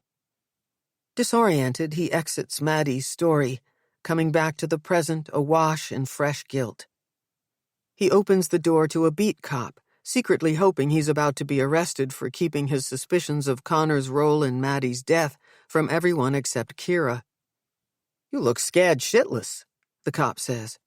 "You got somebody's wife holed up in there or something?" When the cop chuckles, there's a gurgle of phlegm in his throat. "What do you want?" Fitz asks, suddenly aware that he's clad only in tattered boxers. "You're not answering your phone. Ross sent me. Said to get your ass out of bed and give him a call." "What's going on?" "I know nothing. Alls I do is what I'm told. Call Ross." Pissed he has to shift his focus to someone else entirely, especially Ross, Fitz takes his time to pull on jeans and brush his teeth. He plugs in his phone. In his drunken stupor last night, he must have shut the thing off to save the last of the charge. When he's good and ready, he dials Ross. "It's Sunday. I'm off." "Sorry, did I interrupt church with Ma, or were you praying to the porcelain god?" Fitz racks his brain trying to think of something worth throwing back at Ross, but comes up empty. "Tali Carrington and her mother took a little trip to the beach this afternoon," Ross says. "The kid's trying her damnedest to remember what happened to her out there at the Glades. Looks like she and her mother bumped smack into possible evidence." "What the hell?" "Before we go blaming the first cops on the scene, let's find out what or if anything's relevant. It's a big area. Shit could have been dropped there after the fact." "Does anything look promising?" "Yes and no. An empty prescription pill bottle for high-dose benzos. Could be completely unrelated to the case, but Doyle's got a man on the street who says Carrington sells the stuff for cash to play the ponies." "I'll be down there in a little over an hour to pitch in," Fitz says, reaching for a sweatshirt. "No need. You took too damn long to get back to me. We're already done here. Forensics just bagged the last thing. A scrap of fabric that looks like it was ripped from the coat the Danforth kid was wearing that night. Meet me at the precinct first thing tomorrow. There's a lot to do." "June," Fitz says. "The Danforth kid's name is June." Act 2. This is one of the cruelties of the theater of life. We all think of ourselves as stars. Robertson Davies, The Fifth Business.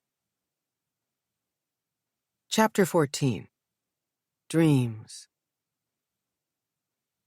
That the news media has lessened its scrutiny of the Carringtons at this point in the investigation is predictable, and still, Sin is surprised to see only a few second stringers camped out in front of their brownstone. Unless no one's inside. Before putting herself through a barrage of questions she has no intention of answering, Sin sits on the park bench across the street and pulls out her phone to dial Nell. No answer at home. She tries her cell. "Hold on, let me step out of my meeting," Nell says. "Oh, I didn't realize you were back at work." Sin hears a door closing, and Nell's voice is once again audible. "I hadn't planned on it, but when Tali wanted to come to school, there was no way I was letting her come alone." "Tali's in school?" "She says she wants things to go back to normal. We thought maybe you wouldn't mind pushing her session off until later today. I probably should have waited to hear what you thought, but I've already bothered you enough. You must be busy." Nell's tone is biting. She isn't the first family member to let Cyn know she's jealous over the time she spends with other patients. What she doesn't know is that right now, Cyn doesn't have any other patients. "You haven't bothered me. I told you to call me any time." "I did, twice yesterday, and then again this morning." Noah is the gift that keeps on giving. Cyn didn't get a single message, never mind 3. "I'm in the process of changing my answering service," she says. "There must be a mix-up. I could meet you now if that works. I could come to you. You and I haven't had much time to connect, and I'd love to see Tali's school." The Performing Arts High School of Boston takes up 2 Newbury Street blocks, Fairfield to Dartmouth, and its showpiece, the Exeter Street Theater, is situated smack in the middle. Living and working in Back Bay, Cyn's walked by the main building countless times, but never has she been more tuned into the flurry of activity that surrounds it. A parade of musicians forms around the entrance. 2 teenagers holding scripts lean against the Romanesque facade, animatedly running lines. Cyn looks for Tali. And there is the pool of reporters transplanted from a few streets over, milling around the school, looking camera-ready, though bored. The inside of the theater is more impressive than she'd imagined. Cyn doesn't need to be an architect to appreciate how the classical and decorative elements merge throughout the space in a balance of old and new. Nell stands by the reception desk, waving her over. "I take it you've never been here before. Isn't it something?" Looking around, Cyn wonders why she's never been to a concert or play here until she remembers that's not something Noah ever wanted to do. "I haven't," she says. "You can bet I'll come to one now." "We can talk in my office, 2nd floor." As they travel the stairways and hallways, passing rooms filled with singers and small ensembles rehearsing, Cyn is jarred by the contrast to the noise and movement that defined the entrance to the lobby. "Quiet, isn't it? All of the practice rooms and studios are soundproof," Nell says. "I don't have to tell you teenagers can be pretty distractible." Nell opens the door to her office, an unremarkable space with a desk, a mesh chair, and seats for 2 guests. The only extraordinary thing about the place is the wall covered in cast photos labeled with show titles: The Miracle Worker, You Can't Take It With You, The Crucible, Rent. "Since I've been here, we've done all the classic theater pieces, several times. If they stage one more production of Our Town, I'll need to get a new job." Again, Cyn finds that she's looking for Tali, this time among the rows and rows of actors in costume. Nell wastes no time getting to what's on her mind. "I'm worried about Tali being back here." "How so?" "The expectations are over the top in this place. Not only the academics, the artistic director chooses plays that are intense even for adult actors. Last season, they put on Finish Line, a documentary theater piece about the Boston Marathon bombing. A lot of these kids have personal experiences because it happened right outside our doors. I wasn't the only one worried they couldn't handle it. Lots of parents were up in arms." "Was Tali cast in that?" Cyn asks. "She had a doubling role. It's when a handful of actors play more than one part. Turns out the director was right. I know I'm her mother and definitely biased, but you should have seen her. Tali nailed it. But that was before." Cyn scans the cast photo labeled Finish Line. Nell taps the glass. That's her director, Greg Normand. "He looks like one of the kids," Cyn says. "Is this Tali?" She points to a young woman who exudes the kind of confidence she's only seen glimmers of. The Tali Cyn knows is mostly on edge, her movements dulled and her energy diminished. In this context, the light in her eyes is unmistakable. "She looks happy," Cyn says. Nell gestures to the guest chairs, inviting her to sit. "What I'd give to have that girl back. It's like walking on eggshells being around her. One minute we'll be contentedly watching a movie, and the next thing I know she's closed up in her bedroom and won't talk to me. I need you to tell me, will she ever be herself again? I'd be lying if I told you the trauma won't impact her life going forward. But from what you've told me and what I've seen for myself, Tali strikes me as a resilient young woman. Lots of strong people do amazing things after adversity. Nell swallows hard, like she's getting ready to unload about something. Cyn braces herself for more ranting about Zeke. Tali told me she's dedicating her performance to June, Nell says. I know my daughter. She's going to drive herself hard. It's another mature piece, and trust me, Greg will not be cutting anybody any slack. Tali told me what it is, but tell me again. Spring Awakening, another one of Greg's edgy choices. A lot of people see it as a play about sexual coming of age. Don't get me wrong, I'm not condoning teenagers having sex, but that's not what's bothering me. It's the other themes: abuse, rape, suicide. You're worried Tali is too fragile for all of this? I am. The play raises lots of questions that don't have easy answers. You and Zeke and Tali have all said acting is what makes her tick. In the beginning, a little avoidance can be a helpful coping mechanism. If she's focused on the play, that means she's not focused on everything else. I'm not convinced. She still has all her academic work to make up. The rehearsal schedule is ridiculous, and she's going to be spending even more time with Sam. Given how he's doing, I'm not sure Tali's avoiding anything. Tell me about Sam. He's the friend she's always texting? They've known each other since day one freshman year. He's a great kid, and he's always been a good friend to Tali, though his mother is an entirely different story. Anna says he's taking June's death hard because June and Sam were going out, which is news to me. But now he and Tali are cast in this intense play with all these intimate scenes. Do you ever work with the other kids affected by abductions? Sometimes I do. It depends on how my primary patient feels about it. It would be up to Tali. I know she's only one of your responsibilities, Nell says. But if you can find a way to help these kids get through this production, I'd be grateful. Some days I wish I could take Tali and go into hiding, move somewhere, start over. Zeke is the subtext of Nell's escape fantasy. Hearing her talk about running away reminds Cyn of her lost office, her nearly empty apartment, the new job. Given everything she knows about the way heartache works, her own plan seems silly now. You can't hide from anguish. It finds you no matter where you go. How are you holding up? Cyn asks.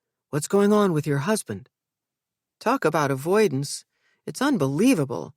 He's in jail, and all I want to do right now is focus on my daughter. Maybe it's not an either-or situation. Is Tali talking to you about Zeke? She said she's not ready to talk about him with me. A little. I'm honest but not effusive when it comes to him. Partly because I don't know what to say, and also because I don't want to dump things on her. He's her dad. It's good you're not out to demonize him. But the reality is his legal trouble is going to get worse before it gets better, and then there's his emotional health. Maybe I can help you and Tali talk about it in a session together. In a wistful way, Nell glances beyond Cyn's shoulder to the wall of photos. I'd like that. I'm doing my best not to push Tali to tell me everything, when that's all I want to do. Cyn reaches across the desk for a Post-it and a pen. I'm sorry about not getting back to you yesterday. For now, this is a better way to get in touch. In the awkward silence, Nell accepts the slip of paper, and the two women stand. You never asked me why I don't put my foot down and say, no, Tali, you can't be in a play right now. Tell me. I'd rather show you. Nell leads Cyn out of her office in the opposite direction of the lobby entrance. Whenever Cyn notices a ping of worry that she's spending too much time here, she lets it go. Until classes start, she's got all the time in the world. Within minutes, the warren of formal hallways opens to a more contemporary space. Large double doors, dark wood and carved with the twin masks of tragedy and comedy, take up most of one wall. A sign above the doors reads, Sock and Buskin Theater. Nell puts a finger to her lips and opens the door. The theater is small as theaters go, and while the teenagers on stage don't miss a beat at Nell and Syn's arrival, the man standing to the left of the stage briefly turns and glares in their direction. "That's Greg," Nell whispers as they drop into 2 seats on the aisle. "He hates that I have permission to tour people during rehearsals." Cyn is spellbound. Not by the innovative theater with its dark walls and bare appearance, or its black chairs squaring off all sides of the stage, but by Tali. The girl stands center stage, singing a ballad. The weight of her voice is powerful, rich with dark notes. Cyn doesn't know what she expected, but definitely a voice less developed, maybe something light and bright and breathy. "See what I mean?" Nell asks. When Cyn doesn't respond, Nell's irritation rises above a whisper. "That song! I'm going to be wounded. You're going to be my bruise. How can she move on if she has to sing this all day?" Preoccupied by Tali's hypnotic talent and commanding presence on stage, Cyn missed the lyrics coming out of her mouth. When another thick beam of light pours into the darkened theater, the director turns again in their direction. At first, the silhouette is indistinguishable, but the closer the man gets, the more familiar he is. Making his way down the aisle, it's like he owns the place. The teenage boy on stage stops moving and swats Tali's arm to get her attention. She stops singing, but the music continues to play. "Mrs. Carrington," the director bellows above the pianist. "Anyone else you're expecting to interrupt rehearsal?" Before Nell can say anything, the man makes it to the front of the stage and flashes his badge at the director. "I need to talk to Sam Wallace." Chapter 15. The Secret School. Fitz has been inside the Performing Arts High School of Boston all of 6 minutes, and already the place is on his last nerve. Everywhere he goes, there's a piano. He tells the director he's there to talk to Sam, though he's careful not to use the words question or interview. Norman takes one look at his badge and doesn't refuse him. With an exasperated wave of his notebook, the director tells the pianist to cut the sound. "People, listen up. Mr. Wallace, you're dismissed, but take your script. I want you off book on that scene by tonight. Everybody else take 5, but only 5. We've got a lot to get through." All the kids plus Piano Man disappear through the wings, leaving only Sam and Tali in the spotlight. Seconds ago, the girl was belting out a show tune, and now she cowers in front of this guy like a puppy about to get whacked. "I have to go too," she says, pointing to the back of the theater. Norman throws the notebook on the stage, making a loud thwack, sending the pencil flying. "This isn't High School Musical," he says. "I told you the schedule was grueling. You said you could handle it." In the world of places like this, the director is God. And this guy plays his part Old Testament. There's a whiff of desperation about him, a bitterness, like this school and these kids are beneath him. Fitz has been in pissing matches with scarier guys, so he's about to call him out. It's only been 2 weeks since the kid was abducted. Nell beats him to it. She storms the apron of the stage, followed by Cynthia Rawlins, like Fitz needs to see her right now. "Sam, Tali, get your things. Meet Detective Jameson and Dr. Rawlins at the front of the house," Nell says. The pair backs up stage, suddenly looking like the kids they are, and then they turn and run, talking to each other the whole way. "Greg, this is Tali's psychiatrist," Nell says. "She's too nice to tell you off, so I will. If you talk to my daughter like that again, or in any way intimidate her, lead or no lead, I will pull her from this production faster than you can say curtain." Unfazed, The director collects a stack of scripts and his notebook from the front of the stage while Nell keeps going at him. Normand has missed the pencil, which is covered in bite marks. It's almost too easy. Fitz discreetly slips a small evidence bag from his coat pocket, covers his fingertips with plastic, and slides the pencil toward him without contaminating it. "It's not my forte," Normand says, "but I can try to be more sensitive. What I won't do is coddle her. Tali has potential to be great in this part, and I will be pushing her." "Well, then you can expect to have more visitors during rehearsals," Nell says. "I'll see you this afternoon." Normand exits the theater by a side door. "Go, Mom," Fitz says, clapping.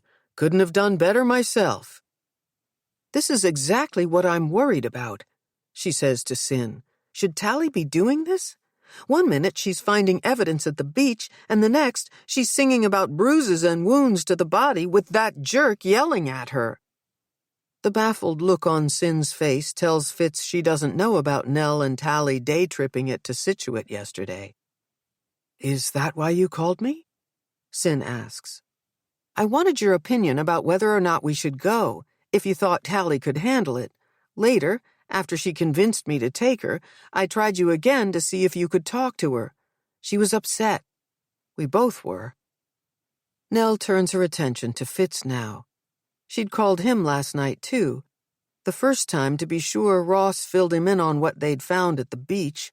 The second, to press him for details about what he planned to do next. Both times to let him know she was royally pissed that evidence had been missed on that first pass at the crime scene. "What about what we found?" Nell asks. "The fabric snagged on the shrub is likely a piece of June's coat, but it'll have to be analyzed to be sure." "That's it? All you're going to do is test it?" No, we ordered a second sweep of the area. Investigators finished up last night, and we're analyzing other potential evidence as we speak." Nell's fire is directed at him. He's used to it. It's part of the job to take heat for things that aren't your fault. She's probably more ticked at herself for being talked into taking her daughter back there. Cyn puts a hand on Nell's shoulder. "I'll talk to Tali and help her sort this out." Fitz's initial attraction to Cyn still holds, even though she's back to wearing her therapy clothes. There's a twist in his gut when he remembers the way she looked Saturday night at the Beehive. How, a few drinks in, Cyn sat next to him on the piano bench, their sides touching as he played. Fitz zeroes back in on Nell when she asks about her husband. "When do you think they'll let Zeke out?" "You should talk to his lawyer," he says. "For now, his case is classified no bond, and I'm not the one to go over specifics." Nell shushes him when Tali and Sam materialize back on stage. "There you are," she says. "You told us to meet you at front of house." With Tali's arms crossed tight and one hip cocked, she's acting out the all-American teenager. Normal looks good on her. "That's right, I did," Nell says. "Are there dressing rooms free out back? That might work better." Tali says, "Uh-huh." Sam looks at his feet. "Follow me." Even though Nell gave the directive, she tags along behind Tali and Sam, leaving Cyn and Fitz to bring up the rear. "Should you be questioning him without an adult present? A parent or a lawyer, maybe?" Cyn whispers. "I'm here to go over a couple of details, that's all." Cyn might be morally right, but she's not technically right. Fitz isn't required to contact Sam's mother or obtain any kind of permission before approaching and questioning him. That doesn't mean he likes the way she's staring at him. To get backstage, they ignore the roped-off passageway and climb 5 flights up to a landing with no exit. Sam pushes the wall in a seemingly random space, and a secret door opens, leading to a hallway lined with dressing rooms. Greg Normand strides in their direction. He's shouting again. "People, it's been a lot longer than 5 minutes. If you're not in places before I get to that stage, you will be replaced. There are plenty of students who would kill to be in your shoes." Cast members spill from dressing rooms like it's a raid on a rave. Tali stops momentarily and whispers something to her mother. "It's fine. I'll take care of him," Nell says. "Go ahead." Acting like she owns the place, Nell parks Sin and Tali in a dressing room with bright light coming in from the balcony fire escape. She sticks Fitz and Sam across the hall in a space the size of a closet. Fitz is tempted to say, "I get it, you're mad," but then she closes the door, and he's alone with the boy. They both sit. Sam leans back in his chair a little too hard, tipping it, then writing it. He doesn't know what to do with his hands. "Thanks for taking the time," Fitz says, keeping it light, starting off slow. As cut off as they are from the other dressing room, he can't shake the look Sin gave him about what he's doing. "Congrats, man," Fitz says. "Huh?" "On the part. You got the lead. I don't think you knew that the last time we talked." "No, yeah, it's good." Sam is tall and lean, with broad shoulders. A dark, slick kind of good-looking, the lucky bastard is every casting director's dream. All he needs is to be marginally talented, and he'll make out fine in the business. "You're a sophomore. It's a big deal, am I right?" "I guess." "I get it. It's hard to be happy when you've lost your girlfriend." "Who told you June was my girlfriend?" It's the first time the kids looked directly at Fitz.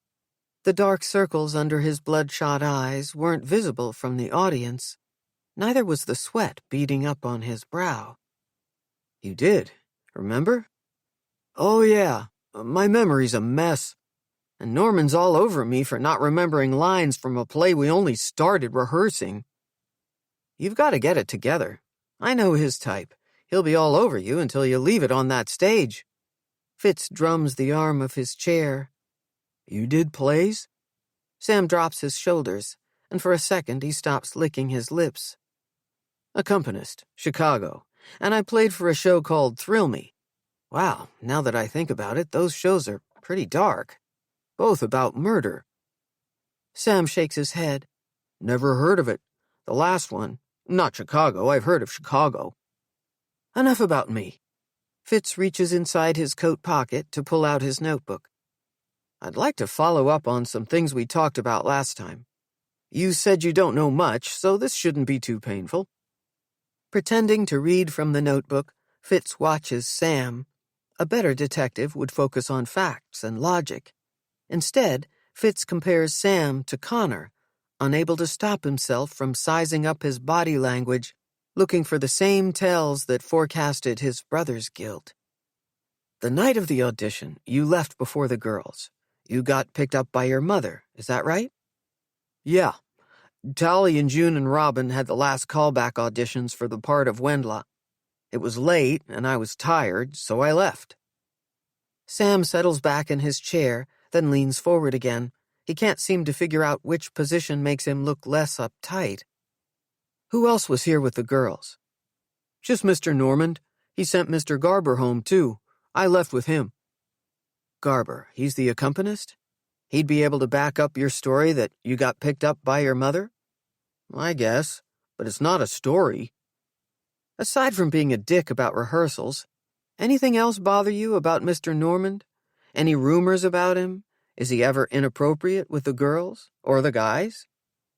Sam doesn't have Connor's poker face. Fitz has hit on something. "He didn't have a thing for June, did he?" Fitz asks. "Not June." "Okay, but he likes the girls? What about Tali?" "No." Sam is sweating like crazy, wiping his hands on his pants. "My partner, Detective Ross, you met him? He thinks Tali's father is involved somehow. He's shady, to be sure, but my gut says something's not right at this school."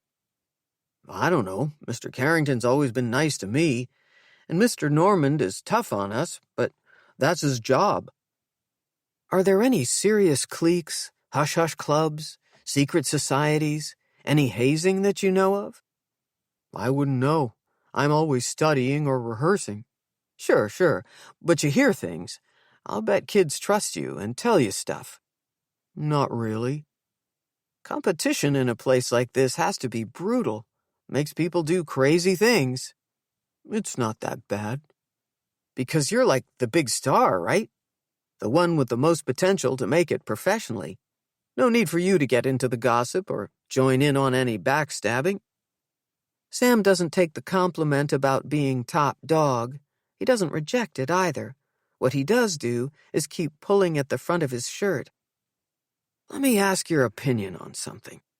Anybody at the school who you could see getting carried away? Who might do something to take June and Tali out of the picture? Fitz hesitates long enough to flip through his notebook. Like this other contender. What's her name? Robin? Chandler. No, Robin wouldn't do anything like that. She doesn't care enough. What about her parents? Mothers are the worst. Sam drops his head, and as if the kid's panic alarm went off, the door flies open and in walks Anna Wallace. Or maybe Fitz conjured her with his talk of stage mothers. The first time he'd met Anna, Tali and June were still missing, and Fitz was holed up in Nell's office on the second floor of the Exeter Street Theater conducting interviews. In comes this mother-son act. Mom was clearly shaken, exuding genuine concern for the girls, and Sam was unresponsive with fear. When Fitz started asking about the night the girls went missing, it pained him to watch the kid knuckle under to his mother, the way she pressed him and hushed him, the way she pulled his strings, and how he marched to her beat. If her pride and pressure, the grinding ambition that has his name on it, wasn't so obvious, Fitz would have thought Anna was a lawyer. But her Hollywood hair and the jolt of pink lips clued him in. She'd been an actress. Her last chance at celebrity would need to come through her kid. Now here she is again, coming out of nowhere. Fitz offers her his chair. Sam and I were going over a few things. I'm glad he was helpful to you. He needs to get back to rehearsal, she says, more like an order than a fact. Anna opens the door wider and motions for Sam to leave. Fitz claps the kid on the shoulder, his firm grip effectively pinning him to his seat. We'll catch up another time. I'm taken with this place. You know what I mean? Sam, go! For someone so small and girly, Anna is a force of nature. She doesn't have to speak twice before her son hightails it out of the room. I'd appreciate it if you didn't speak to my son again without contacting me first. He and June care deeply for each other, and this whole thing has been difficult for him. I can't let you add to his grief. No, ma'am. Wouldn't want to do that. Out in the hallway, Anna falls in line with Nell, Cyn, and Tali as they come out of the dressing room. The three women look at him, their message clear. No more talking to kids without parents. Tali runs ahead to catch up with Sam on the stairs. Dr. Rawlins, got a minute? Fitz asks. The women stop as a pack. Nell and Anna look at Cyn. Go ahead, she says. I know my way out. After they're gone, Fitz says, Thanks for the endorsement. You can't bully these kids. Who said anything about bullying? Fitz moves toward the bigger of the two dressing rooms, the one Cyn had been in with Tali. He's tempted to put his hand on her back to guide her inside, but he's pretty sure she wouldn't want him to touch her here. How can you be a detective and not know anything about trauma? She asks, closing the door behind her. What, you think I'm purposely trying to upset Sam? I'm looking for answers to who might be involved in June's murder. I am not the bad guy here. As Cyn softens, he catches a glimmer of the woman he met at the entrance to his home sweet jazz club. You need to be careful, she says. Imagine what it's like for them. Every time you make them talk about that night, it's like it's happening all over again. June was their friend. Fitz can't tell if she's knowingly digging him, or she just picked up his kryptonite thinking it's ordinary rock. There's no way Kira would have told Cyn about Maddie. Her phone rings, and after fishing it out of her bag, she glances at it. I need to take this. Cyn moves to the other side of the room, where there's another goddamn piano. He moves to the threshold of the fire escape, scoping out the iconic Boston buildings that surround the alley. Yes, that's everything, she says. "I'll swing by later to sign." Short and sweet, Cyn ends the call and then looks over at Fitz as if she's annoyed he's still there.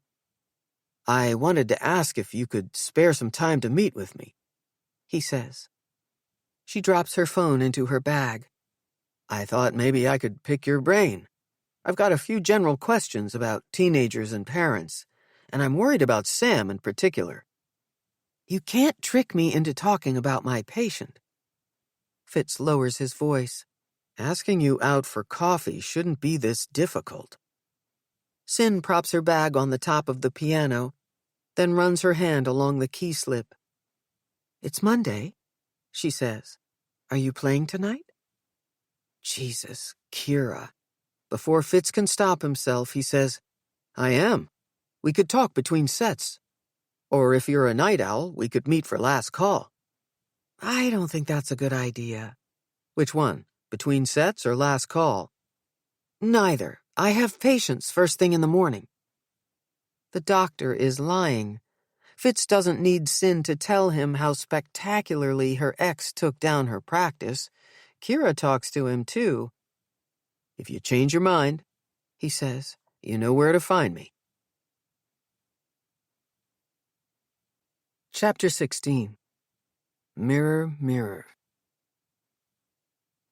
The bell rings, signaling time to change classes.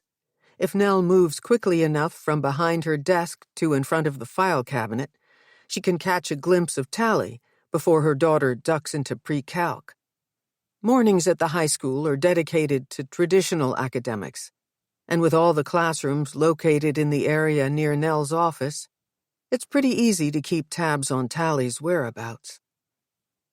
Up until 2 weeks ago, the only time Nell was aware of Tali in school was if she happened to pass a music studio and heard her distinctive voice ring out during a lesson, or if, on a mission to deliver a message to a teacher, she found her mid-rehearsal. A delightful surprise, Tali is the hyacinth you come upon on a walk, not realizing how desperate you've become to see bright colors bursting through winter. Now, Nell can't go one full class period without angling for a way to make sure her daughter is safe inside the building. No sign of her.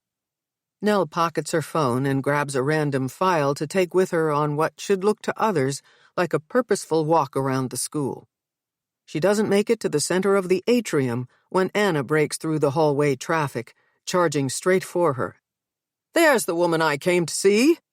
"You'll have to make an appointment. I'm off to—" Nell can't think of where she might be going fast enough. She's a terrible liar, and Anna knows it. "I'm not here on school business," she says, lowering her voice. "I came to see how you are." Anna looks different today. She wears less makeup, no jewelry. Her hair is flat, and her clothes, a combination of softer-than-usual fabrics, are all light blues and blush. Almost muted, it's easier to look past this woman who's been known to drive Nell crazy. "If you're looking for Tali, she's with Sam," Anna says. "She's helping him run lines so that prick Norman will get off his case about being off-book." Before Nell can deny she's been looking for her daughter, she gives Anna a watch-your-language look. "Oh, please. These kids call him much worse behind his back, and it's not like I haven't told him as much to his face. Imagine tearing into our kids after everything they've been through." Suddenly, Nell feels capable of strangling Anna. How dare she compare what Sam's experiencing to what Tali is dealing with? "I mean, it's been less than 2 weeks since the table read and only a few days since June's services," Anna says. "It's bordering on vicious." "You can't be worried Greg will replace Sam." "Well, no. He didn't even cast an understudy for his role," she says with pride. "Look, I'm all for pushing Sam to do his best, but bullying him shuts him down, and I won't have that. I feel the same way about Tali. I'm keeping an eye on Greg. I told him if he crosses the line into intimidating her, I'll pull her from the production and he can give the part to Robin." Well, you can't do that. Robin's dreadful. No one but June could hold a candle to Tali. Go ahead and put Greg in his place, but whatever you do, don't take this away from Tali. This is everything to her. Did she tell you that? She doesn't have to, honey. Have you seen her in rehearsal? She was born to play Wendla. Mark my words, talent scouts and casting agents who see her in this will be fighting over who gets to sign her. At the second bell, Anna scans the atrium, and it strikes Nell that Sam's mother is about to divulge the real reason she came to see her. To be honest, I'm worried about Sam, Anna says. As talented as he is, his heart isn't in it. He can't sleep, can't eat. We had a knockdown drag-out last night over memorizing his lines. It was my idea that he rehearse with Tali.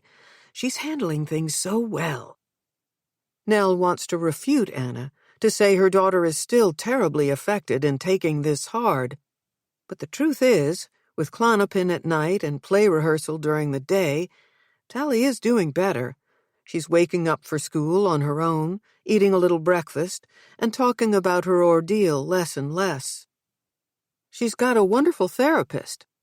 Nell hears the defensiveness in her own voice, though she isn't sure where it's coming from. Is she really competing with another mother over whose child is more depressed? Maybe Sam should talk to someone. It's not a silver bullet, certainly, but it helps. So Tali talks about it? Did she ever tell you what happened? I think if I knew more about June's final moments, I might be able to help Sam myself. Reassure him she didn't suffer, you know? As Anna's questioning wears on, the hallway becomes less crowded until only the students looking to skip remain milling about, their acting less credible without scripts. They should be in class, Nell says. That's not your job, is it? To police these kids? I'm talking about Tali and Sam.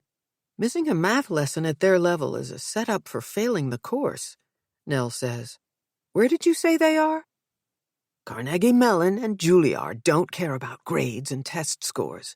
It's all about the audition.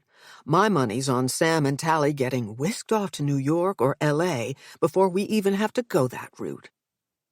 Anna's appearance may be toned down and off-kilter, but nothing else about her has changed. I should go find the kids, Nell says. Before she can disengage from Anna, Tali and Sam appear at the top of the atrium stairs. You have to tell him to stop, Tali says, shaking her new phone at her mother. Please! Slow down, Nell says. What's going on? I didn't recognize the number, so I answered it, and it was Dad. Tali throws herself at her mother, and like a reflex, Nell envelops her and starts rubbing her back. It's my fault. I should have taken his calls, Nell says. Despite pressure coming from all sides, she hasn't visited Zeke in jail. Thanks to his public defender and newly acquired phone privileges, he keeps calling her, too. He needs to explain things. At least that's what he says in the messages he leaves for her. You haven't been talking to Zeke? Anna asks. Of all the people Nell would not want participating in this conversation, Anna tops the list. Tali steps back from Nell. Can you go now? And tell him to leave me alone? I've already taken too much time off, Nell says. I planned to work late while you're at rehearsal tonight to get caught up. This is the excuse she has practiced, her cover story for not leaving Tali alone at school. You have to face him sooner or later, Anna says. I'll be here all afternoon dealing with costumes. Beverly's not in today, Nell says. You don't think a minor detail like our costume designer being out sick can stop me from crashing a closed rehearsal, do you? Anna links one arm with Tali's as if they're part of a cliquey group of schoolgirls. Don't worry, I won't let her out of my sight, Anna says, motioning for Sam to come closer. He's kept his distance the whole time his mother's been talking. Nell can't tell if Anna's offer to stick around is mostly to reassure her or to browbeat Sam. One thing is certain, though, Anna knows her son. Sam isn't his usual charming self. He looks like he's having an out-of-body experience. His face, though intensely calm, is vacant. "Are you okay, honey?" Nell asks. Sam shakes his head as if to rouse himself. "Yeah, fine. Just tired. And worried about the play." Anna drops Tali's arm and guides Nell a few steps away from their children. "This is how we help them get through this," she says. "We let them immerse themselves in the only thing that makes them feel alive. Go, see your husband. I'll be here the whole time." No longer willing to be backed into a corner by Zeke or anyone else, Nell takes charge. "Excuse me. Tali, can you come into my office for a minute, please?" Anna's facial expression is everything when Nell and her daughter leave her and Sam standing in the middle of the atrium. Tali shuts her office door. "I'm fine," she says. "You can go." "You didn't look okay a few minutes ago. Do you want me to call Dr. Rawlins?" "I overreacted. I didn't expect Dad to call me. That's all, really." "I don't feel comfortable leaving you here alone." In a sweet gesture, Tali places both hands on her mother's shoulders. "I'm definitely not alone here. Come on, it's our chance to finally put Mrs. Wallace's overprotectiveness to use." Once again, Tali impresses Nell with her ability to roll with what's being thrown at her. "Don't leave this building for anything. Promise?" "I won't even leave this office until rehearsal. If it's okay with you, Sam and I can run lines in here.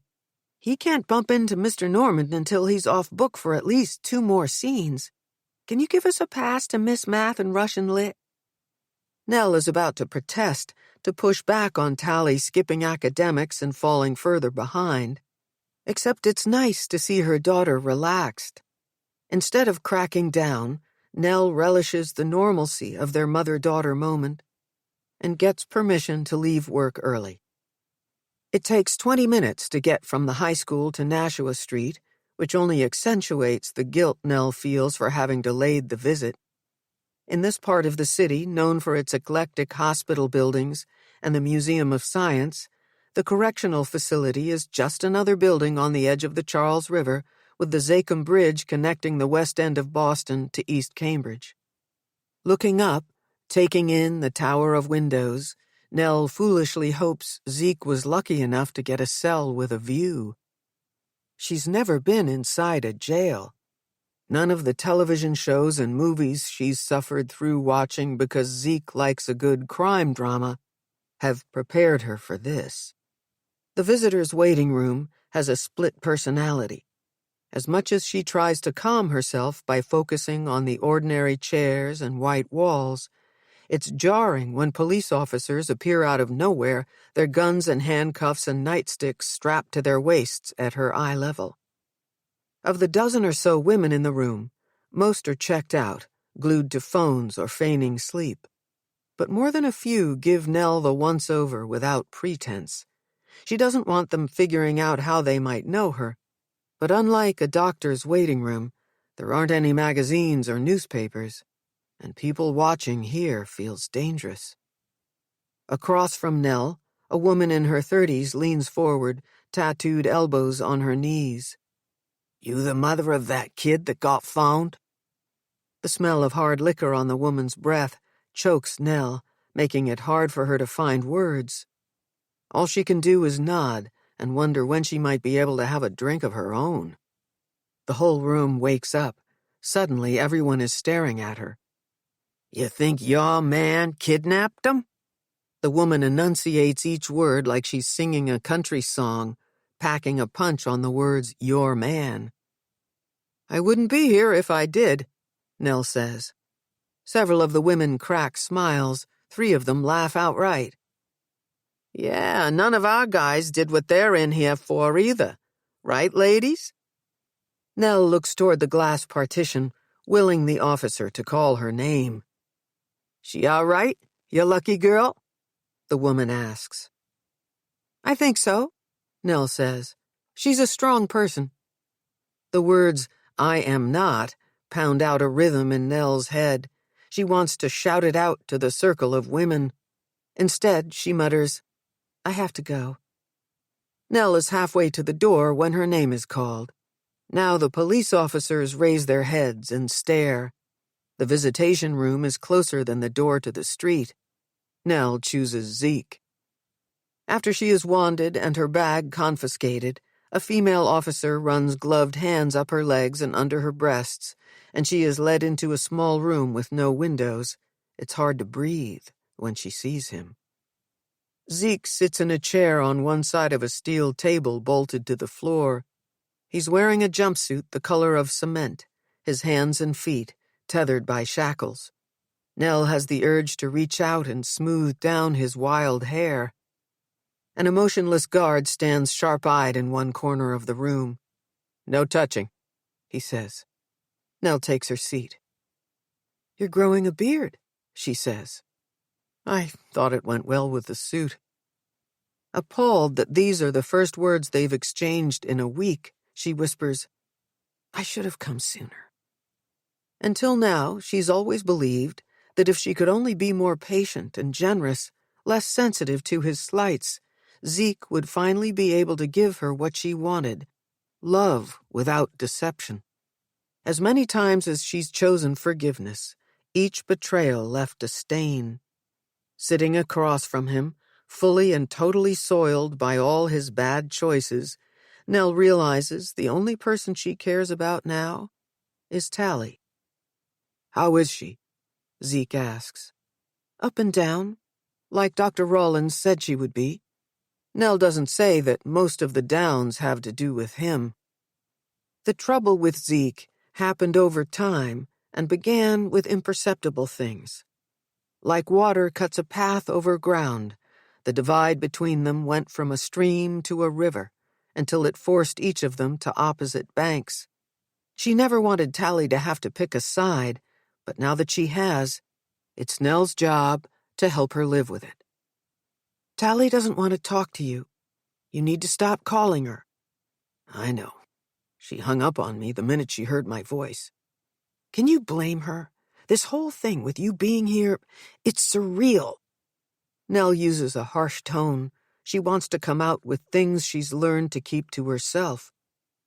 Zeke unclasps his hands and moves them flat on the table. The clink of his cuffs, metal against metal, accentuate Nell's point. "All publicity is good publicity, right?" "What's wrong with you? Tali wants to be known because she's good, because she's great. This isn't anything close to what she wants. It isn't what I want." Nell clenches her jaw, afraid if she unloads on him, she'll never be able to stop. "Nell, come on. I'm not trying to piss you off. This isn't easy for me." "I'm glad you came," Zeke says. This is hard for him? Here we go. "I've done terrible things." Zeke pauses as if the next words are trapped in his throat. "What?" "Criminal things." "Shh, don't say that." Nell lowers her own voice, as if the guard nearby isn't trained to hear confessions from wherever he stands. She waits for the tears, or for the dam that holds back her rage to finally let go. There's no explanation for the absence of feeling. "After you kept me from getting at our money, your money, I got involved with some bad people, so I could gamble." "Oh, Zeke, what did you do?" Now the floodgates open. Nell is crying, wiping her eyes with the back of her hand. "When I couldn't pay them back what I owed, they threatened me. My only way out now is to tell police what I know." There it is.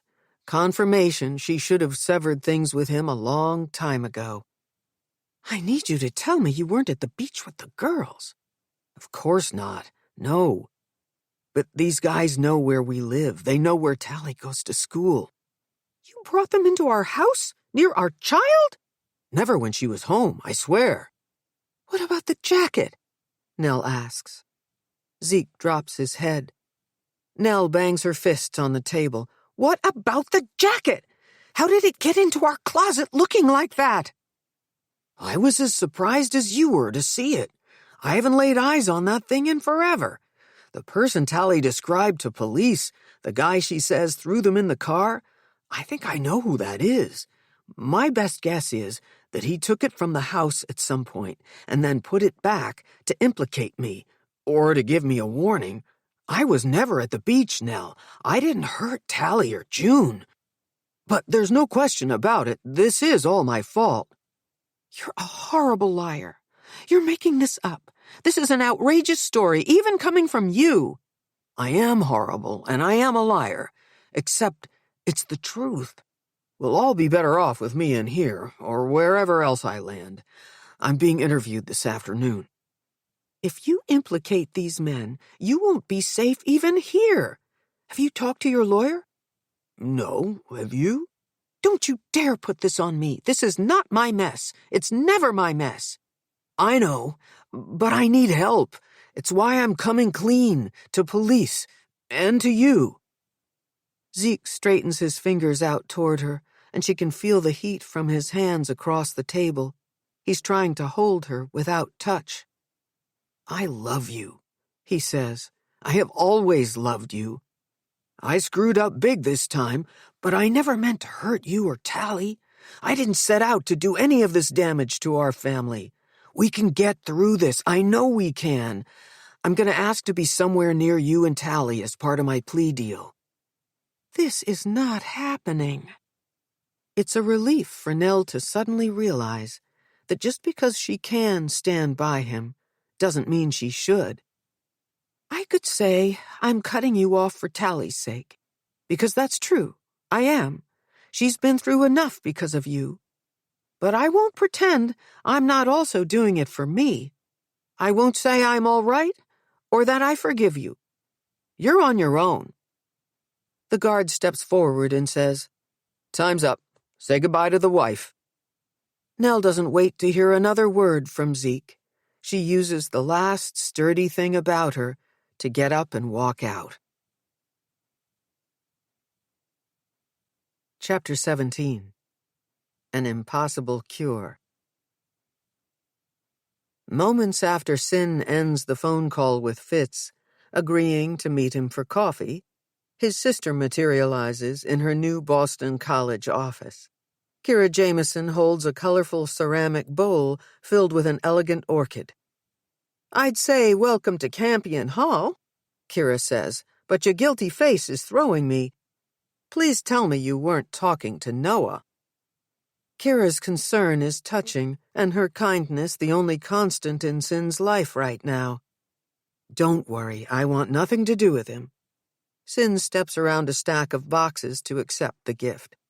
If you promise to keep it that way, Kira says, I could fix you up with someone much nicer. And who would that be? Like I don't already know. Kira throws her shoulders back in mock indignation. You forget I am Southie born and raised. Fitz isn't the only fine Irishman I can think of for you, although I will say he's the most talented, and you have to admit my brother is cute. In all seriousness, you didn't tell Fitz about Noah, did you? I might have. Kira pushes a pile of interoffice envelopes off to one side of a table to make room for the plant. How in the world did that come up? I thought you two looked kind of cozy the other night, and after you left, I might have told him that you weren't seeing anybody right now. Blame it on the bourbon. The story slipped out. Cyn doesn't need to ask Kira which part. Anybody telling it would cut right to the sensational climax. The night everything fell apart, Cyn had finished work before 7. Noah stayed behind to see one more patient. As he ushered an anxious 20-something into his office, he told Cyn that if she could wait to eat, he'd grab some Thai takeout on his way home. Using his body to block his client's view, he'd kissed her and whispered, "Love you." At first, walking to their apartment 10 blocks east of the office brownstone, Cyn looked forward to having a little time to herself. A comfy nightgown curled up with a good book sounded good to her. Except the later it got without Noah at home, the more bent out of shape she became. When he didn't answer his phone, irritation turned to panic. Quickly dressing in jeans and a sweater, Cyn retraced the route Noah would have taken to get home. The Thai place they frequented had closed already, and without anyone inside, there was no way to find out if he'd even made it that far. Cyn started to run. At the office brownstone, she took the elevator to their suite. The simplest explanation was that a dog-tired Noah had lost track of time writing session notes. That had happened before, except those times he'd always answered his phone. The waiting room was empty, and though her office was dark, his was dimly lit. Now that she knew he was okay, Cyn wasn't about to hold back. She'd lay into him for scaring her, for being so thoughtless. At first, it was impossible to make sense of what she was seeing. And then it wasn't. Noah and his 7 o'clock patient were wrapped in each other's arms, sound asleep on the floor. Her dress wrongly buttoned, the snap on his pants undone, and the zip of his fly at half-mast. "I'm sorry," Kira says, breaking into Cyn's trance. "My ma always said this mouth of mine would be the death of me. Say something, please." "It's okay." She couldn't blame Kira for gossiping. She might be tempted to do it too if the whole thing weren't so tawdry, and if it wasn't her life. Cyn shifts the piles of papers from one corner of the desk to the other, inadvertently uncovering the receipt from Castle Storage. The place in South Boston where all her office treasures sit in a heap, getting dusty in the dark. "It doesn't matter. I'm not with Noah now. And I'm not interested in your brother either. I'm going to concentrate on myself for a while." "Will you forgive me for squealing to Fitz if I help you get this place shipshape?" Kira asks. "My next class doesn't start for an hour." "There's nothing to forgive. Plus, I have a client coming. We're going to work on the office together." Cyn's tack with her reunification clients is to put them to work, to see how each girl copes with doing ordinary things, bumping up against everyday demands and inevitable frustrations. "Tali Carrington's coming here? You know I can't talk about my clients." "I get it," Kira says, tidying papers on the desk, scanning the list of items Cyn has placed in storage. "Even though we're friends and colleagues, you can't trust me now because I blabbed to my brother." "That's not it at all." "Yes, it is. You already told me you handed off all your other clients to different doctors. You're pissed at me. Go ahead. Let me have it." "I'm not angry. You're the only person who's been there for me. As far as friends go, beggars can't be choosers." Kira's joyful laugh rings out in the office. "You can be quite funny when you want to be." Cyn shakes her head and exaggerates a smile. "Yeah, I'm a laugh riot." "I'll miss you squatting in my office before classes," Kira says. "Now that you've gone from adjunct to full professor and have this snazzy office all to yourself, I'll probably never see you."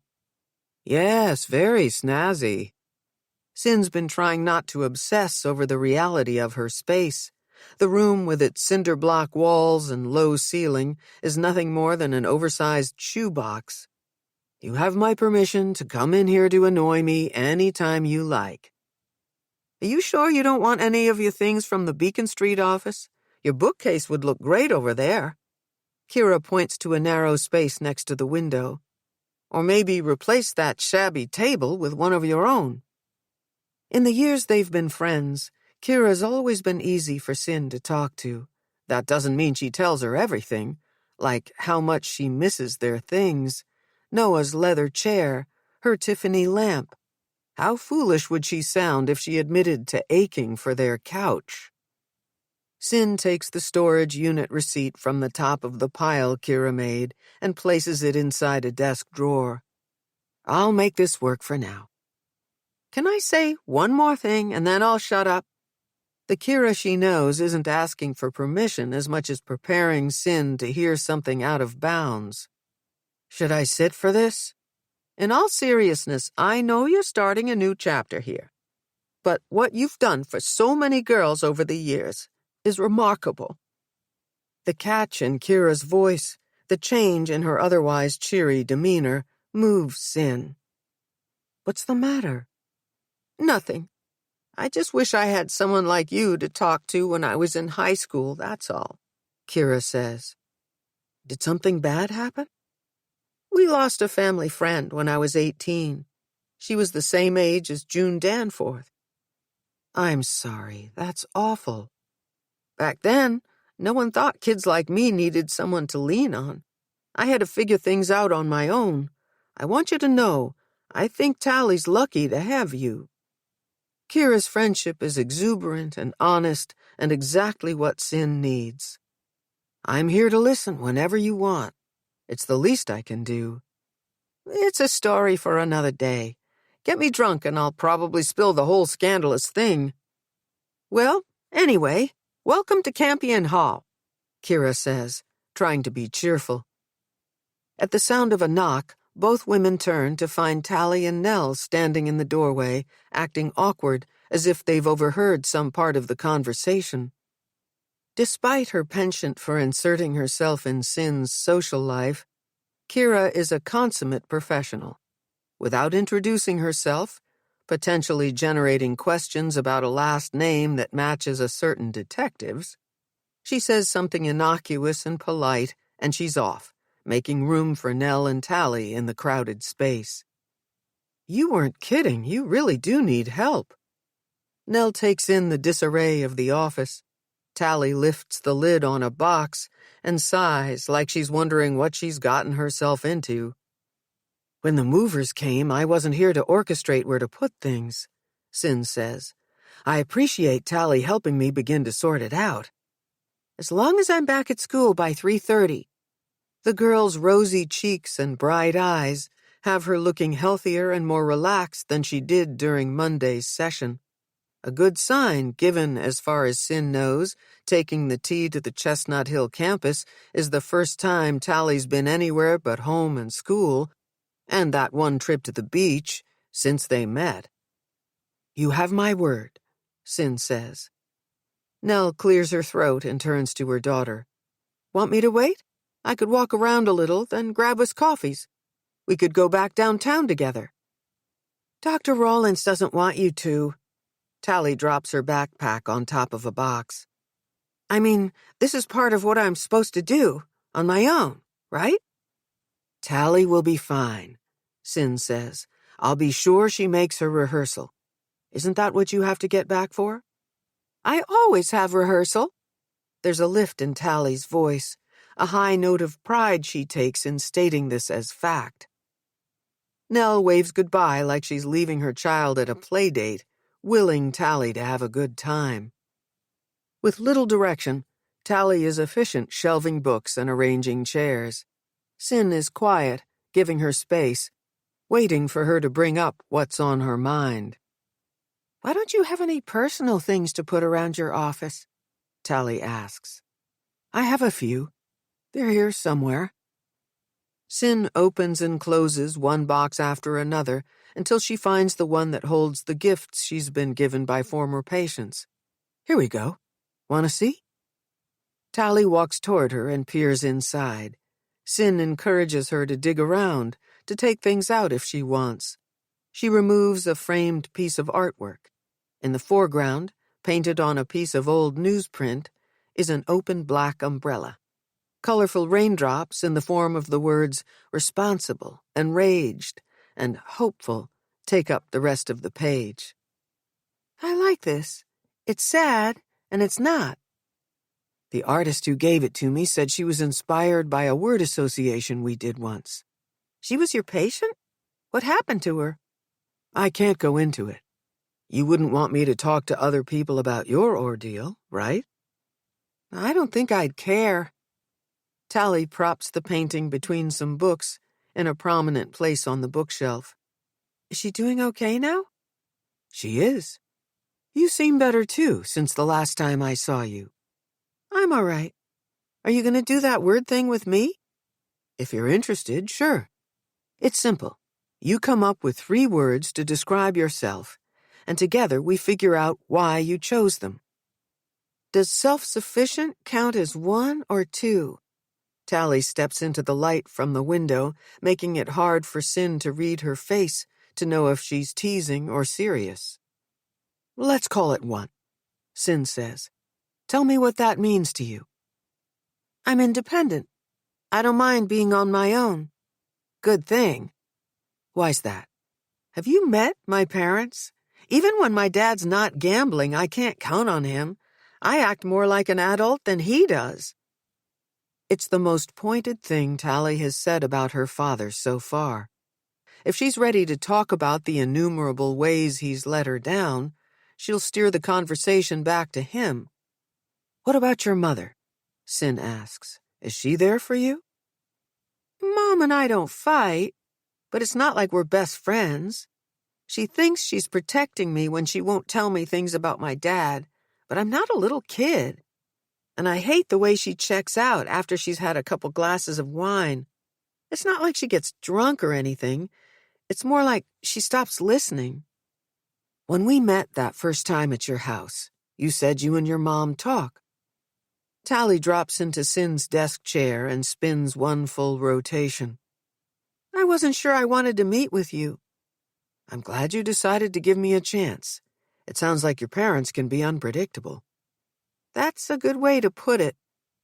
What would it look like if your mom was honest with you? No answer. Tali pushes off the desk chair. We should move this table next to the window. Your mail and keys can go in the drawer, and the plant needs sun. Cyn lets Tali direct the session, and together they move furniture. After the table is in place, they shift the desk and chair with an eye toward perfect symmetry. Tali stands back to take in the changes. That's better. Have you thought of your second word? Cyn asks. Disciplined. I remember you telling me about the dedication it takes to act and sing, to memorize your lines and all the staging. That, and you have to constantly work to be better, to stand out. Before I started Arts High, not everyone got how much you have to give up to be good. Most of my friends get it now because they feel the same way. It's worth it. Tali looks right at Cyn. I shouldn't have worried before, when I thought I might not want to still do it, because when I'm acting, nothing else matters. Does Sam feel like you do? He used to. Tali pauses as though she's waiting to see if Cyn will probe further, but she doesn't speak or move, leaving room for stillness to do its magic. He's worse lately, mostly because of June. Was Sam having a hard time before June died? Tali goes quiet again, and this time, Cyn does nudge her. You can tell me. I don't share what we talk about with anyone. The only exception would be if Sam is planning to hurt himself. Is he? Not on purpose, no. But he's doing risky things? Cyn steadies her voice. She is practiced at not shutting girls down by pressing too hard. Party drugs, mostly. Does anyone else know what he's doing? Someone who could help him? Our director knows. You should see the way he tortures him. That's probably not the best way to help him. How about you? I've tried to get him to stop. I help him constantly with the play, learning his lines and trying to find his character. I didn't mean you should try to make him stop. As much as you might want to, you're not responsible for his choices. Oh, you're asking me if I use? Don't worry, the only thing I'm addicted to is acting. Tali offers a weak smile. I'm not like them, Sam and my dad. I can't even stand how numb I feel on that stupid Klonopin you gave me. How much are you taking now? I let my mom think I take them at night, but I'm not. I'm lucky to be in this play, and I won't let anything screw up this one good thing. Is that awful to say? There is the inner strength Cyn recognized running beneath the surface. Not at all, she says. But what's the harm in telling your mom the truth? She'd make it into a big deal. I mean, how many times can I say I don't know what happened that night or the next day on the beach? I told her what you said, that remembering isn't always the most important thing. I'll be fine if people let me power through. Sounds like you're angry. I don't feel rage like she did. Tali walks toward the bookshelf and the painting she'd only moments ago positioned there. Maybe not, Cyn says, but maybe you could allow for the possibility that deep down you do, or that someday you will be very angry about everything you've been through, and I'm not talking about the abduction and losing June. You want me to say how pissed I am at my dad for absolutely everything? Or at my mom because she didn't tell me she protected our money from him? She could have saved me from all the times I worried we were about to go broke because of his crappy choices. Or maybe you want me to say how embarrassed I am that everyone knows my father's in fucking jail. I'm not here to make you say anything, unless you want to. Well, I don't. She reaches into a box and pulls out a handful of books, loudly clacking their spines against wood as she shelves them. This is a place for you to take charge, Tali. Even if all it involves is where to put a table and some books. That especially goes for what you want to talk about. This thing you do, having girls do stuff with you so you can figure out how they are, it's kind of weird. Wouldn't meeting me at school to see me rehearse the play accomplish the same thing? Given the words you've chosen, I'll bet you can see the value in getting out of your comfort zone. I want to give you a safe space to do that, someplace away from home and school. Do you like the words I picked? I'm surprised you didn't say talented. I haven't told you my third one yet. Tali lowers her head and shoots Cyn a sidelong glance. She is definitely playing coy now. That's it, then? You pick talented? I think I like bold better. Not all talented people are successful. I know what I've chosen to do with my life isn't going to be easy. You have to take risks to be noticed and get cast in high-profile shows. Whether it's the roles I go after or the way I tackle a character, I need to be confident and daring. You certainly are that. I was mesmerized by your performance the other day. I hope you know I'm not just saying that. Tali lights up as if she could live for 2 months on the compliment. I think that's enough unpacking for today, Cyn says. Let's get you back to school. You don't have to come with me. I promised your mother, and I have a meeting downtown anyway. Tali reaches into the bottom front pocket of her backpack. Do you have a T-Pass? I have an extra Charlie card if you need it. I'm all set, Cyn says, producing one of her own from her purse. Side by side, they walk across campus, down the hill to the inbound stop, where they'll hop a trolley train to Back Bay. Within minutes of standing on the platform, one arrives, mostly filled with students jostling backpacks, like Tali. The Green Line is known for being fairly clean and mostly safe, but with never enough seats for its riders, it isn't easy to move into the car. Some people are notorious for exercising what little control they have in their lives by being non-budgers. Making an effort to stay together, Cyn and Tali find a pole with space enough for 2. If my mom were here and you did that word thing with her, I'm pretty sure one of hers would be uptight. She hates the T. Before Cyn can lightheartedly ask Tali not to weaponize the exercise against unwitting family members, they're interrupted. Hey, you're that kid who got kidnapped. Natalie something? Tali Carrington. A group of teenagers, a boy and 3 girls, both younger and older than Tali, crowd around her.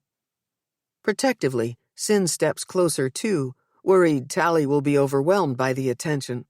She waits and watches, gauging whether to ask them to give her some space. But Tali accommodates them. The vibe she gives off is friendly. A young woman too old to be wearing a headband bedecked with daisies and bows hangs on Tali's every word. It must have been the worst. Seriously. The boy in the group accentuates his disgust by repeatedly hoisting his messenger bag onto his hip. I miss June, Tali says, but I think she'd want me to keep acting, you know? Passengers in the seats around them begin to whisper. A woman standing next to Cyn, patting the round ball of an infant kangarooed to her chest, leans in. Who is she? Right before entering the underground tunnel, the train comes to an abrupt stop, throwing Cyn against the pole she's been gripping. Tali never loses her footing. As the girls in the group move closer to Tali to hear her talk about school and her play, a gap opens in the crowd. That's when Cyn sees Noah. He's in a rear-facing seat with his head down, reading a book.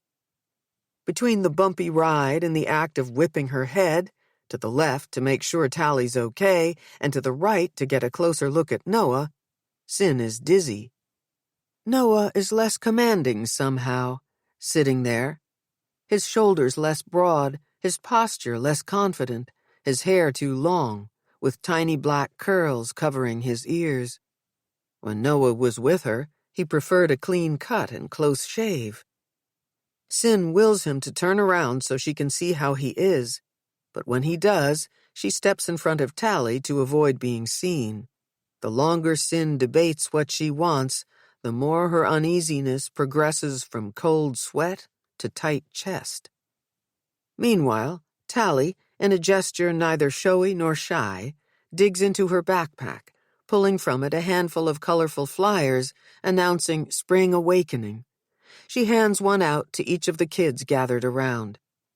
We're totally gonna sell out. My director had to move the play from our school theater to Holden Hall next door.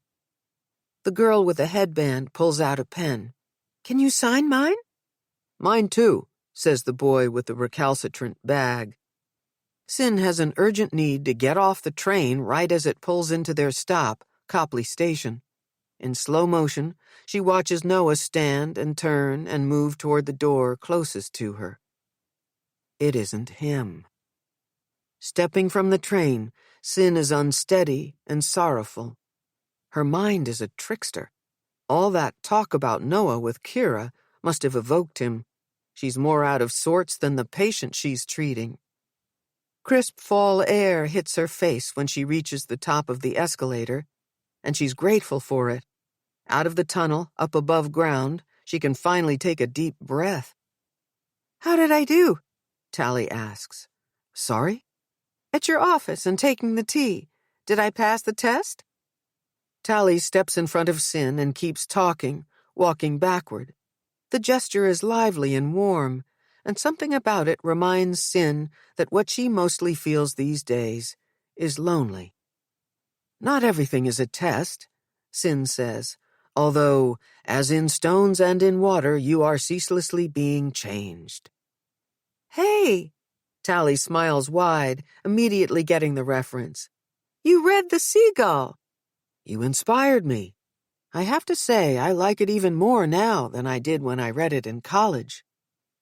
When they reach the school, a much shyer Tali pulls a flyer from her backpack. Opening nights in a week. Maybe you could come. Without waiting for Cyn to answer, Tali opens the stage door and disappears inside the theater. Chapter 18. True Love Lies. They're using the massive window next to Fitz's desk as the Danforth investigation board. Their motley crew doesn't rate enough to take over the conference room. With Zeke Carrington in custody, everyone but Fitz thinks this thing's in the bag. One side of the glass is covered in press and stick easel paper, blocking out all traces of sunlight. On it, Fitz is listing evidence they have and questions they don't have answers to. No surprise, early labs have Carrington's DNA on the jacket, along with a number of unidentified hair samples that forensics is still working on. They've confirmed June Danforth's blood on the sleeve. What's nagging me is that Charlie Stockbridge said he found June on her back, when the autopsy says she died face down, Fitz says. What else are we missing? Ross stands next to him in front of the other half of the window, covered by a compilation of maps, Back Bay to South Shore. He's drawing red dots and blue lines with Sharpies, plotting the movements of Tali and June from the night they were abducted to the night they were found. Neither of the girls' cells has been recovered from the scene, which means Ross is working from phone records and tower pings. One map is a zoom-in view of the city around the school, the other a close-up of the location around Waddy's Beach in Scituate. Each speck and dash bears a timestamp and coordinates signposting the story of two girls missing 2 days. Detective Doyle sits at his desk in front of a computer, slurping a milkshake and stacking pencils Jenga style. "Doyle, did you find anything that stands out on June's social footprint?" Fitz asks. "Can't say I have," he says. "Why is it taking so long to get the forensics report on her laptop?" "Good question." Ross suggests an addition to Fitz's list without looking away from his maps. "Do we really believe Carrington got rid of his laptop?" Fitz stands there, looking at all they've got besides his notebook with its missing posters, duplicate crime scene photographs, and handwritten memos. "I'd like to know if there's any evidence June did drugs," he says. "Is the reason Tali can't remember anything because she did drugs?" Fitz tosses a notepad on the desk in front of Doyle. "Make a list. I need you to follow up with forensics on June's laptop and her tox screen, and I need the paperwork to request access to Tali's medical records. I'll put in a call to the team working on what was found at the beach and re-question Sam Wallace." The cell phone on the desk lights up, turning Doyle's face a sickly shade of blue. He doesn't look up or say anything as he picks it up to take the call. "Hang on," he says. His knees and hips are so riddled with arthritis, it takes him a while to extricate himself from the desk chair. His agility, or lack of it, is a constant reminder of why the guy sits around marking time. Once he disappears around the corner, Ross puts a hand on Fitz's arm. "What's with the tunnel vision? You've got a bee in your bonnet over that kid." "I'm telling you, he's evasive and his story has holes. I think he knows something." Fitz has no plans to admit to Ross that Sam is tangled up in his mind with Connor, that his gut tells him there's more to it than just a resemblance to his brother. "Never decide in advance who's involved, or you'll miss who did it," Ross says. "You're one to talk. That's what you're doing, focusing on Carrington." "No, you little shit. Think about what was done and what anybody else had to gain by doing it. The evidence keeps rolling in, and it implicates Carrington." "Well, I'm not backing off until all our questions are answered." "When was the last time you read your damn messages or listened to your voicemail?" Ross asks. Fitz pulls out his phone and taps notifications. He's got 2 missed calls from the DA's office and a string of unread emails. "They want to move forward with obstruction and felony drug charges against Carrington," Ross says.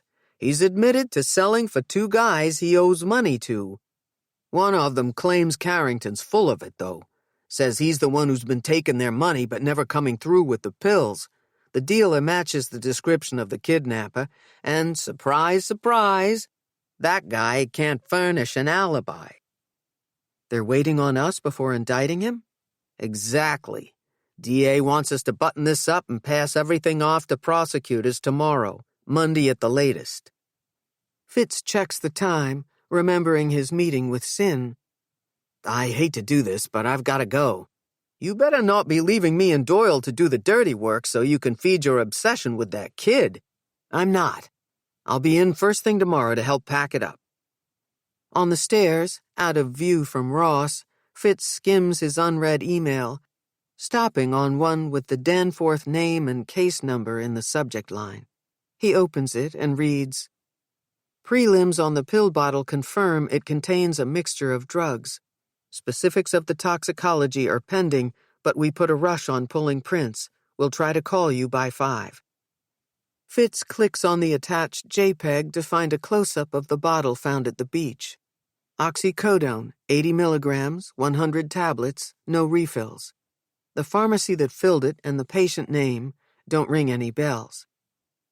When he finally makes it to the Bean on Stewart Street, it takes him a while to spot Cyn at a table by the window. Seeing her there, all back to business, her hair pinned high and her suit buttoned up, Fitz realizes that he'd hoped to see her the way she looked that night at the Beehive, her hair brushing her shoulders, blouse open to reveal her slender neck, the way those damn heels accentuated the shape of her legs. Fitz makes some noise as he maneuvers between tables in this hipster spot. Kids from the high school and other artsy types sit drinking their high-priced coffees and eating their sandwiches without meat. She's a jumpy person, so Fitz is careful not to startle her. Cyn has her back to him, facing the brick wall lined with the work of local artists. She's lost in an oil abstract of something that resembles either a field of poppies or a crime scene. Fitz wonders what she sees. "Hey," he says. Her hands cup a wide-bellied mug a little bit tighter. "There you are," Cyn says. Fitz can't tell if she's happy he came or pissed that he's late. "Sorry, I got tied up with a case." Fitz motions to the waitress that he'll have a cup of coffee. "Thanks for meeting me." When he slides into the leather banquette across from Cyn, his butt makes a loud squeaking sound. He's been here all of 2 minutes and he's already embarrassed himself. "You said you had questions about parents and teenagers." "I do. Not everything at that school is on the up and up." Fitz reaches into his pocket, pulls out his wallet, and slides a dollar bill across the table to her. "I'm not being cheap here. I only want to make it official." Cyn slides the bill back in his direction. "I'm not a lawyer. I don't work on retainer." "I don't have authority to get you under contract as a consultant with the BPD. I'm just a detective who needs to catch a break." "I didn't say I wouldn't help you. If you want to talk to me as a forensic psychiatrist, I'm fine with that. But I'll save you the trouble about asking anything about Tali. You won't be able to charm me into talking about her." "You'll let me pick your brain about my theories of the case gratis?" "Consider it a professional courtesy." "Kira's right. You're a sweetheart." At the mention of Kira's name, Cyn sits up straighter and looks away, the paintings on the wall a convenient escape. What the hell, Kira? What did you tell her? After the waitress drops off Fitz's coffee and refills Cyn's mug, he gets to it. "How often do stage mothers cross the line into murder?" "Wow. When you say you have questions, you have questions. I assume you're talking about Sam's mother." "What makes you think I'm talking about Anna and not Nell?" "You told me the other day you think Sam knows something. And because, even to a lay observer, Anna shows all the classic signs of maternal narcissism, Nell does not." "You're telling me stage mother is a disease?" "Competition among parents is definitely a thing, but it's typically not diagnostic. The profile is exceedingly rare, and even then the majority of the time it doesn't involve murder. The media eats up the dramatic cases, like Wanda Webb Holloway, the cheerleader's mother who hired her brother-in-law to murder the rival's mother. Her twisted logic was that the girl would be so overcome with grief over her mother's death that she'd drop out of the competition. What happened? The brother-in-law couldn't go through with it in the end, and went to the police. Then there's the Ramsey case. A friend of mine from grad school lives near Boulder and was one of the investigating forensic psychiatrists. Patsy fit the stage mother archetype to a T, but there's a difference of opinion on whether or not that translated into murder. Would a kid protect his mother at all costs? Like some say Burke Ramsey did, or like Sam might be doing? Family bonds are like no other.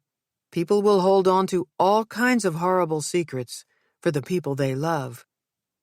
Now Fitz is the one who can't look her in the eyes. Okay, let's say Anna had the girls kidnapped. Fitz says. She wanted Sam to be the standout star. From what I hear, both Tali and June had potential to steal the show. The stakes on opening night for these kids, with talent scouts and Hollywood agents in the audience, are through the roof. Anna wanted Robin Chandler to get the part, a kid who's good, but not great. Maybe, like Wanda, she hired someone to kidnap the girls. She's got the money. If the thing went down before casting, once Tali and June were found, they'd be too distraught to be in the play. No harm, no foul, except June died. You think Sam is acting guilty because he knows his mother orchestrated this? And now she's forcing him to cover for her? That's one of my theories. What's the other one? The director bothers me too. What if Normand was trying to drum up attention for his play? What if he kidnapped the girls as a stunt and things went terribly wrong? Even if he had nothing to do with it, that part worked, Sin says. What do you mean? Tali says there's so much attention around the play that the director had to move it to a bigger theater, and it's still selling out. Really? I'm not breaching confidentiality. You could have found that out without my help. It's like Sin is weighing her potential conflicts of interest out loud. Fitz doesn't want her ruminating so long she stops helping him. Sam says the director made a point of sending him and the accompanist home early, leaving him alone with the girls. Wouldn't Tali and June have recognized their director if he was the one who abducted them? Sin asks. Not if he had someone else do it, or if he wore a hat or hood or something, and not if he drugged them before they left the school. Fitz takes out his flip pad and makes a note to ask forensics to compare Normand's DNA against what's on the jacket. More than ever, he needs to see the toxicology reports on June and Tali. After the girls left, Normand could have slipped out the ComAv exit, come at them from behind, and shoved them into a parked car without Tali or June knowing what hit them. It's the only side of the school without surveillance cameras. He would have known that. That sounds far-fetched, Sin says. Maybe, but Tali told us she didn't get a good look at the guy. All she said was that it was a man who pushed them into the car. After that, she can't remember anything. Fair enough. If I listen to my gut, what nags me most is Sam and his mother. My theory is no crazier than the one everybody else is working from. About Zeke, you mean? Or can't you tell me? No, I can. It'll be all over the news soon enough. Carrington confessed to doctor shopping for opioids and selling drugs to gamble. He gave up 2 dealers to prosecutors. They'll deny everything related to the girls, but the drug charges will stick. For a fraction of a second, Sin looks right at Fitz, then crosses her arms. You don't seem surprised that Zeke sells drugs, he says. I suppose if Tali told you, you wouldn't be able to say so. That's right, I wouldn't. But she didn't. It's because there's not a lot about what men do that can surprise me anymore.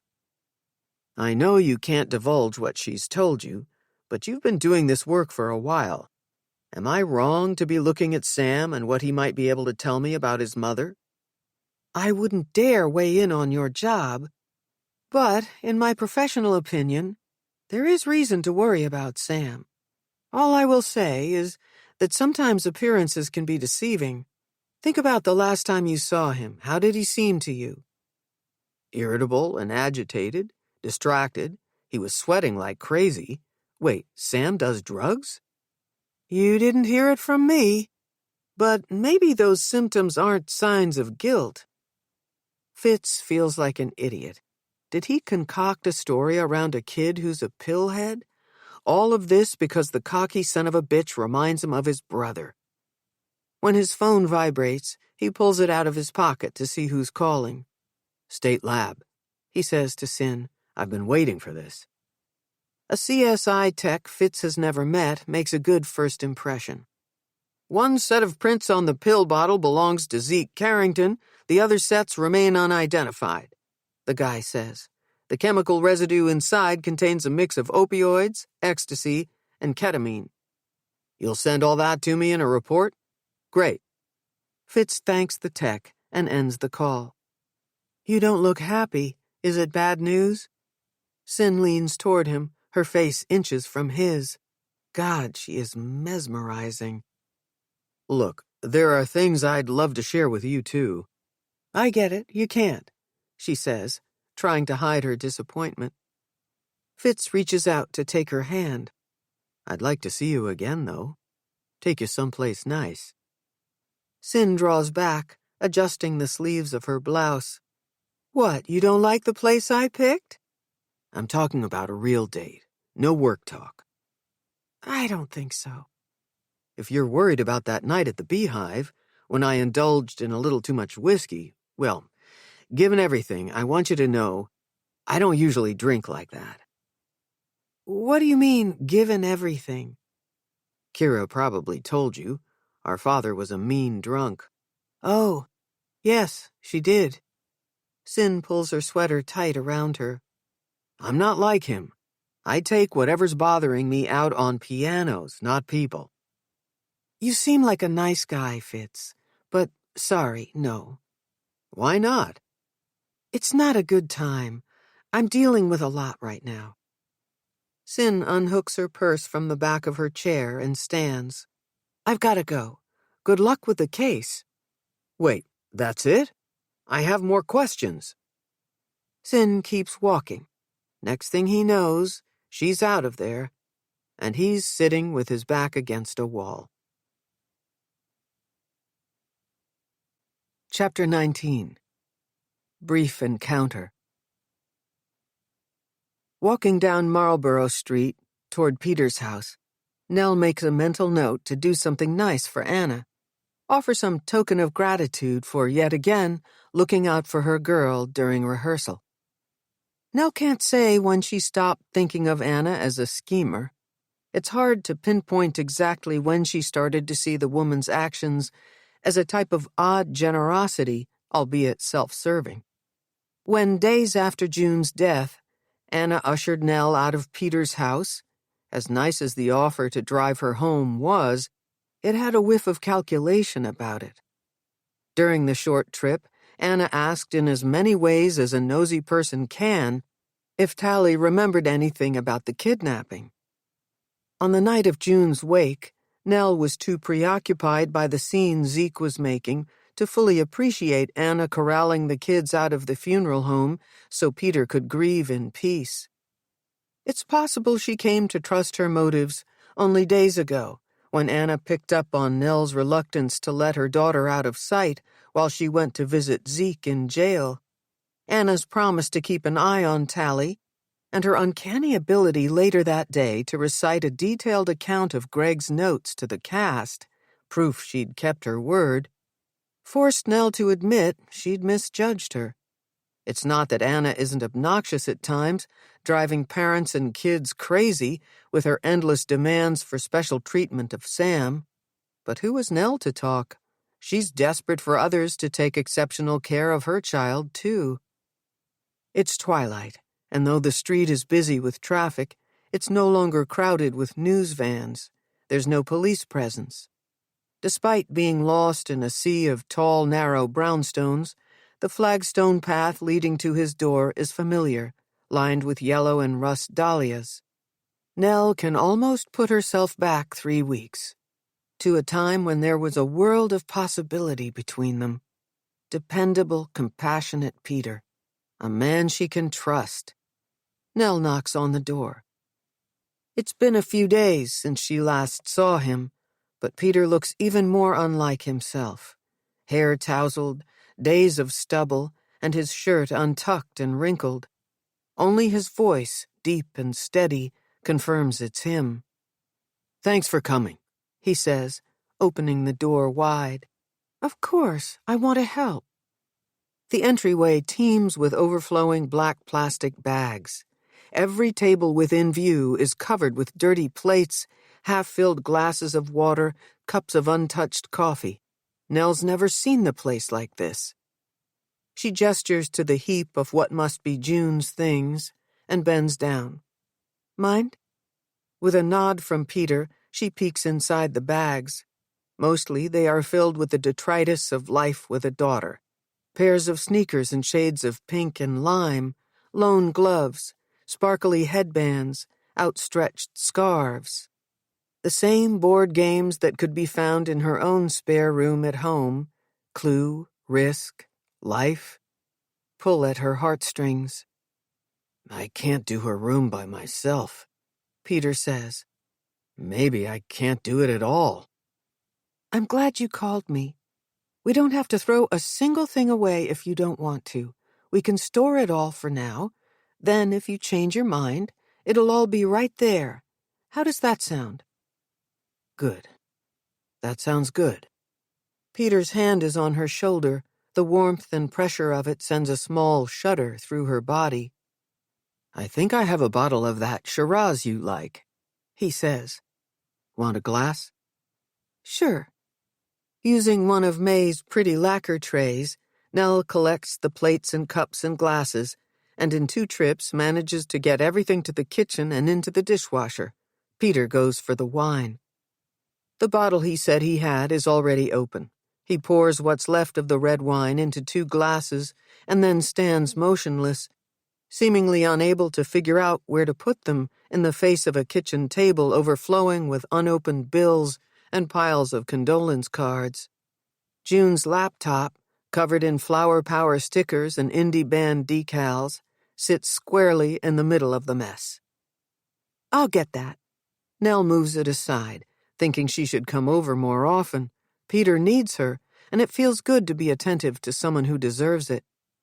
She sips the bold red, letting her mouth fill with the bitter taste of wild black fruit. Unearthing a notepad and a pen from under the laptop, Nell begins to make a list. Which rooms have you gone through already? There's nothing of June's in my room, the master bath, or my study. I checked.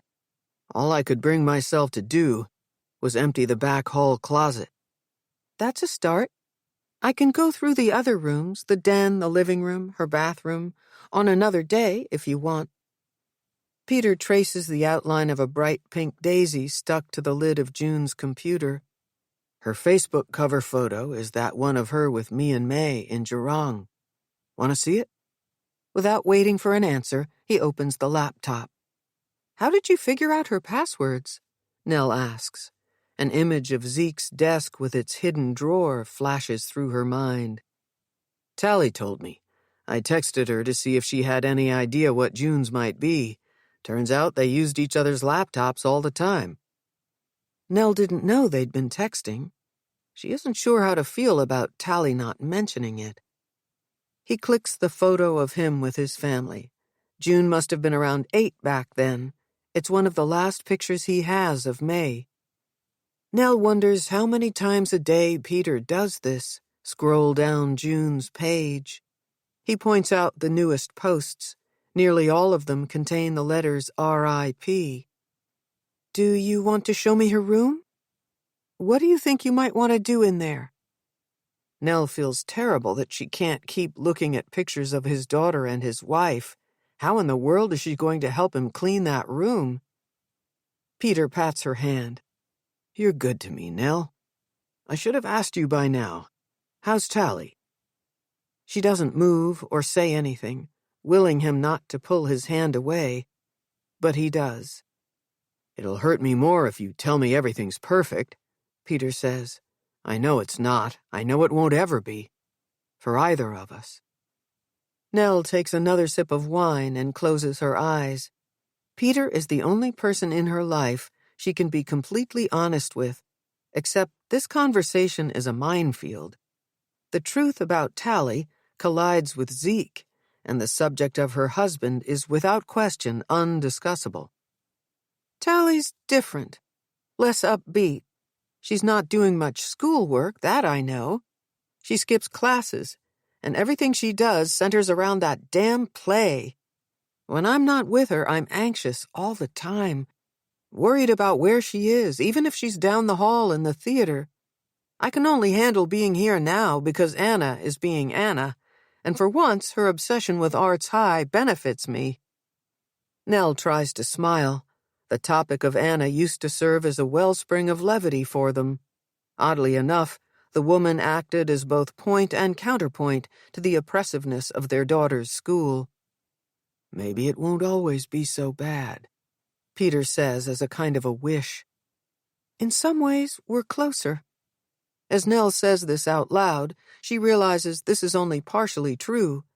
Their relationship isn't better or worse because of what happened. It's merely altered. They talk about different things. Remember when Tali was little, and she used to make those faces whenever I'd hold her too long, or if I went overboard on rules before letting the girls out to play? Now she lets me hug her. She lets me fret a little. Except the reason I'm needy hangs between us. It's like I got her back, and I didn't. Peter swills the rest of his wine. Devoid of emotion, he stands. Let's do the room. Oh, God, Nell says. I wasn't thinking. That's a terrible thing to say to you of all people. He slams the glass down on the table. Maybe you're trying too hard not to talk about Zeke. Peter moves down the hall toward his daughter's room, and she follows. Outside his bedroom door, he stops abruptly, as if the laundry basket overflowing with sheets and towels is a fallen tree in the middle of a road. I managed to wash them, he says, but I didn't have the energy to fold them or put them back on the bed. Here, let me. Nell takes the basket into Peter's room and rests it on one of the side-by-side chairs near the window. Peter stands by his bureau, its surface cluttered with his keyring and wallet, strewn with the ties he wore to the wake and funeral. May's jewelry box anchors the disorder, sitting where it's always been. Nell remembers the lotus pin, the lovely piece placed in and out of that jewelry box so many times, first by May and then by her daughter, a treasure never again to sit inside the velvet drawer. Peter stares at her staring at him. She breaks their awkward connection by making the bed. As the smell of laundry fragrance fills the air, she smooths out the fitted king sheet and turns back the top one. Before she can plump the pillows or adjust the duvet, Peter sits on the edge of the bed, and wrinkles arc out from the impression his body makes. He's in a trance. Nell sits next to him and places her hand on his knee. I'm worried about you. At first, Peter doesn't move or speak. Seconds feel like minutes until she is brave enough to lace her hand in his, sending a tingle up her arm. The last time they were alone, days before half the school's mothers were parked in his kitchen, their bodies were close, and Peter had kissed her. It was the beginning of something, and her longing for him was urgent. It still is. Nell turns to him to caress his face, and he leans into her hand, briefly closing his eyes. I saw a future for us, he says. You and me and the girls. I truly loved May. But I was ready to love again. Because of you. We can still be together. Nell squeezes his hand for assurance, a promise that things will get better. Dealing with May's death was agony. I missed her with every part of me. And I thought rallying for June would be the hardest thing I would ever have to do. But this is different. I'm destroyed over losing her. You won't ever get over it, but I can be here for you. I'll love you. I wish it were that easy. I do. I just can't get past Zeke's involvement. He put our girls in harm's way. We were friends. We took trips together, for heaven's sake. I trusted him. Peter stands like he did in the kitchen.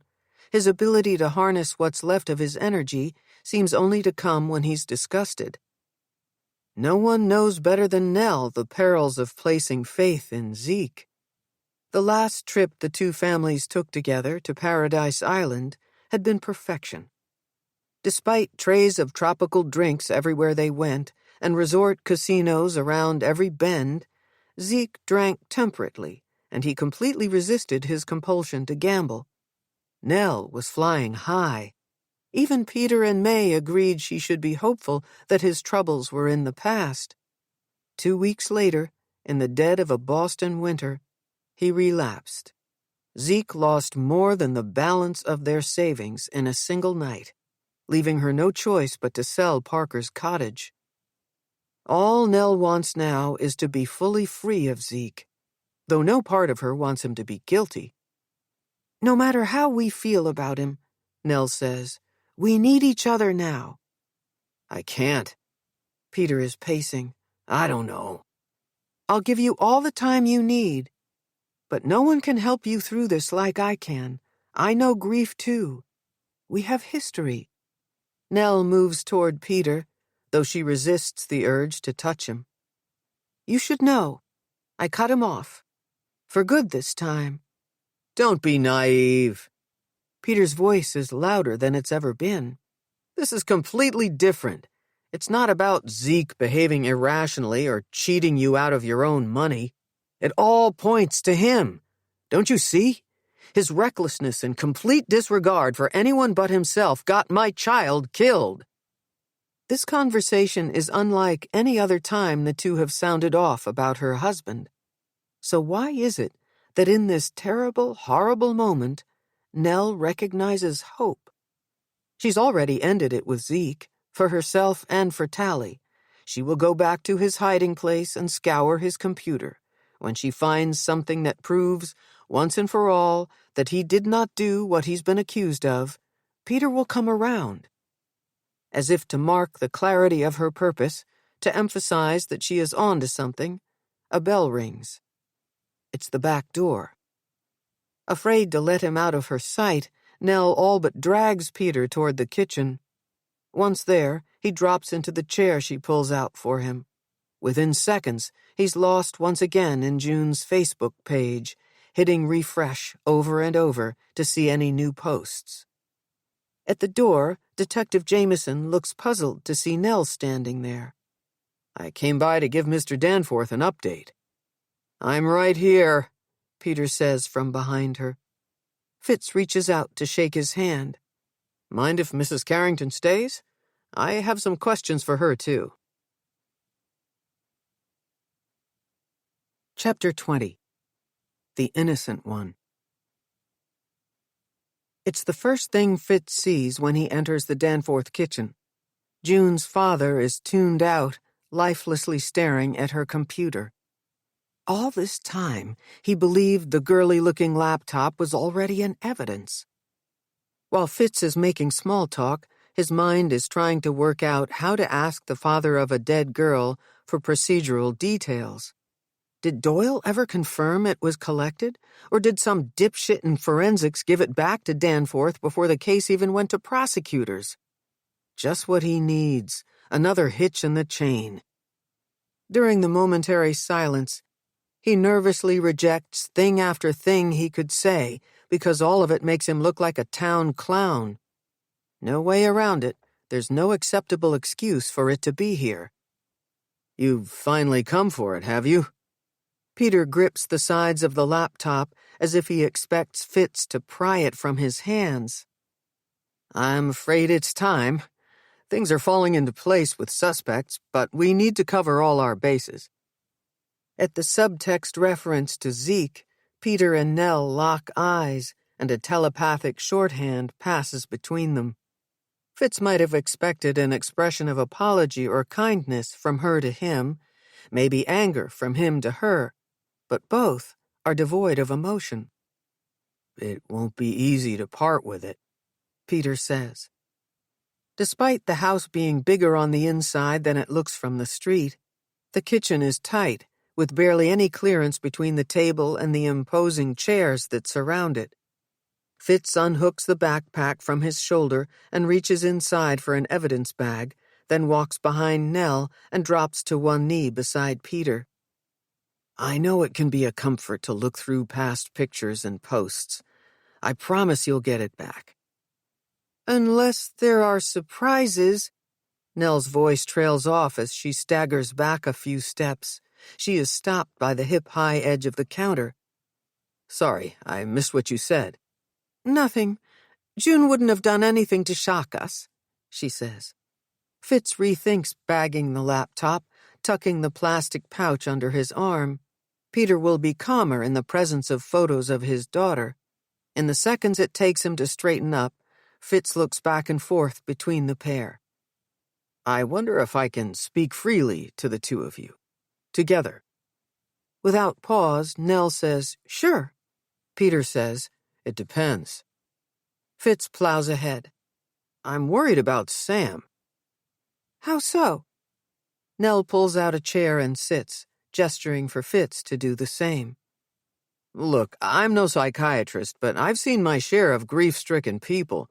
I think there's more going on with him." "Dr. Rawlins says with teenagers the swings can be wild. That's what's happening with Tali. But every time I see Sam, he's very, very down." "Take your time," Fitz tells himself. He's got Nell on the line, but he needs Danforth. Trying not to overplay his curiosity, he brings his hand to his mouth. "What is it, Detective?" Peter lowers the lid of the laptop enough to focus his attention squarely on him. "Could Sam have been in trouble before your daughter's death? I thought you'd know because they spent so much time together. Did you ever overhear him talk to her about family problems? Or see any out-of-whack behavior?" Danforth is looking at Fitz like he's speaking Gaelic. "I heard they were dating," Fitz says. "June and Sam?" Peter asks. "Who told you that?" Fitz hates being the one to blindside the poor guy. "It's common knowledge at the school."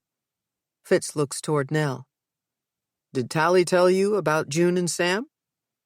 Peter looks at her, willing her to say she hasn't kept this from him. "You know what they say about teenagers." Nell looks away. "Parents are the last to know." "Did she tell you?"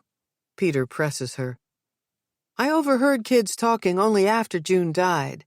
Anna mentioned Sam is taking this hard because he'd fallen for her. Apparently they were going out or about to be going out." "Tell me about the mother," Fitz says. "She strikes me as a bit much, you know what I mean?" "Anna can be high-strung," Nell says, "but she's only looking out for her child. There's nothing wrong with that." Danforth opens the laptop and angles it so Fitz can see June's Facebook page. "There isn't a single picture of her with Sam. He's in a lot of group shots, but most of the time he isn't even standing next to her." June is a living doll in photo after photo, which makes it hard to believe her page acts as a balm to her father. But then Fitz's mind briefly substitutes Maddie's face for June's, and he is reminded about the photos he keeps. Without them, he might be tempted to let go of her for good. "Why did you ask about Sam's behavior?" Nell asks. "I don't know," Fitz says. "Blame it on the things I see day in, day out. But when I think about teenagers, I worry about drugs." "You think Sam does drugs?" "Do you think Sam does drugs?" Fitz asks. "I have no idea." Nell crosses her arms and leans back hard, telling him this is not the first time she's wondered about what's going on with him. "I have to ask the questions," Fitz says. "There's another reason I stopped by." Peter looks at him with a pleading stare, begging Fitz not to drop another bomb. In her statement to Detective Ross, Tali said she didn't remember anything after she and June were forced into the car. I've got to rule out that they weren't in some kind of altered state. We're waiting on June's toxicology results. I was wondering if you'd release Tali's emergency room records to me. "My daughter does not do drugs. Except for the medication Dr. Rawlins prescribed for her, she doesn't even drink." "I'm not accusing your kids of anything. But if their lab work is positive for things like sedatives or, say, Rohypnol, we need to know." "If you're not saying the girls took something on their own, are you suggesting someone could have given it to them without them knowing?" Like someone slapped Peter awake, he is wholly out of his stupor, making connections Fitz didn't think he was capable of making. "Let's take this one step at a time," he says. "I'd like to see June's results and Tali's before I put any more puzzle pieces on the table." "I'm sure Nell will give you permission to see Tali's records." Peter speaks as if she isn't sitting right there. "We need answers." "Absolutely," she says, moving her chair back, readying to stand. Good, good. Fitz reaches into his backpack for the release form, sliding it across the table along with a pen before Nell can change her mind. Then he taps the side of the laptop. I'm afraid I need to take this now. Peter kisses his fingers, then presses them to the most colorful image of his daughter on the screen. Nell wipes quickly under each eye before rising from her chair. One more thing. Your husband told us he disposed of his laptop. Any idea where he might have chucked it? You haven't seen it, have you? Rigidly, Nell stands there, silent. Fitz can almost hear her internal debate over whether or not to plead the fifth or assert spousal privilege. In that moment, he knows she has it. Nell, did you hear him? Peter asks. Do you know where it is? Nodding heavily, she says, No, but I'll talk to him, and I'll turn the house upside down when I get home. With reverence, Fitz closes June's laptop, slips it into the evidence bag, and marks it with her name. Peter watches intently as it disappears inside his backpack. The three of them say their goodbyes, and in minutes Fitz is back on the street. It's windy outside, and the air feels good against his face. He decides to leave his car parked where it is and walk the few blocks to the school. Without thinking twice, he tightens the strap on his pack. There's something comforting about the weight of evidence on his body. Maybe it's because he knows he can remove it whenever he wants. Pass it off to another cop, or forensics, something Fitz has never been able to do with what he knows about Maddie. A few days after she died, before cops moved on from questioning his brother, Fitz tried to get everything off his chest. His first mistake was confiding in Kira. Close in age, Kira and Fitz grew up like bookends. Saturday morning in the house on M Street, Ma would hand them a stack of hardbacks and park them in the same chair, a wide-seated rocker with gray fabric dotted with little brown houses. She'd tell them to take turns reading aloud.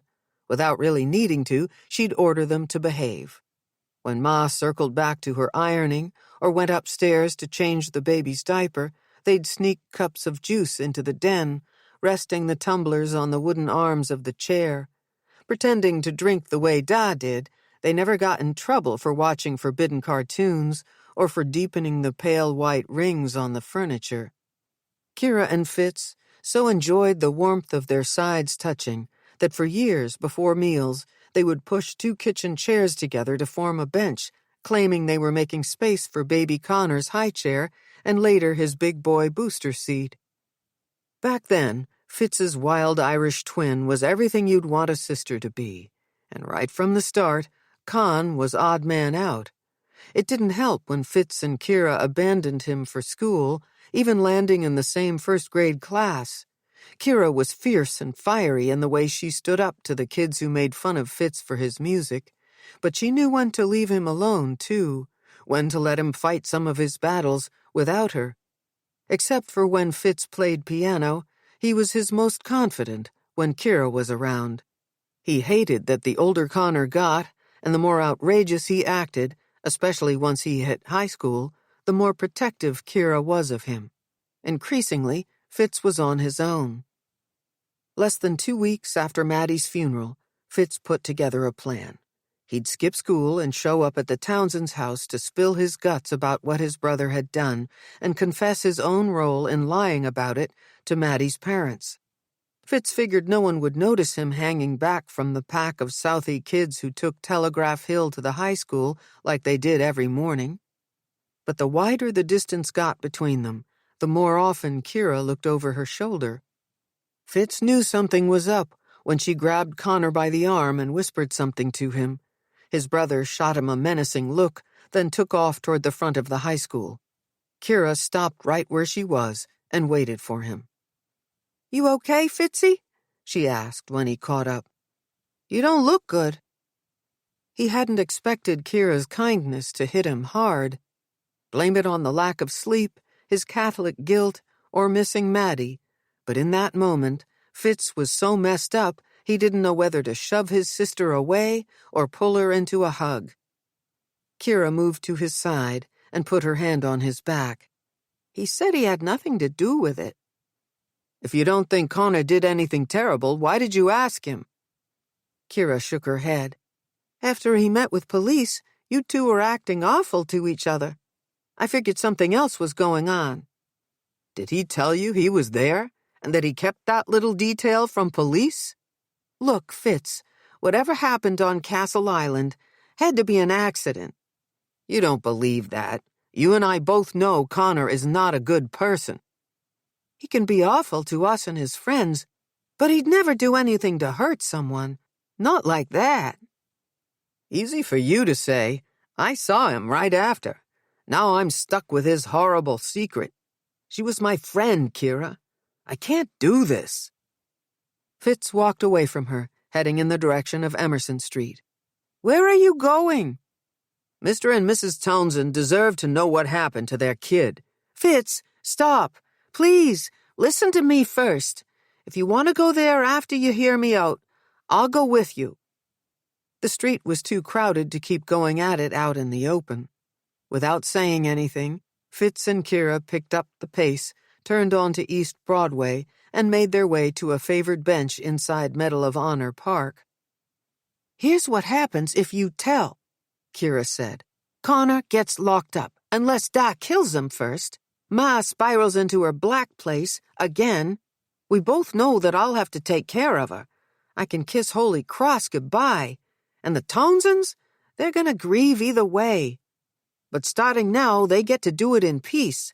If you start pointing fingers at Connor, there will be a trial, and this whole thing gets a lot worse for everyone, most especially the Townsends. Do you want to be responsible for that? You want me to do nothing? Fitz popped off the bench. With one foot, he stamped the pavement hard, sending a flock of pigeons scattering. His remorse for unnerving even those dirty birds was crushing and immediate. I'm supposed to live at M Street with Connor walking around as if nothing happened? Come on, Kira. If it was an accident, he would fess up. We're letting him get away with murder. What if we make him pay? Come up with an excuse to send him away, back to Ireland. Make him swear he'll never come home and never talk to us again. He's 16. How would you ever make that happen? Don't underestimate me. It's not penance if it isn't hard. Detective, stop! Fitz comes back to the present, to the sound of shouting. He pushes aside his jacket, puts a hand on his concealed carry holster, and whips around to see who's behind him. He never goes through with pulling his weapon. Anna Wallace halts where she is nearly toppling off her mile-high shoes. Jesus, don't shoot me, she says. It's a reflex, ma'am. Didn't mean to frighten you. I'll use that thing on you if you're planning to go anywhere near my son. She swings her shopping bag in the direction of the main building of Arts High. Under an overhang ringed with Klieg lights, a group of teenagers dressed in crimson gowns and ruby capes are rehearsing a scene. Or maybe they're dramatic in real life, too.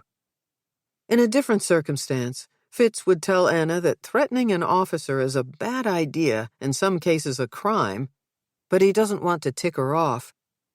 Actually, I'm here to see you, he says. I have questions about Mr. Normand. Nell tells me you're here 24/7 and that no one knows the school and the people in it better than you do. Nell said that? As she gets nearer to the entrance, the kids recognize her and surround her. They exchange hugs and kisses all around, as if they haven't seen her in weeks instead of hours. Fitz takes advantage of the parting Red Sea to pull open the front door, holding it for her till she's ready to step inside. You know I don't always approve of your tactics, she says, but you are polite. My ma will be happy you said so. Do me a favor. Don't tell Nell we bumped into each other on the street. I promised her I'd keep an eye on Tali, that I wouldn't leave rehearsal. There's just a lot to do before opening night. Sam tells me you did theater once upon a time. I imagine you understand. I played a little piano, that's all. Come with me, she says, linking arms with him. There's a corner of the atrium where we can speak in private. Without Sam in the room, Anna has no trouble sharing her gift of gab. She dives headlong into the case against Zeke. I'm not surprised he's in deep, deep trouble. His ruin has been brewing for years. Poor Nell. And Tali, I feel so bad for her, though I hate to be the one to say it, because no one would ever want this to be true. But this could have a strangely positive impact on her career. You can't get noticed if you haven't been seen. The alcove Anna leads him to is perfect for spying on kids coming and going from practice studios and classrooms, while also letting any lingerers stay mostly out of sight. In one smooth motion, she drops onto the couch and crosses her legs. Her showiness and the shortness of her skirt suddenly has Fitz rethinking being alone with her. Instead of sitting across from Anna, he parks himself on the high arm of a chair. Seems the consensus around here is that Normand is... Fitz pauses. An ass? Anna smiles, pretty as you please. The problem is he's contemptible, but also a genius. If you come to the play, you'll see what I mean. He doesn't strike me as terribly compassionate. How was he the day after the girls went missing? Did he get involved in the search? I can honestly say I don't know. I was focused on the children. It was pandemonium around here the day after we got the news the girls disappeared. Right from the start, I had a horrible feeling something awful happened. I positioned myself in the theater so that anyone who couldn't handle being in class would have somewhere to go. Some of their friends sat in the audience in a stupor, texting and crying. For the ones who needed to keep busy, I put them to work organizing the costume closet and tidying backstage. Nell's right. The school sure is fortunate to have you. Anna waves off the compliment, even though she waits a few seconds to see if there's more where it came from. Sam was born under some lucky star, Fitz says. So talented, and with this place right in your backyard. Actually, we're from L.A. Most of the families with a child enrolled here are transplants from all over the country, she says. Tali and June, they're the exceptions. Boston, born and raised. What about the teachers? I doubt they can afford to live in Back Bay. The majority are commuters who live in Cambridge, Alston, Brighton. A handful drive in from the South Shore, Cohasset and Hingham. Greg takes the tea in from Winthrop. He doesn't own a car? Not that I know of. Why do you ask? I heard it through the grapevine that he has a thing for the ingenues. It's probably just talk, but if I were a parent, I wouldn't want my girl in a car with that one. I'd be pushing for the school to let him go if I had a daughter. There are many more inspiring directors who'd give anything to work with these kids, on their craft. Anna raises a quizzical brow. Are you saying he's more than a flirt? Fitz asks. He likes one sweet cherry in particular, but you didn't hear it from me. I'm not one to gossip. Anna runs 2 fingers over her lips the way Ma used to when she was telling Fitz and Kira to zip it and stop tattling on Connor. You wouldn't be dishing dirt, Fitz says. You'd be helping with a criminal investigation. He barely finishes his sentence when Anna abruptly looks away. She's up off the couch rearranging her skirt in the time it takes Sam to crest the atrium stairs. Either she's guilty of something, or she felt her son's presence before she saw him. Well, I hope I've been helpful. Must go now. Costume fitting, she says, raising her shopping bag. No worries. Thanks for taking the time. Maybe we can connect again? Fitz waits till Sam is within earshot. Before you go, do you happen to know a guy named Roger Davis? Not in real life. Anna's laugh is a tinny little bell. She's preoccupied now, staring at her kid like he's some mythical god. Fitz is looking at him, too. His pupils are pinpoints, and there's sweat on his brow.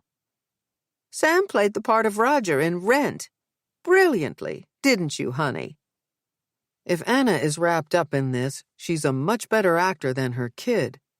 The simplest explanation for the color draining from Sam's face is that his mother embarrassed the shit out of him. What Fitz chooses to believe is that the kid is thrown off because Roger Davis is the fake patient name listed on the pill bottle found at the Scituate beach, feet away from the body of June Danforth, the leading man's alleged girlfriend. Act 3.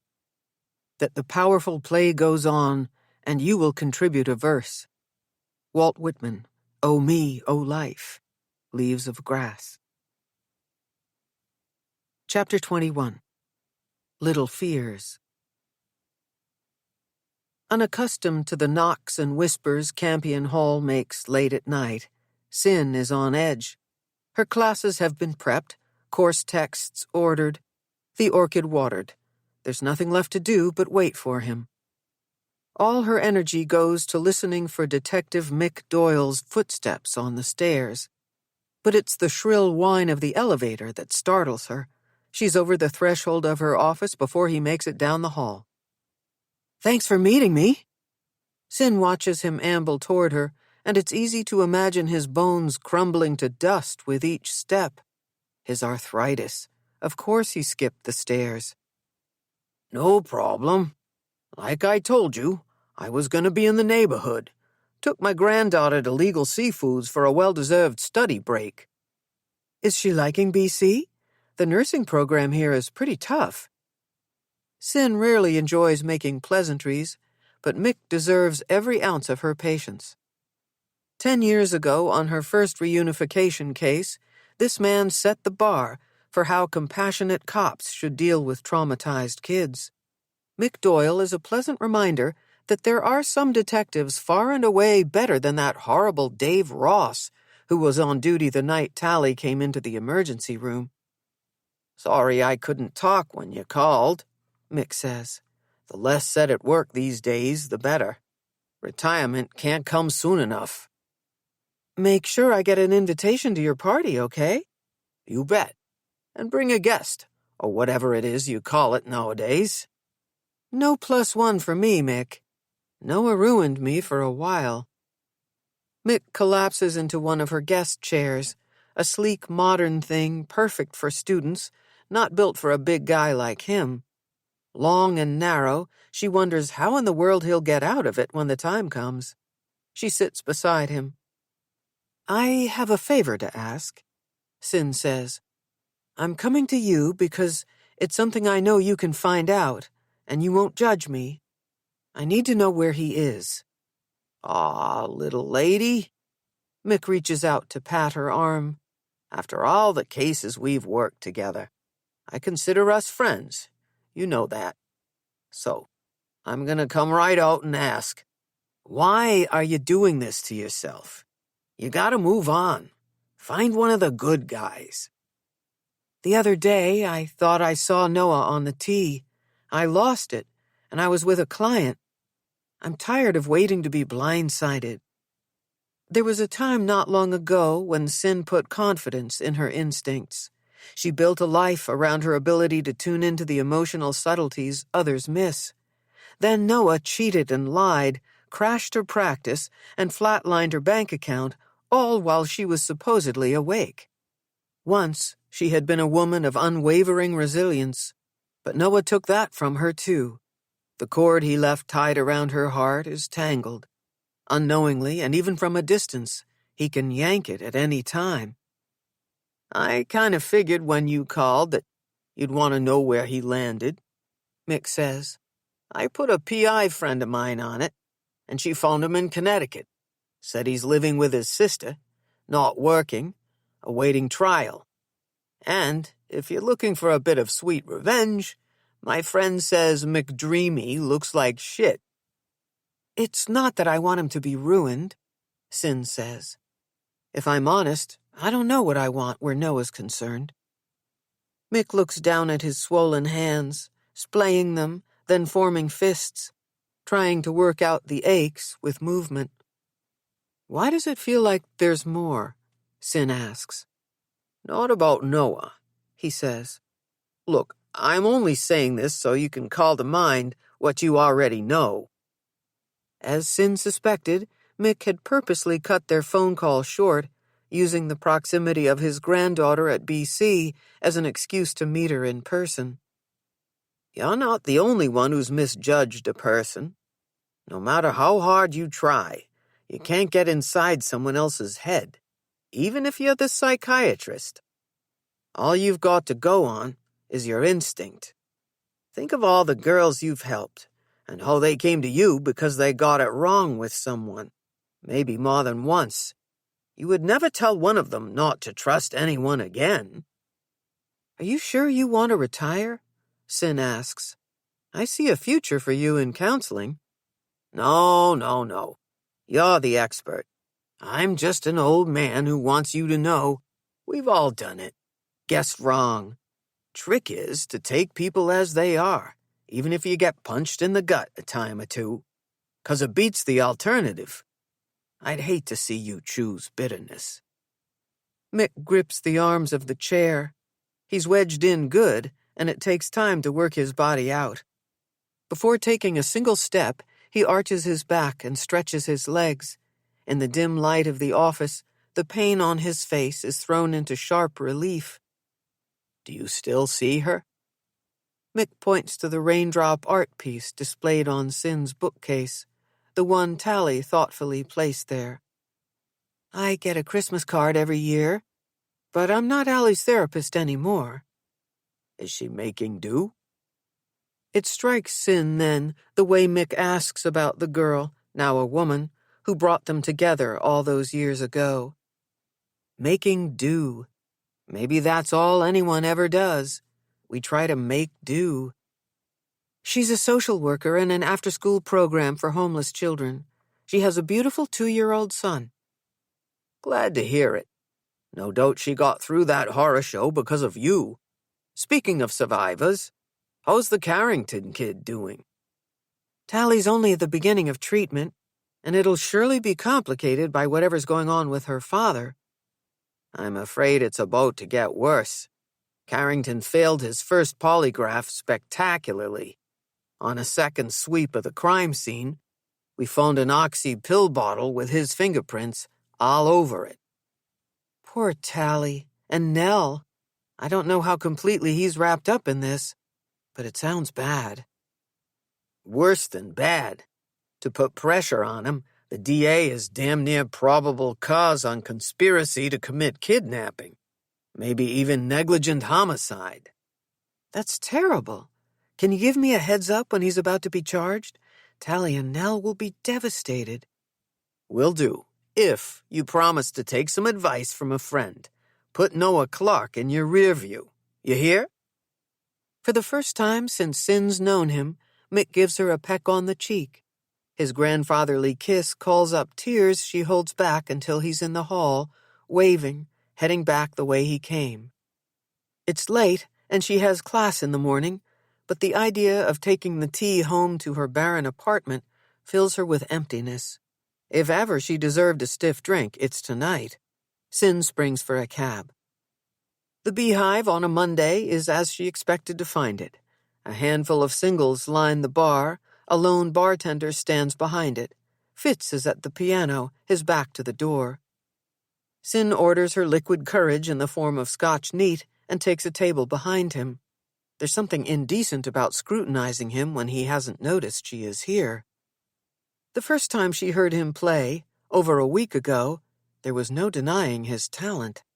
After he got over Kira's tricking him to perform, the pieces he chose were flashy, almost bawdy. He was showing off for her. Tonight, watching his hands let loose an almost violent explosion of motion, Fitz is a different musician. Moody and reckless, he's focused only on the keys and the dark music he can seduce from the instrument. He transitions piece to piece unendingly, each one full of the whorls and ridges of regret. When Sin takes the last sip of her drink, she considers leaving, imagining future Mondays, one scotch and one set, without Fitz ever knowing she's been there. The bartender comes toward her, holding a glass of something whiskey brown in one hand and a bottle of Chivas in the other. On his way to her table, the man catches Fitz's eye by raising the glass and cocking his head in Syn's direction. The music stops. Annoyed, Fitz swings his body over the side of the piano bench. Then, from across the room, she sees him smile. Before Cyn can refuse the bartender or cover the rim, he's completed a heavy pour of her scotch and put the whiskey glass on the table for Fitz. "Kira's friend," he says. "Rounds on me." "Hey, there you are." Fitz says this as if he'd been expecting her to show. Like he knew, despite her refusal to go out with him, Cyn would change her mind. He rests those hands on the back of the chair facing her. "Hard day. Not many places open this late in my neighborhood," she says. He laughs a little. "Oh, okay." Cyn takes the first sip of her second drink. The smooth burn at the back of her throat urges her not to make this complicated. "You play better on Mondays." "What can I say? These are my people." Fitz opens his arms like he's referring to a crowd, but he never takes his eyes off her. "Mind if I sit?" "No, please." "Anything on your mind?" "Everything and nothing," she says. "Sounds about right. If we wanted to sleepwalk through life, we definitely should have picked different professions." "Why didn't you study music? You're amazing." Fitz looks into his drink for a second. He hasn't taken a sip. "I gotta say, I never know exactly how much Kira's already told you about me and what you might not know." "Tell me whatever you want, just make it the truth." Cyn comes off sounding harsher than she meant to. "I got into Juilliard. After a friend of mine died, I ended up not going. I've been playing here Mondays ever since." Cyn doesn't tell him she already knows about the girl who died when he and Kira were in high school. It could be the scotch or the story, probably both, but she doesn't overthink it. "I'm sorry." She slides her hand across the table. Pushing aside his drink, Fitz puts his on top of hers. Long fingers, veins visible. They're genius. The contact is almost too much for her. "How long will you play?" she asks. "If you're speaking generally, then forever. If you're talking about tonight, thanks to you, I'm done." "Do you want to leave with me?" Such is the terror and apprehension Cyn feels at the impulsiveness of her proposition, she suggests they go to her place. Better to reveal what little fills her apartment than to deal with the hollow aftermath of a one-night stand in his. Won't it be more of a triumph to be with someone new in familiar surroundings? To stick it to Noah in their old bed? Brisk weather has been known to kill the mood, except there's something hypnotic about walking back bay streets, side by side with Fitz. She's tempted to lose her footing, to list to the left, to see if he can be counted on in this one small way to shore her up. With her key in the lock, Cyn hesitates. They should have gone to his place. If he says anything about her sparsely furnished rooms, if she has to talk about why it is the way it is, she won't be able to go through with it. Cool autumn air on her skin is a memory. Already her head hurts from too much scotch, and even to her, this is taking too long. With impatience that isn't coercion, Fitz takes over turning the knob, pushing open the door.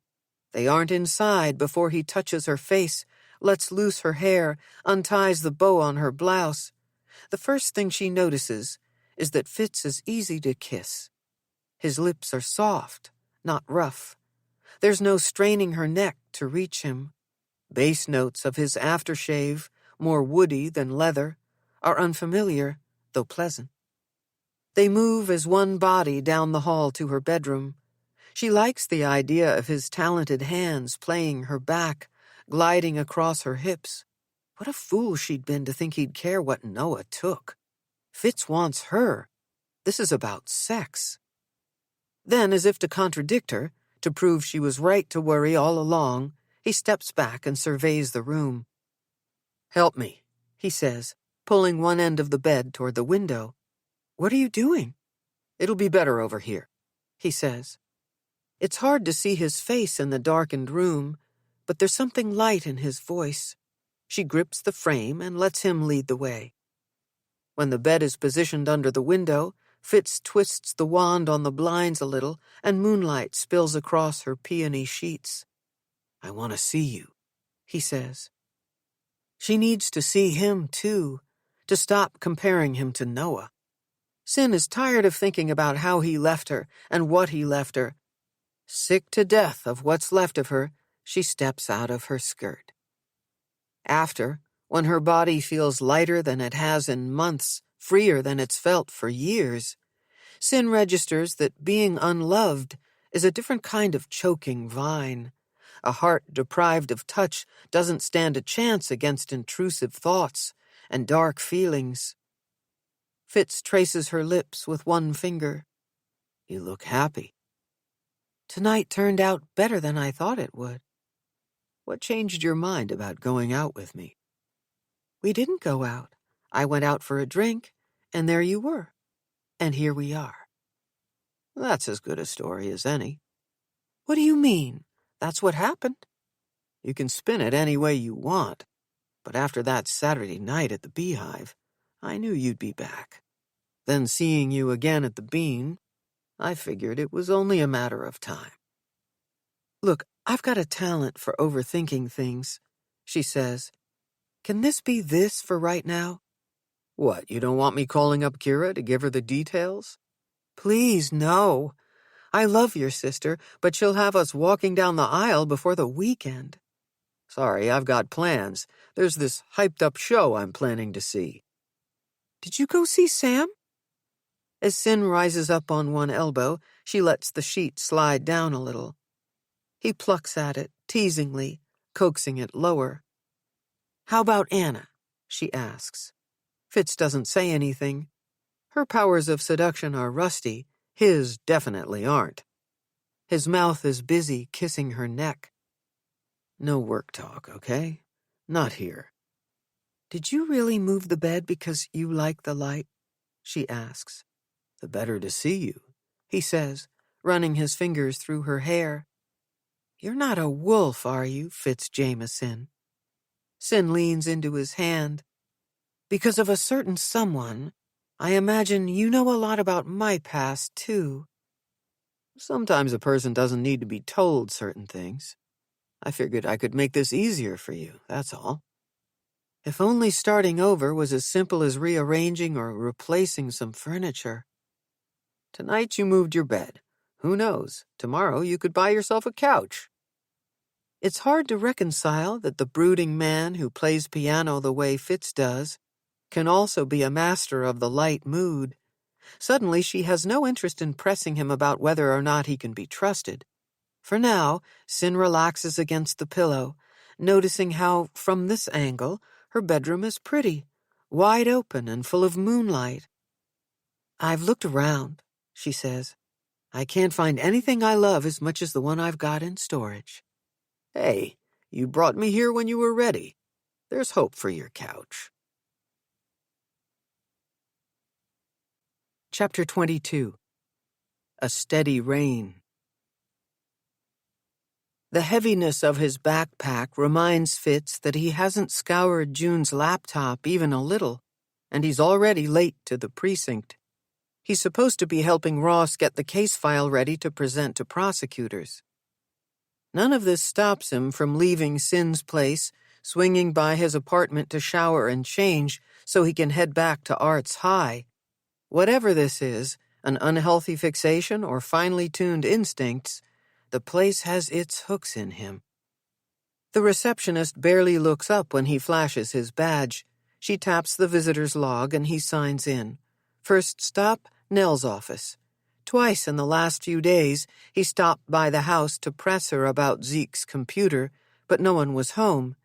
Now her door is closed and there's no light sneaking through the slits in the blinds. He knocks anyway. When no one answers, he starts walking in the direction of the theater.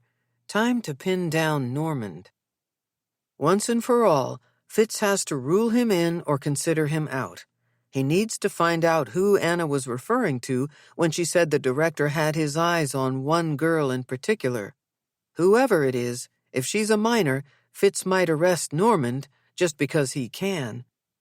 He'll consider the morning a raging success if he can corner Sam again without his mother putting in an appearance. The closer he gets to the theater, the quieter it is in the hallway. He puts his ear to the door. No voices, no movement. He steps inside. The lampstand and bare bulb center stage confirm he's alone in the black box. Fitz scans row after row till his eyes hit the pit and the piano. The ebony grand has seen his share of abuse.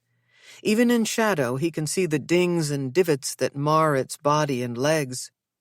The action and the case take a beating in a place like this. Obsessive conservatory types, like Fitz used to be, pound on these beauties for no less than 10 hours at a stretch. He tries to remember if this one's soundboard produces good tone in spite of its heavy use. The only time he's heard it played, during Tali and Sam's rehearsal, he hadn't been giving the piano its due. The dozens of spiral smudges left visible on the fallboard would be a detective's dream if the instrument were involved in a crime, and Fitz wasn't tempted to add his own fingerprints to the mix. He should get to work. Instead, he exposes the keys. Without taking the bench or breaking the line between elbows and wrists, he lets his hands dazzle. Broken chord after broken chord, in this school where anything is possible, he loses himself to the music. "Who's there?" It isn't until the girl materializes from behind the curtain that Fitz stops playing. Tali's dark hair fades into the black backdrop, and the ghost light casts her face in otherworldly shadow. "It's Detective Jameson. Sorry, I got a little carried away." "Oh, hi. Sam told me you played, but I didn't think you'd be good." The kid pulls no punches, and her delivery is refreshing. She's sarcastic and magnetic at the same time. "I do okay. Hey, where is everybody?" She clutches a familiar notebook to her chest. It's the one Norman threw on the stage to accentuate how pissed off he was at her for needing a session with Sin during rehearsal. "We have academics in the morning," she says. "Run-throughs in the afternoon. I'm rereading yesterday's cast notes." "Who knows you bailed on class?" "Leads can get away with anything the closer it is to opening night." "What about Sam? Is he here?" Tali comes to the edge of the stage and sits, letting her long legs dangle over the proscenium. That's when Fitz notices she's got one of the director's signature pencils, bite marks and all, threaded through her hair and tucked behind one ear.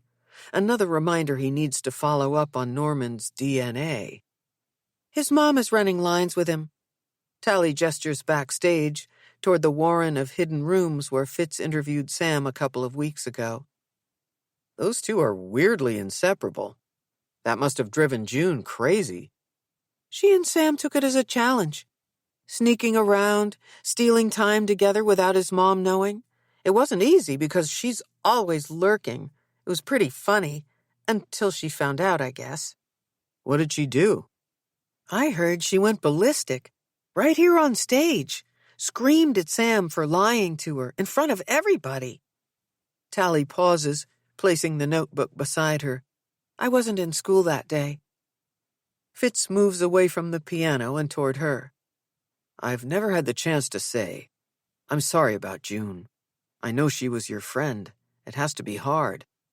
Dr. Rawlins will probably have my head for asking, but how are you handling everything?" Tali's legs are restless. She taps her heels, one and then the other, against the side of the stage. "I'm not sure. Acting helps. The way you play piano, you probably know what it's like. When I'm in the zone, it gives me a break from being me. Ask me again when the show's over." "There will always be more plays, if that's what you want." It's the first time Fitz has seen sadness wash over her face. Her own emotion, not the by proxy kind she borrows from characters. "I didn't mean to bring it all back. I lost a friend when I was your age, under super strange circumstances. I just want to say, it gets better." If he wasn't trying to get her to talk, Fitz would have said things don't get better as much as they become a terrible kind of normal. Yeah, but was your dad in jail and all your friends acting weird around you? Tali gathers her hair in both hands, twisting and twisting the mass of black curls. When she lets go, her hair falls down her back, landing exactly where it was before she touched it. You've got me beat there. There's no way Fitz is comparing asshole fathers with anyone, never mind this girl. He moves in front of the piano and plays his favorite jazz lick. Then he closes the lid and asks, Is Sam one of your friends who's behaving differently? Tali shrugs. He and I are fine. We've been friends a long time. She looks at Fitz, waiting expectantly for him to ask another question. Do you talk about June? Sometimes. Mostly we talk about the play. There's a lot of pressure on us to nail our parts. From Mr. Normand? He asks. I need to talk to him. You wouldn't know where he is, would you? In his office. But you probably shouldn't bother him. He's with someone. He's not doing anything I wouldn't do, right? Fitz fakes a laugh. Tali is silent, but it's clear she knows what he's asking. She flips open the notebook next to her on the stage, letting the pages flutter. After they settle in a way he can read them, she angles the point of the pencil under one character's name, Ilse Neumann. His phone rings, startling only one of them. Fitz racks his brain, but comes up empty. He has no clue who plays that part. I should go, Tali says, picking up the notebook. Raising a finger, Fitz mouths, Please wait. It's Kira.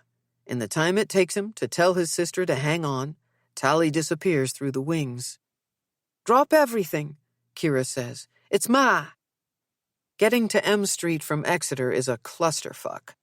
Now, no matter where he stands on the porch, raindrops escape the leaky gutter, hitting him on the head and trickling inside his collar, down his back. Come on, Kira, hurry up. Are you kidding me? From the minute she opens the door, she's giving him face. It takes you forever to get here. I finally have her settled, and now you're laying on the doorbell? I was at the school, and my car's at the Beehive. I left Ma's house keys at home because I didn't think I'd need them today. She okay? Fitz pushes his way into the house and closes the door. Why did you leave your car over on Tremont? How did you get home last night? Jesus, Fitz is only seconds into his first contact with his sister since being with Sin, and already her senses are tingling. Damned if he'll be the one to tell her. What's with Ma? Kira brushes the rain off his shoulders and backpack. I only called you because I couldn't calm her down. I thought I might have to resort to calling an ambulance. She's fine now, sleeping. You can leave. What the hell, Kira? I came all the way over here for nothing? His sister pulls him by the elbow into the front parlor. Be quiet. If you wake her or go ballistic on me, I'll kill you. Can everyone stop using that word? The large room is crowded with odds and ends of furniture collected from generations of Jamesons who've lived in the three-decker. Brother and sister sit side by side on the old couch. The cushions have so much butt memory that no matter where you park yourself, you end up tilting to the middle. I want to tell you, and I don't, she says. Go ahead. I won't be an ass. Fitz braces himself. Ma and Kira can only be losing it simultaneously over one person. He called shit-faced, said he's in trouble and needs money. It isn't Sunday. I take it you weren't here? The deal 16-year-old Connor had no choice but to take was to move in with relatives in Ireland and stay lost for good. The only exception was phone calls to Ma when he was to keep things light and tell her everything was peachy. Early on, the calls were regular, short and sweet. Several years in, they started coming sporadically, but always in the wee hours of the morning. No matter the time, Con was smashed. For days after, Ma would be inconsolable. Finally, Kira put her foot down. She slept over M Street for 2 weeks straight, angling to intercept his next drunk dial. If Connor didn't want to be turned into police, he could call once a month when Kira was here, Sunday afternoon, not drunk, or not at all. Now he's blitzed on a weekday? Nothing in Fitz wants to know where his brother is now or what new mess he's landed in. He's never asked before. Why would he give a shit now? Kira's bottom lip starts to quiver. Fitz hasn't seen her cry since Maddie's funeral. She didn't lose it when Connor left. Or when Dad died. Fitz throws his arm around his sister and kisses her hair. There isn't a person on this earth who drives him as crazy as Kira does. There's no one he loves as much either. "There's absolutely no reason for him to stop doing this," she says. "He knows I'll never turn him in." "He doesn't know you won't. He's a prick. Like always, he wants what he wants when he wants it." Kira squeezes his arm till it hurts. "Tell me you won't ever do it, Fitz. Turn him in. It will kill her. You know that." This time his sister uses that word on purpose. He shakes her off. "You said Ma's good now. We'll think of something. Don't you have a class to teach? The psychology of maniacal siblings or something?" Kira rubs his arm by way of apology. "It's 200 freshmen in an intro class. I can call and cancel. Before I left the office, I told Cyn to warn the dean I might have to. The kids will love me for it." "No, you go. I can stay till you get back." Fitz yanks his backpack free of his shoulders and drops it at his feet. "Won't you get in trouble with Ross, the boss?" "I told you, he's not my boss. And I've got work I can do from here." "Okay, if you're sure." Like he used to do when they were kids, Fitz pretends to push her away. "Go. And Kira, you promised not to tell anyone about Connor either, right?" "Who would I tell?" His sister gets up and moves through the maze of downstairs rooms, fully expecting Fitz to follow behind her. "I left the door to Ma's room open a crack so you can peek in on her without making any noise. Even if she wakes up, she'll be fine once she sees her Irish prince. I'll be back in time to make dinner." Kira leaves, and Fitz checks on Ma. From the doorway, he sees her diminished body curled up, facing the wall. Even in the dim light from the hallway, he can make out her breathing, slow and regular. Standing there, making sure she's okay, Fitz figures this is what it must feel like to be the parent. If you're capable of being the parent. If it wasn't for this fragile woman, Fitz believes he would have come clean about Connor. That's the story he tells himself. At least, it's the one Kira refuses to let him revise. Back to business, Fitz brews a cup of tea, grabs his backpack, and sets up shop at the dining room table. A walkthrough of this place feels like a bloody crusade. There's the Sacred Heart of Jesus painting on the wall in the kitchen, the Infant of Prague statue in the parlor, a Celtic cross above the archway to the dining room. Growing up Jameson, Fitz never had to ask what would Jesus do. The guy was always front and center, staring at him wherever he went. Maybe if he'd been a few feet further away, Fitz would have been forced to ponder existential questions, and things might have turned out differently. When June's laptop refreshes, he clicks on Facebook and picks up where Peter left off, scrolling status updates, reading posts. The pictures he comes across are mostly selfies. The poses exaggerated freeze frames Fitz wouldn't have been caught dead doing when he was her age. The ones of her with other people all seem to be taken with her in motion, dancing here, leaping there. The kid's vivacity practically bursts through the screen. He doesn't know how her father can endlessly do this. At times, Fitz has to look away. It doesn't help much to stare out the window watching the drizzle become a downpour either. Thanks to Connor, since Maddie died, the mood of this house on the inside is a magnet for the gathering storm clouds on the outside. He can't remember a time when he's visited M Street when it hasn't been raining. He returns to the screen. In a stroke of luck not usually found in the Jameson household, Fitz lands on a photo that's a game-changer. Maybe, like he'd hoped, his redemption turns on lively June, because there she is with Tali in the costume closet.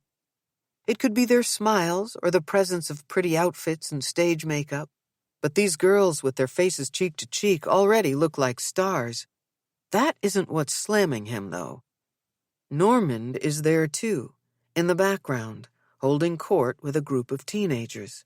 He's showing off what he's wearing, a faux fur bomber that's either an exact replica of Carrington's one-of-a-kind jacket, or it's the same one Fitz found in his coat closet with flecks of June's blood on both sleeves. Chapter 23. Fame. Nell is dragged from sleep by a rumble of voices, deep, high, and terse. Above her racing heartbeat, a voice calls out, "Tali!" As she wills the life to come back into her limbs, she realizes this shrill one belongs to her. The pins and needles in her legs can't stop her.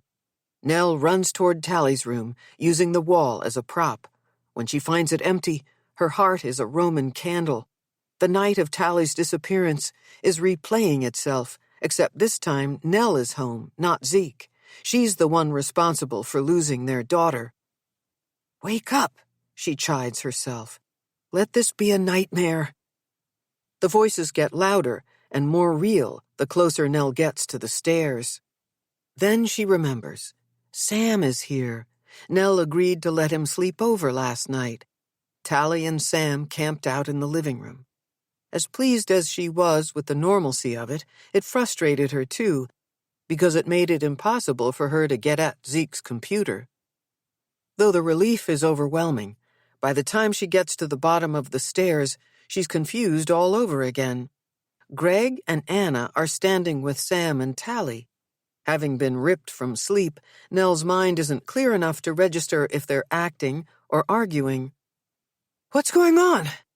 "Oh, good, you're up," Anna says, grabbing the blanket from the back of the couch. "Great news! Our Ty and our little darlings are going to be featured on Boston Live. They're filming today." It's only when Anna drapes the throw around Nell's shoulders like a shawl that she realizes her threadbare nightgown is nearly see-through. Sam knows enough to look down. Greg doesn't bother to. "I don't think it's a good idea for Tali." "This isn't about her. It's about the school," Anna says, "and all the talented children who deserve the exposure." No surprise, Anna thinks this is a breakout moment for Sam. "If it's such good news, why are you arguing?" Nell pulls the blanket tight around her chest, reinforcing the firmness of the gesture with crossed arms. Only then does Greg look at her face. "I'm with Mrs. Carrington." Sam moves closer to her, as if it's safer to disagree with his mother from a distance. "I think they're only saying it's about the school. If it weren't for June, they wouldn't even know about us." "They promised not to go there." Tali looks to her director for confirmation. "Right?" She's practically bouncing as she speaks. Her daughter is desperate for this to be about talent over tabloid. "I've spoken to the producer," Greg says. "She knows the subject of the kidnapping is off limits, and even if they were to ask about it, I can show Tali and Sam how to pivot, spin it back to the play and the program. Sink or swim, live television is something they'll have to learn to roll with if they want to make it in the business." Sink or swim? Did that asshole really use that phrase in this house, in the presence of her daughter? "Go ahead and showcase the school. Focus the interview on Sam and Robin if you want," Nell says. "Tali's not doing it. There will be other times, honey." She reaches out to rub her daughter's back. Tali flinches. "I can handle it. Dr. Rawlins says I'm doing great.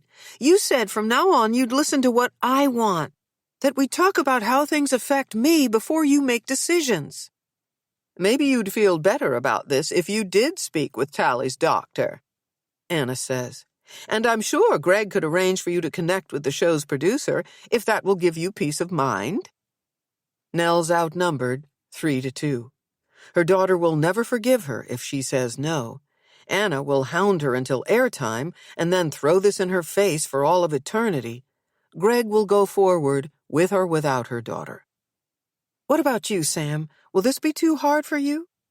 Nell's been worried about her daughter's friend ever since Detective Jameson brought up his suspicion that Sam does drugs.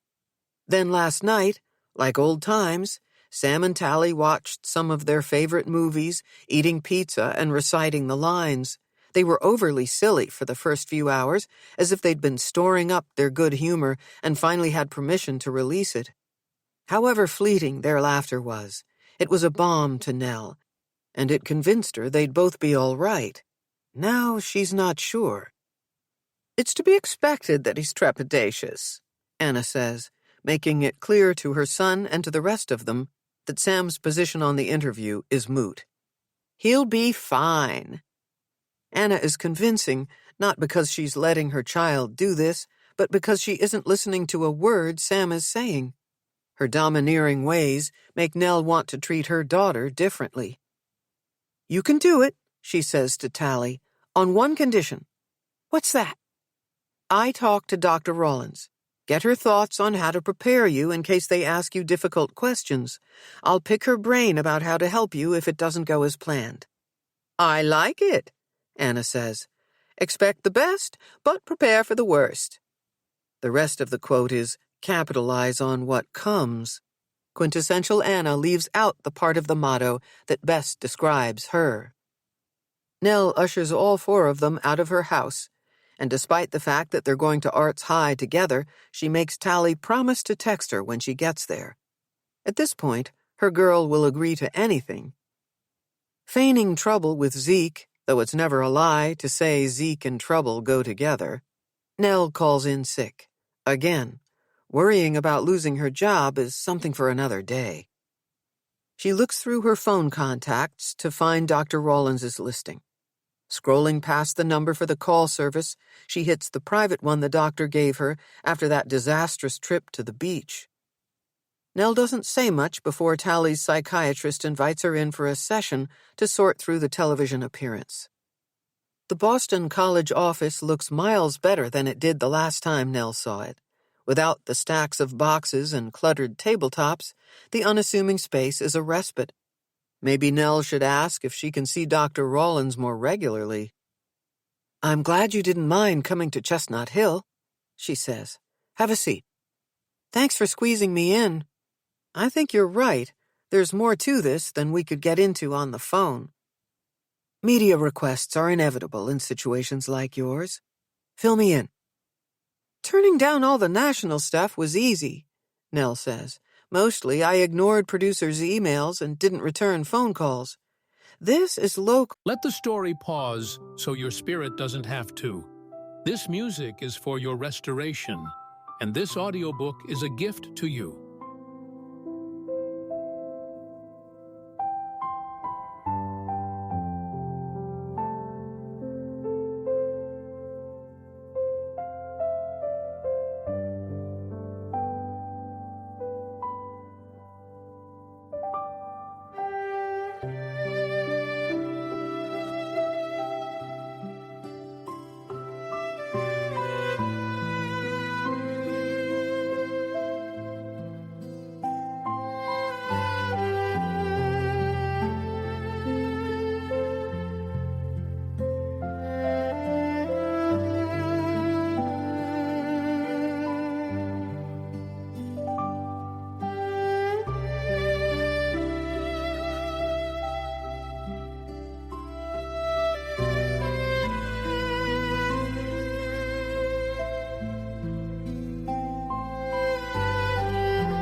and it came through the director. Boston Live doesn't do expose-type pieces, and they say it's not about the kidnapping or June's death, but I don't trust they're being honest. I take it Tali's excited to do it. Nell smiles. Dr. Rawlins knows her girl. It's a relief to sit across from someone who knows what she's doing. She says she can handle it, and that if I asked you, you'd agree. Imagine if I put my foot down, and then the whole thing turns out to be this great big wonderful deal for the kids. It would hurt Tali unnecessarily to miss it, and I'd feel awful. This play is everything to her right now. Her acting is more than a positive outlet. It's possibly the most effective way she has to compartmentalize the trauma. It seems to be how she's channeling her anger toward her father, too. How can I be sure they won't ask her anything, especially about him? You can insist they steer clear of it, but there are no guarantees. The good news is that it's not that kind of show, and Tali's not the only person they plan to interview, right? Last I heard, they plan to grab footage of rehearsal this afternoon and then go live tonight with Sam, Tali, Robin, and the director. I'm not sure why Robin's included. The part of Ilsa is more of a featured singing role than lead actress. That's a lot of people for this kind of interview. Live segments tend to be short. It isn't likely the anchor will hijack it. That said, if you want, I can come to the studio with you and Tali. Sometimes they behave better when I'm in tow. Dr. Rawlins is more relaxed than Nell's seen her. Loose auburn strands of hair surround her face, making her look younger, brighter, less tense. You'd do that for Tali? Nell asks. What about your other commitments? It's pretty obvious my life has changed of late. If I didn't have the time or thought it wasn't appropriate, I wouldn't offer. Tali's my patient. I'd like to help. Nell tries to focus on her generosity and not the flicker of irritation she hears in her voice. I'd appreciate it. I have no trouble admitting I've hit the limit of my abilities as a mother. Dr. Rawlins relaxes again. She leans in as if Nell is her only care in the world. Is this a new feeling? Everything's magnified lately, but I think I've always felt out of my depth to some degree. It has less to do with Tali and more to do with the fact that nothing is easy when your husband acts like the bigger child. That sounds stressful. At times, it's been unbearable. Whenever Zeke would lose a ton of money, he'd become irrational if I got upset. He'd say I was melodramatic, that all I wanted to do was control him. Off and on, I worried about the effect all of this was having on Tali, but she seemed unfazed by our turmoil. Or maybe she learned to work things out through her acting. In the space of a few weeks, Dr. Rawlins is grasping things it's taken Nell years to comprehend. I think her love of theater started back when she was a very little girl. I remember when she was 5, Zeke got her this beautiful antique dollhouse. I told him it was more for a collector than a child, but he insisted on refurbishing it for her, no matter what I said.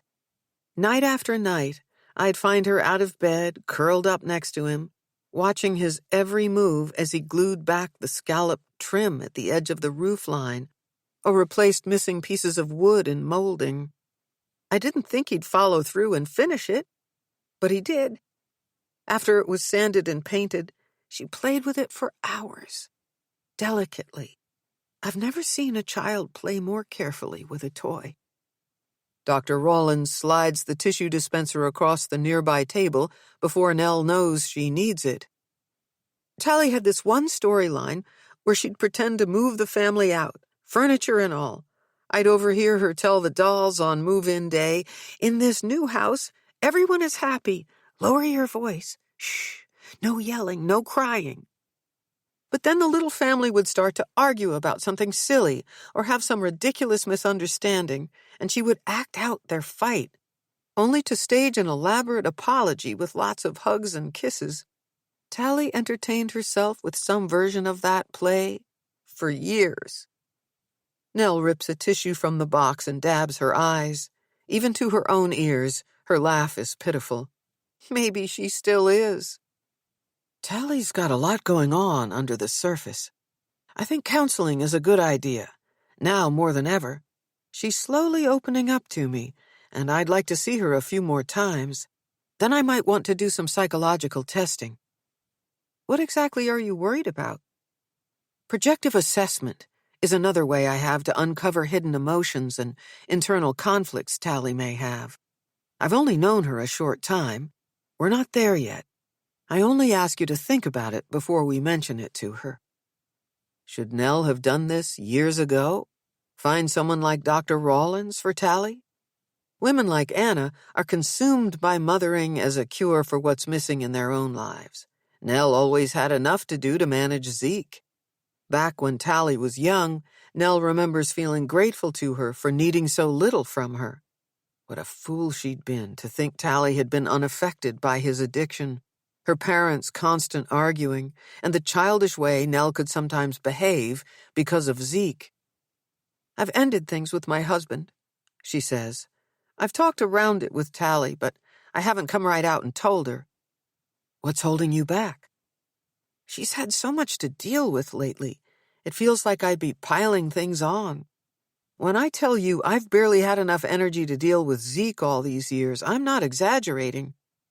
If I could do things over, I would have asked for help from someone like you.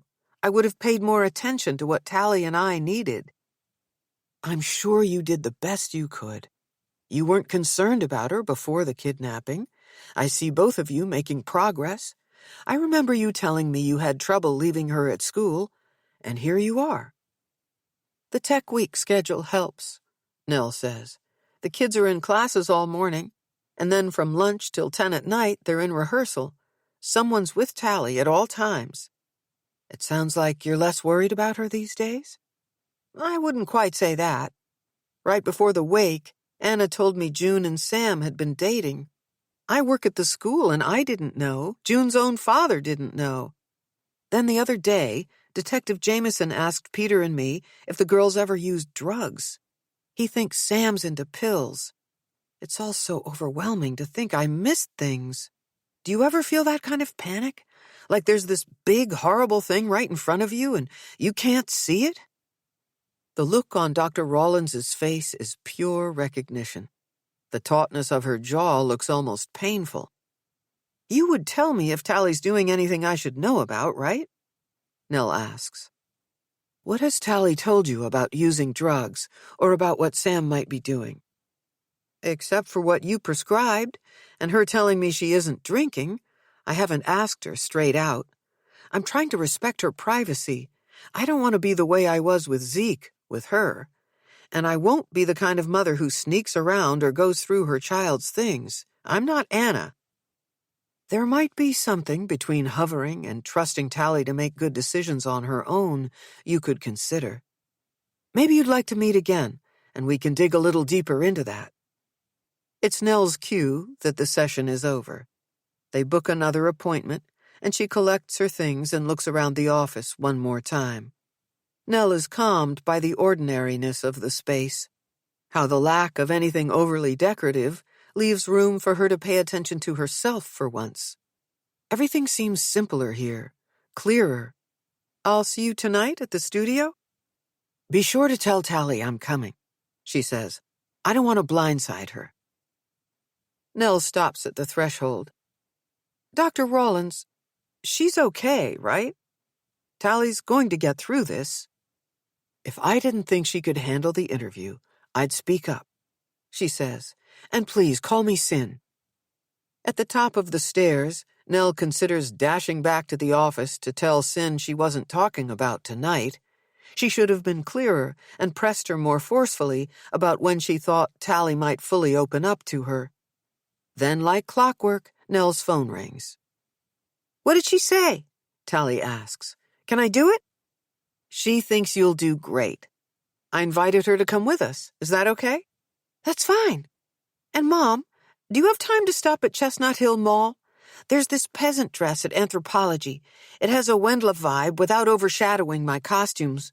Mrs. Wallace said she'd buy it for me. Isn't that nice? Of course I can pick it up for you, but we don't need Anna to pay for it. I'll get it and bring it to you around 6. That'll give you plenty of time to change before we head over to the studio. WFXT is a state-of-the-art glass and chrome newsroom.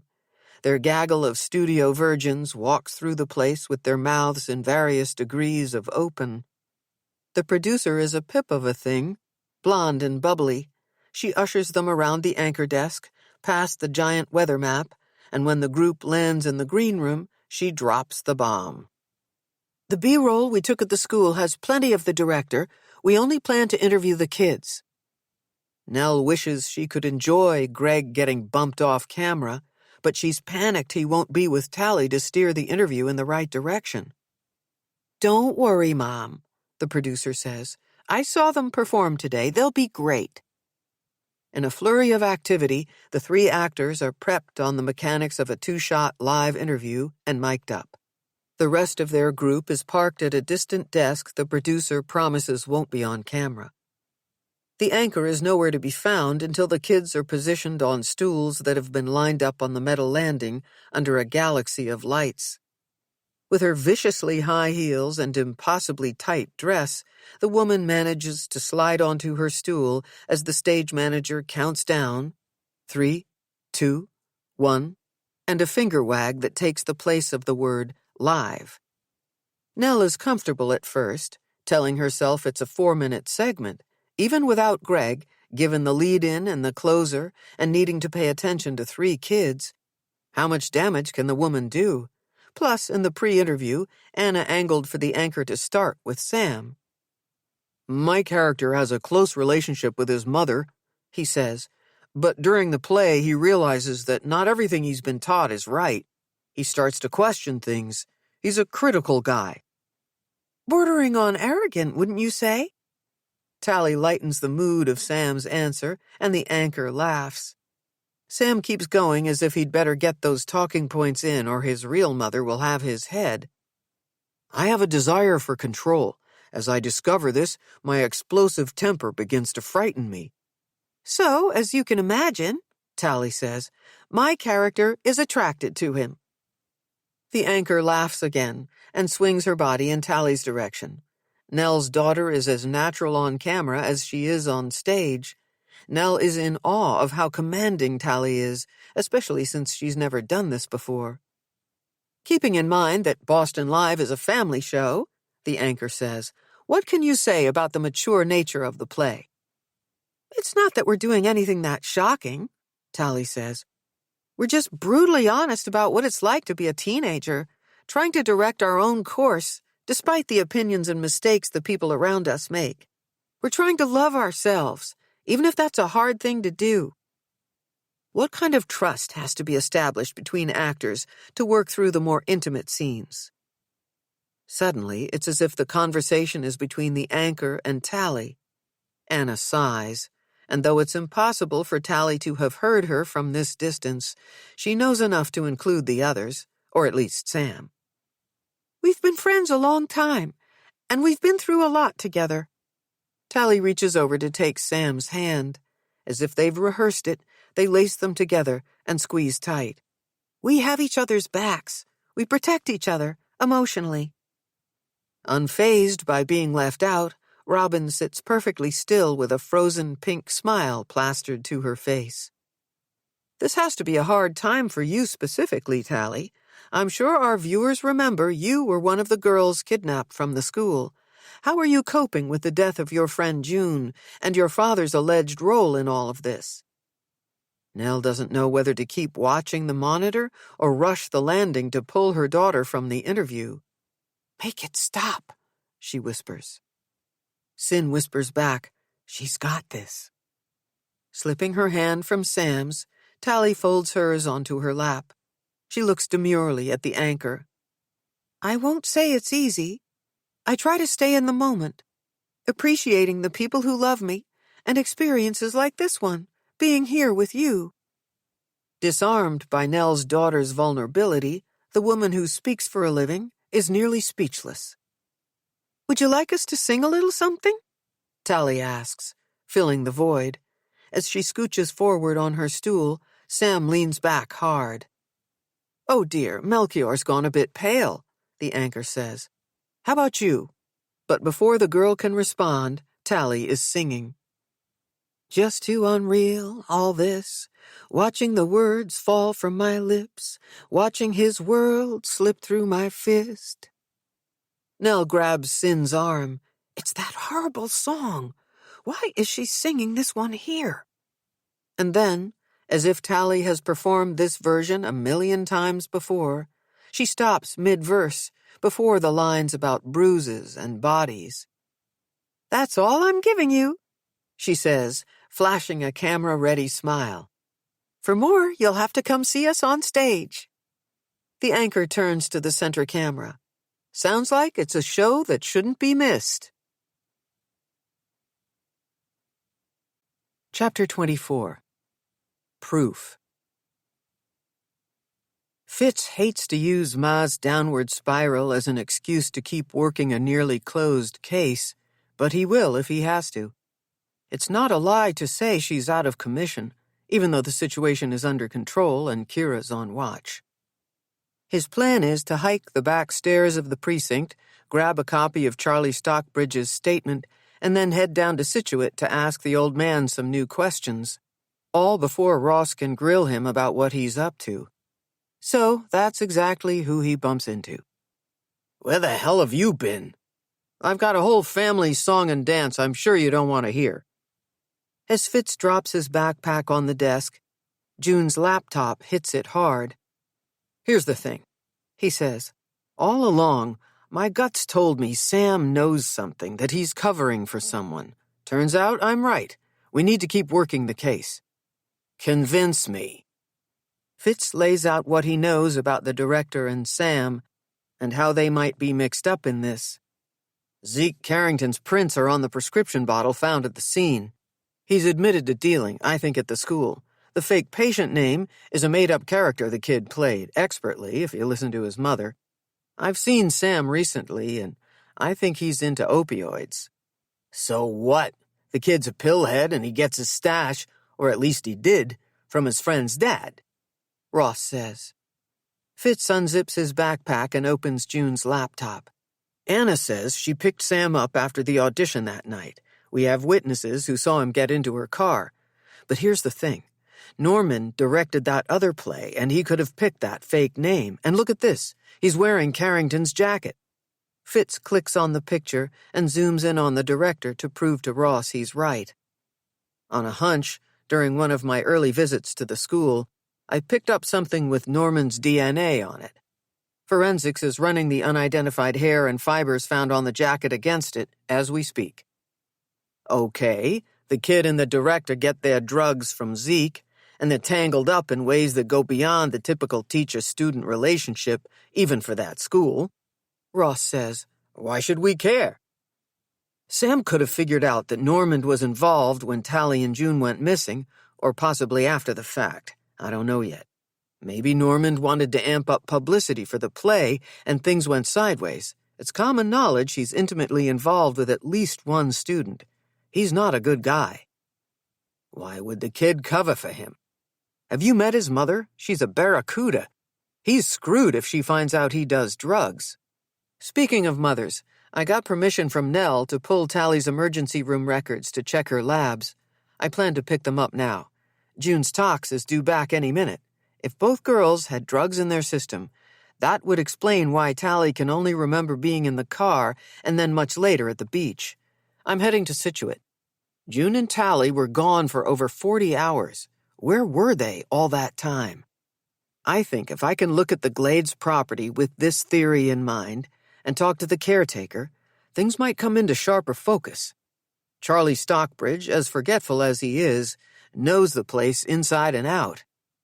Fine, go, Ross says. Take Doyle. I can't stand watching him become part of his chair.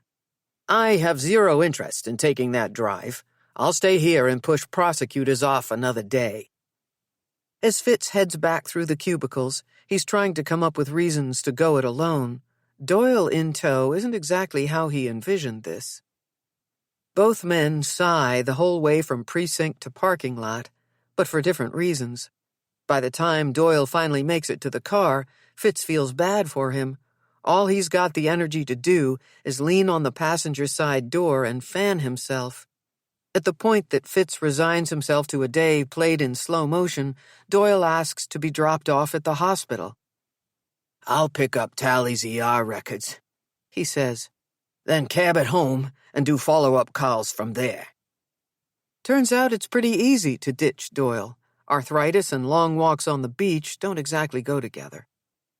When it takes forever to drive from Boston to Scituate, Fitz gets why Ross and Doyle bailed on coming with him. Between the bird-flipping, crazy lane changers and the continuous, meandering, single-lane road that takes him from the off-ramp through Hingham and Cohasset to the Scituate town line, Fitz wonders who in their right mind would put up with this commute to Boston. Then he comes to the end of Glades Road. The sunbeams above the razor-sharp horizon. He's never seen this color blue, or this much of it, in his life. Fitz wishes Sin were here to see it. Driving toward the old Glades Club, he has a hard time keeping his eyes on the road. To his right, below the seawall and beyond the rock ledge, the sandy beach stretches for miles in both directions. As beautiful as it is in daytime, these roads must be treacherous at night. It makes him wonder why Normand would pick this place, and whose car he used to get here. At the entrance to the property, there's a gate stretched across the road. Despite the no trespassing sign, Fitz gets out to open it, then he's back in the car to keep driving. Beyond the gate, the road narrows, and it feels like nature is closing in around him. Down go his front windows. Fitz needs the air, but could do without the sound of waves crashing. He remembers Charlie talking about the thick stone lighthouse that sits in the middle of the sea, and he knows it's his marker for how far out on the point the estate goes. As picturesque as this place is, the longer it takes to get to the caretaker's house, the more he can't imagine Charlie living out here alone. Blackbirds and large birds and seabirds fly high, then dip into and rise from the ocean. Fitz has no clue what species these are. There are no birds like these on Castle Island. His tires screech as he pulls into a circular drive covered in crushed shells and packed sand. He's barely out of the vehicle when his phone rings. It's Doyle. "June's talk screen pops up on ketamine and ecstasy," he says. "Tali's is clean except for the Ativan she was given by paramedics at the scene. The guy at the lab says you can't rule out she was dosed with Special K, though. It's notoriously short-acting and could have been out of her system by the time she was tested." Fitz can't believe his suspicions, one right after another, are being confirmed. "Okay, I'll call you when I'm 20 minutes from Boston. We'll head back to the precinct to fill Ross in together." There is high-pitched yipping coming from somewhere close by. Because of the swells, Fitz can't pinpoint exactly where the dog is before it jumps him and his phone goes flying. "Daisy, get back here." "It's okay, she's okay." Fitz bends down, moving the dog aside to retrieve his phone. He doesn't know his corgis from his elkhounds, but the little thing is cute, and she's definitely happy for the attention. "Good to see you again, Charlie." "This here's private property," he says without a glimmer of recognition. "You can't be parked out here. Beach is off limits." "It's Detective Jameson. Remember me?" Fitz flashes his badge. "I'm investigating the kidnapping of the girls." "Oh, for heaven's sake, yes. You're that nice fella who interviewed me 100 years ago." "That's me. Daisy sure likes it better out here." "We both do. Gotta be near the sea. Right, girl? You're a good Daisy." Charlie is playful with his dog, rubbing behind her ears, patting her back. On site, not reliant on photos and second-hand accounts, Fitz can see that the caretaker's residence and the main Glades property are connected in an L shape, making it easy for Charlie to keep an eye out for trouble. It would be a challenge to penetrate the compound, hiding the two girls inside for any amount of time, without him noticing. Plus, it's ringed by black steel poles with glass globes. "Those switch on automatically at night?" Fitz draws Charlie's eyes up to the lights. Newfangled things are tripped by movement. They can give you a shock when they come on sudden, and you ain't the one doing the tripping.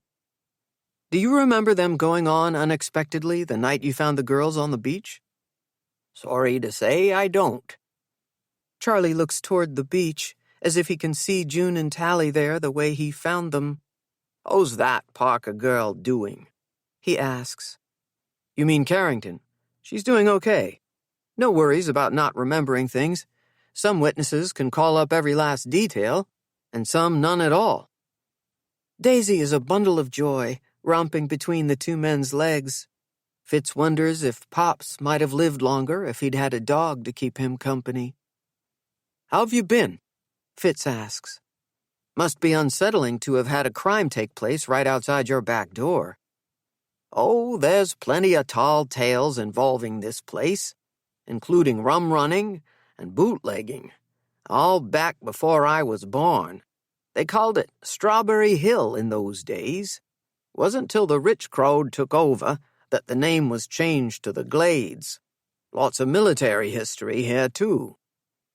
Charlie's off topic, and Fitz is tempted to redirect him, except that some of the best stuff he ever learned from Pops came when he let his grandfather ramble. Did you see the observation tower on your way in? Charlie points to the woods opposite the water. Back in my day, I'd climb that beauty once a week at least. The view of the sea from the top is like nothing you've ever seen. Could you climb it now, if you wanted to? No, sir.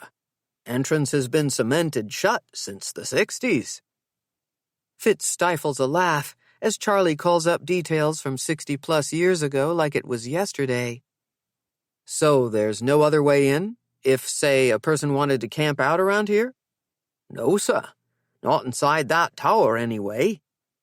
But somewhere else? Another place where 3 people could fit to take shelter? Well, there's the cottages, but only Tonies like me know about those. Can you show me? Fitz asks. Charlie might not remember what he had for breakfast, but he knows exactly how to navigate the forest canopy that takes them away from the sea. Fitz looks ahead, then down and up again, trying not to lose his footing. Daisy yips and skips over the exposed granite ledges like it's the best treat in the world to head in this direction. I've got to thank you, son, Charlie says over his shoulder. Daisy and me, we haven't walked this way in a long time. I forgot how pretty it is back here. You won't come out here by yourself, will you, Charlie? I'd hate for you to get lost. As if to prove that Fitz is right to worry about the old man's memory, 10 minutes in, Charlie comes to a standstill in the middle of nowhere. Fitz thinks he's confused after all, until he sees what the caretaker wants to show him. The reinforced shells Charlie calls the cottages are anything but. They're disguised remnants of 2 other military towers, with wooden roofs, false siding, and cracked and blackened windows. It's no wonder there's no mention of these structures in the crime scene report. The concrete pylons couldn't be camouflaged any better if someone had staged it. Fitz pulls out his phone, and it takes 3 taps of the icon before the flashlight comes on. Inside the smallest structure, there's broken glass all over the concrete floor, and barely room for 1 person, never mind 3. It's when he flashes the light inside the second shelter that his blood runs cold. Pick up Daisy, now. Fitz doesn't mean to scare Charlie, but he can't have the dog corrupting the crime scene. Even through the dirty window, with what amounts to a penlight, he can clearly make out pieces of discarded duct tape and a spray of rust-colored splatters all over the slab. Blood. No leaves, no shards of glass, room enough for 3. Anxious or oblivious, Charlie collects his dog and starts rambling again, throwing around words like barracks and northeast elevations. Fitz needs a forensics team down here ASAP. Let's back it up, Charlie. Move away from the cottages, okay? He takes hold of the old man by the elbow and guides him in the direction of the ocean. I've been meaning to ask you, Charlie says. How's that Parker girl doing? Her name is Carrington. As much as Charlie has been invaluable to Fitz, he's becoming a distraction. Between the sound of the waves crashing against rock and Daisy's yapping, Fitz can't hear himself think. Marion Parker was a looker, Charlie says. Quite a sense of humor, too. We used to tease each other about who had the more memorable lighthouse, my Minot light or her Situate lighthouse. I was changing channels last night, and I saw the girl on TV. I said, right out loud, "Well, I'll be. All dolled up, she's the spitting image of her great-gran when she was young." Wait, are you saying the girl you found alive on the beach has relatives in this town? Not no more. Marion passed away years back. Her daughter was gone already by then. Bless her soul, Lucy died in a terrible wreck, leaving her girl to come live with Marion. The granddaughter inherited the Sunset Road cottage. Word has it she couldn't hold on to it, thanks to the husband. Charlie lowers his voice as if someone there might hear him gossip. Money troubles, if you know what I mean. Sold it not 1 year later. Did your friend Marion ever bring her out to the Glades? Her granddaughter and maybe her great-granddaughter? They might have walked around here. She could have shared the history of the place with them, like you did for me? I can't recall specifics, but I imagine so. Tali's family has some kind of connection to this town. Being taken here may not be that random. Fitz goes through what he knows and how his evidence syncs up or doesn't to this new revelation. As Fitz mulls it all over, he's suddenly struck by a lack of evidence where he should expect to find it. While June's blood and hair were found on the jacket, Tali's were not, and the jacket supposedly belongs to her father. Tali's prints are not on the bottle, and neither are June's, even though her tox lit up on ketamine. Anna doesn't remember the director being at the school the day after the girls went missing. Did Normand parse out the drugs, bring Tali and June here, and then leave them alone at the Glades? Or were they willing to be left in the cottages? Charlie lets Daisy jump from his arms, and the dog scampers off in the direction of the sea. He follows behind his dog like it's another one of their walks. How many times did Charlie tell Fitz that he walks Daisy at the same time every day at dawn and dusk? If the girls were being held on the property for 2 days, they may have figured that out. They could have placed themselves by the shore at the right time to be found. Except one of them couldn't weather the wind and tide. Maybe Tali's the one involved with the director, and she pointed to someone else to throw Fitz off. If Normand wanted publicity for the play and came up with this plan, and then June died, he'd need to cover it up. Maybe he threatened to expose Tali if she didn't stay quiet, and Sam's protecting her. Is Zeke? Fitz pulls out his phone. He's not sure he'll be able to convince Sin to share what she knows about the girl, but he needs to at least try. To refresh his phone, he hits the home button, but thanks to Daisy and the drop, it won't turn on. Chapter 25. A Father's Secret. Sin waits in the lobby of Suffolk County Nashua Street. This isn't her first time in jail.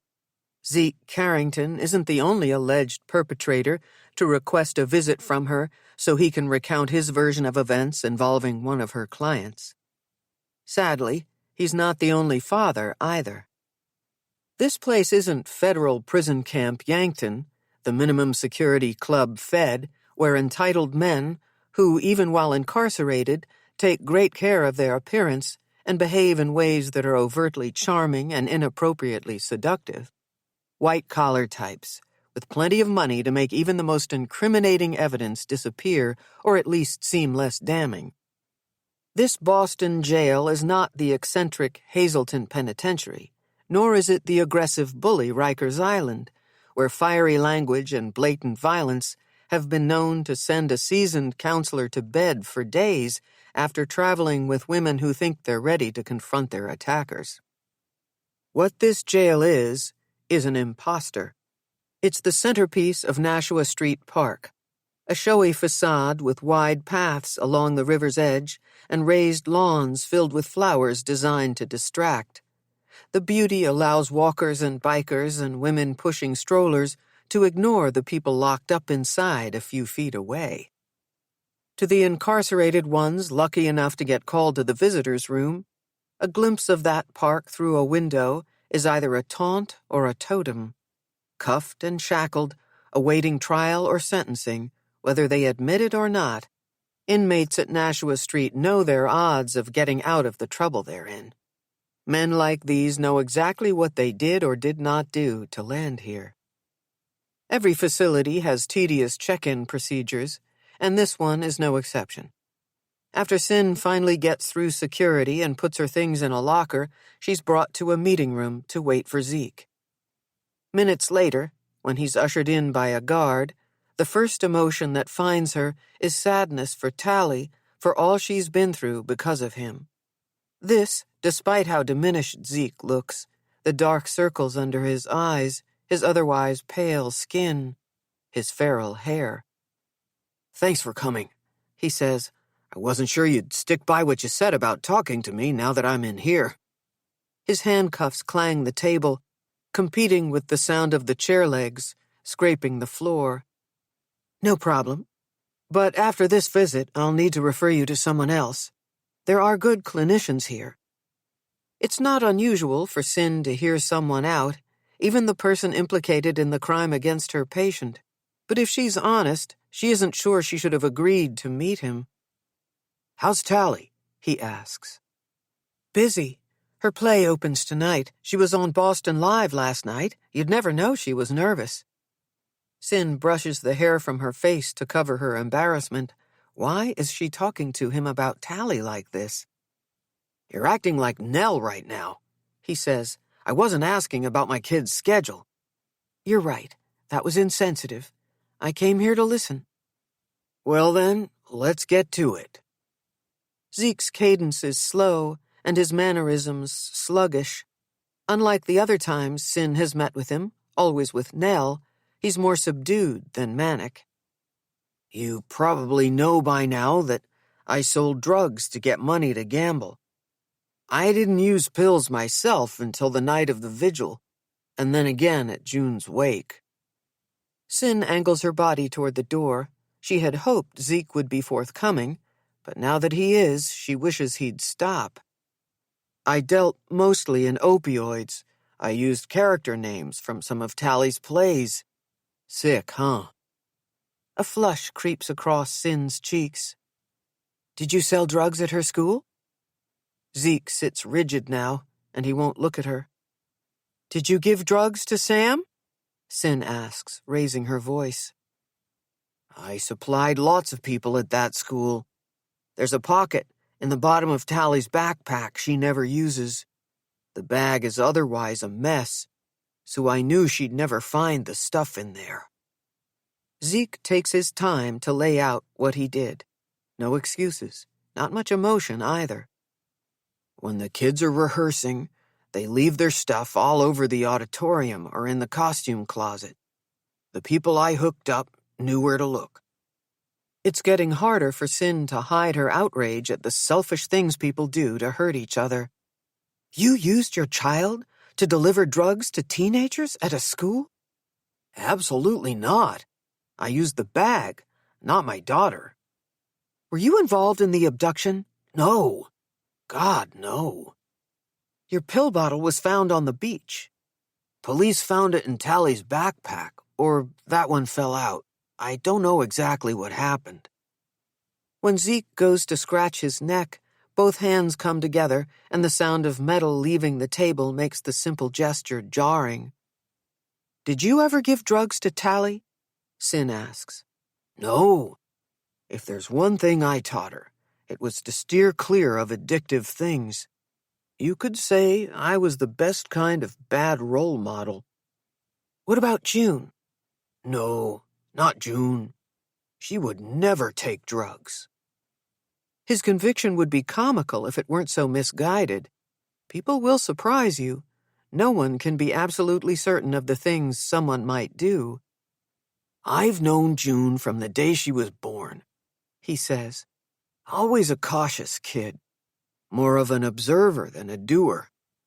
That's why her talent came as such a surprise to all of us.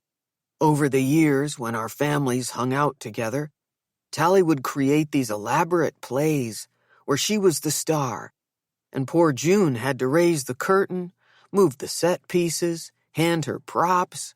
She didn't start acting until middle school. But man, once on stage, she was fearless. When she got accepted to PAHS, I teased Tali. I told her she'd finally rubbed off on June." Cyn recognizes in Zeke the same ability Noah had for covering his lies with an elaborate story, except when Zeke talks about Tali, the corners of his mouth turn down, and Cyn has the strong sense that if he starts to cry, he won't be able to stop. Something about his remorse is sincere. "Do you think people can change?" Zeke asks. "I was an okay kid, and I'd like to think that at least some of the time I was a good father. Do you think someone can be good but make bad decisions? Or if someone does bad things, they've been bad all along?" How many times has Cyn asked herself some version of this question? Was Noah the kind, funny, competent man she fell in love with, who got lost along the way? Or a selfish person who was always capable of taking advantage of other people and betraying her? "Things that happen in our lives can change us," she says. "Who we are evolves and shifts, and other people's behavior can force us to become different people. I think it's hard for us to admit that we're all a little unstable." "What if I'd gotten counseling when I was younger?" Zeke asks. "If I go now, will it make any difference?" "I'd like to think so," Cyn says. "Will you do me a favor? Meet with Tali for a long time, no matter what she says. Can you promise me that?" "I wish I could, but Tali gets to make her own choices." "You mean there aren't any circumstances where you can make someone get help?" "Not unless the person is a danger to themselves or others. Are you worried Tali will hurt herself?" "No. I don't know. I do think Nell assumes she's strong, without questioning it. I know I did. Tali's always been able to rise to any kind of challenge, but I, put her through a lot. After everything that's happened, can she be doing that great?" It's hard to know. Our minds shoehorn the people we love into an idea of who we want them to be. We create the illusion. Just because Tali appears capable and resilient doesn't mean that deep down she's not struggling. This is exactly how Cyn missed Noah's lies. She wrote the narrative. She chalked his detached behavior up to being tired and overworked because that's what she wanted the distance to mean. "You should be concerned about Tali," Cyn says. "I'm not at all sure she'll accept support from you, but you're her father, and it's your responsibility to at least keep trying to offer it. What I will do is encourage Nell to keep bringing her to see me. I'll give Tali the same message." Zeke's eyes lock onto hers.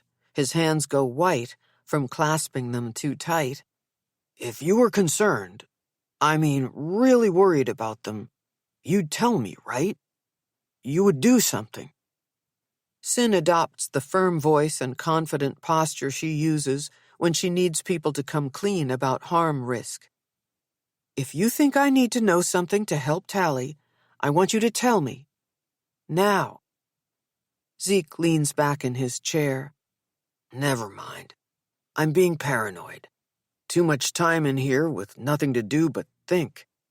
Nell and Tali are better off with me out of the way, that's for sure. They'll be fine." Their time is up, and Zeke is led out of the room by the guard. Cyn stops at the locker to retrieve her things. Her mind races in fits and starts, doubling back over her conversation with Zeke. She remembers Fitz saying that none of the girls' belongings were found at the scene, not their phones or their backpacks. And the one Tali brings into her sessions is well-worn and monogrammed. The extra Charlie card she offered Cyn the other day came from the bottom front pocket. There's a riptide that hides below the surface of every unsuspecting couple or family, and Cyn wonders if she's finally getting clarity on the schism in this one, a fracture older and deeper than she ever imagined. Outside, she gives in to the urge to dial Fitz so she can talk through what happened with Zeke. Call it instinct or prescience, but a terrible feeling washes over her when he doesn't pick up. It's dusk, and the night air is cool. Even free of the jail's confined spaces, it's as if she's trapped in a room without windows. Suddenly, she's overwhelmed with urgency to get to the school, to ask new and different questions, to see for herself that Tali is indeed the capable, confident girl she portrays herself to be.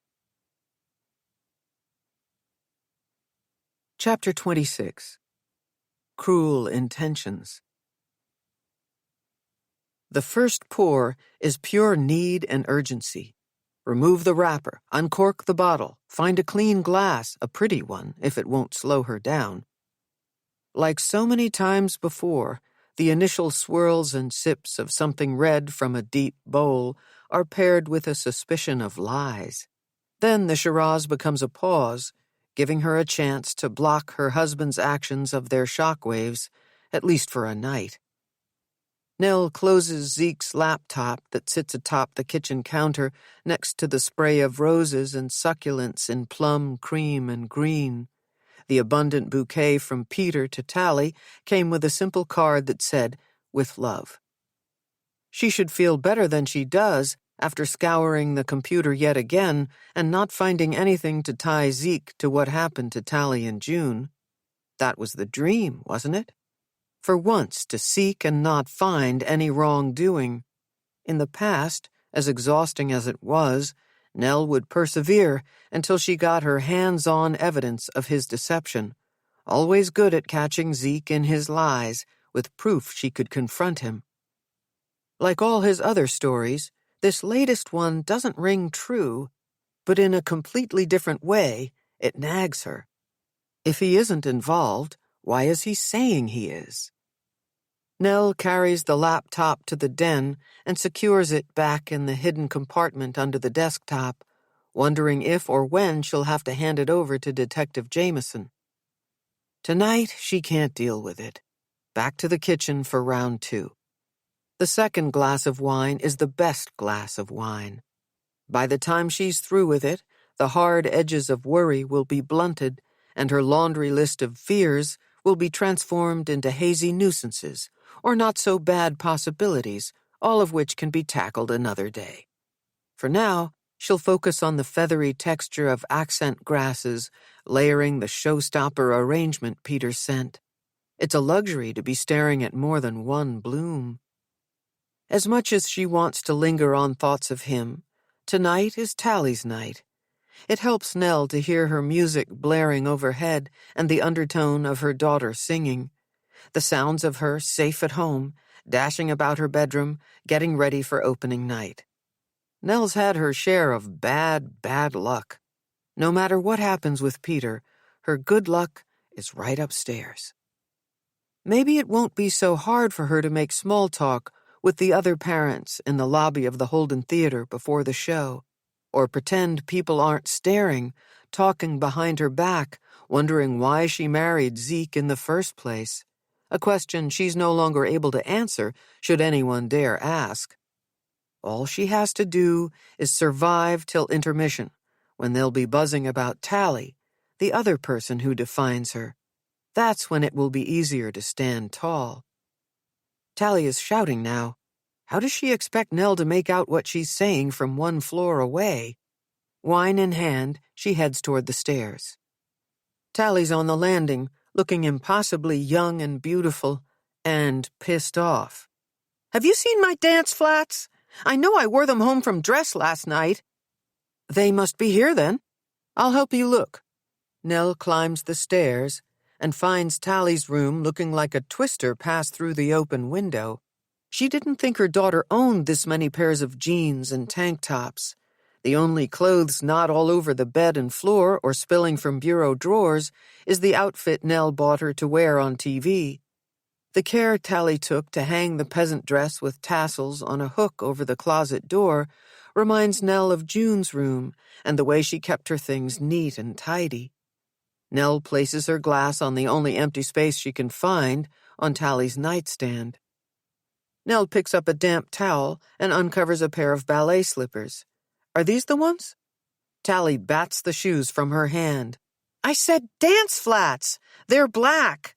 Hey, I know you're nervous, but watch it. What about these? She tries once again to offer a pair of shoes to her daughter. Tali accepts them. Sorry. You know how I get opening night. One song in and I'll be fine. She shoves the shoes into her backpack, one compartment away from the baby doll dress and thigh-high stockings she'll wear in the first scene. Does Mr. Normand know which scouts or agents might be coming tonight? Way to make me less nervous, Mom. Tali fakes a worried face, then smiles. American Conservatory and Carnegie are sending people. There's one more I'm too frazzled to remember right now. It'll come to me. Can you grab a few hair elastics and throw them in my makeup bag?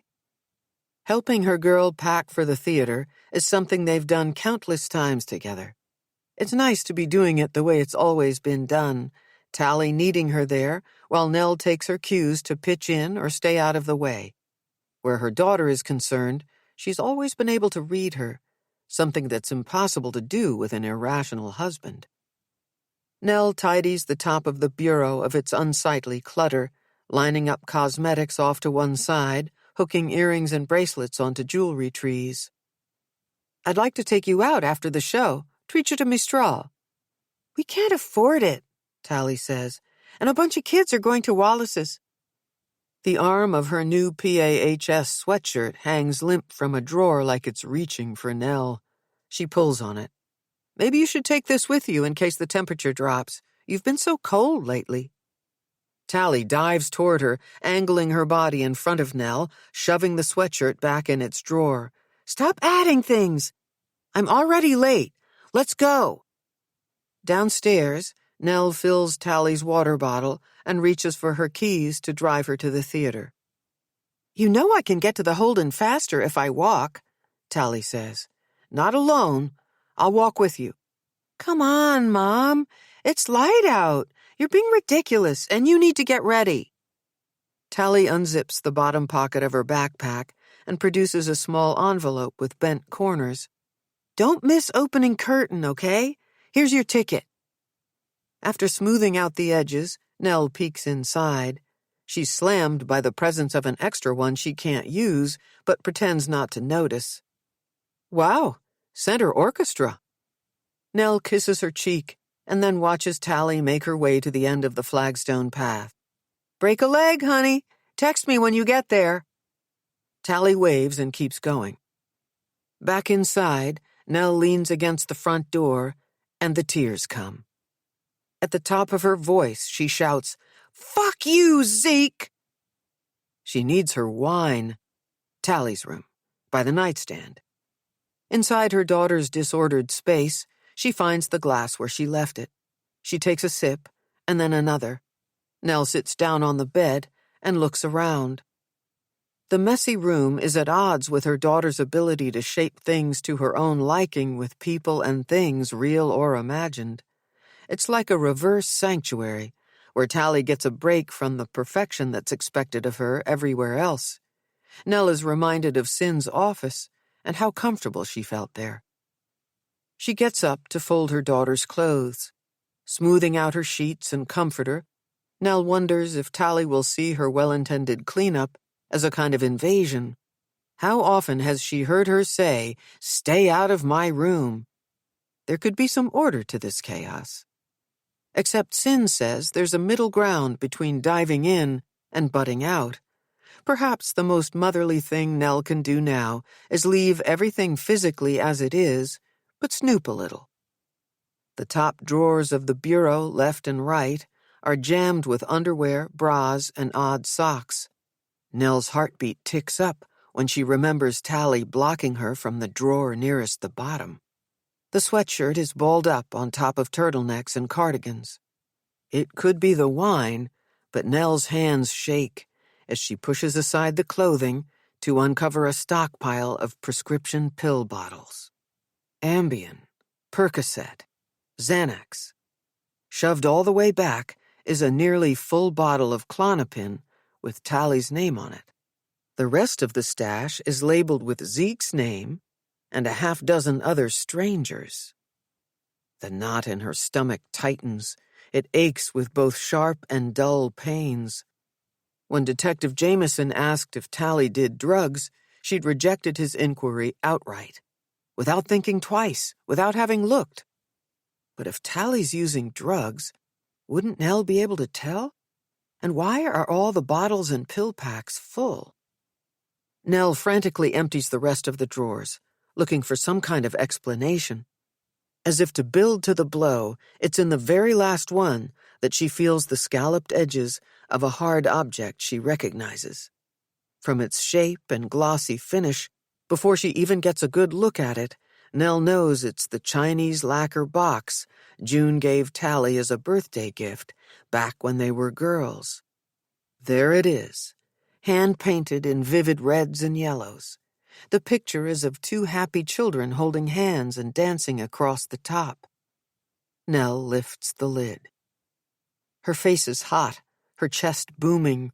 There's a tightening in her throat like she swallowed the exotic, sharp thing.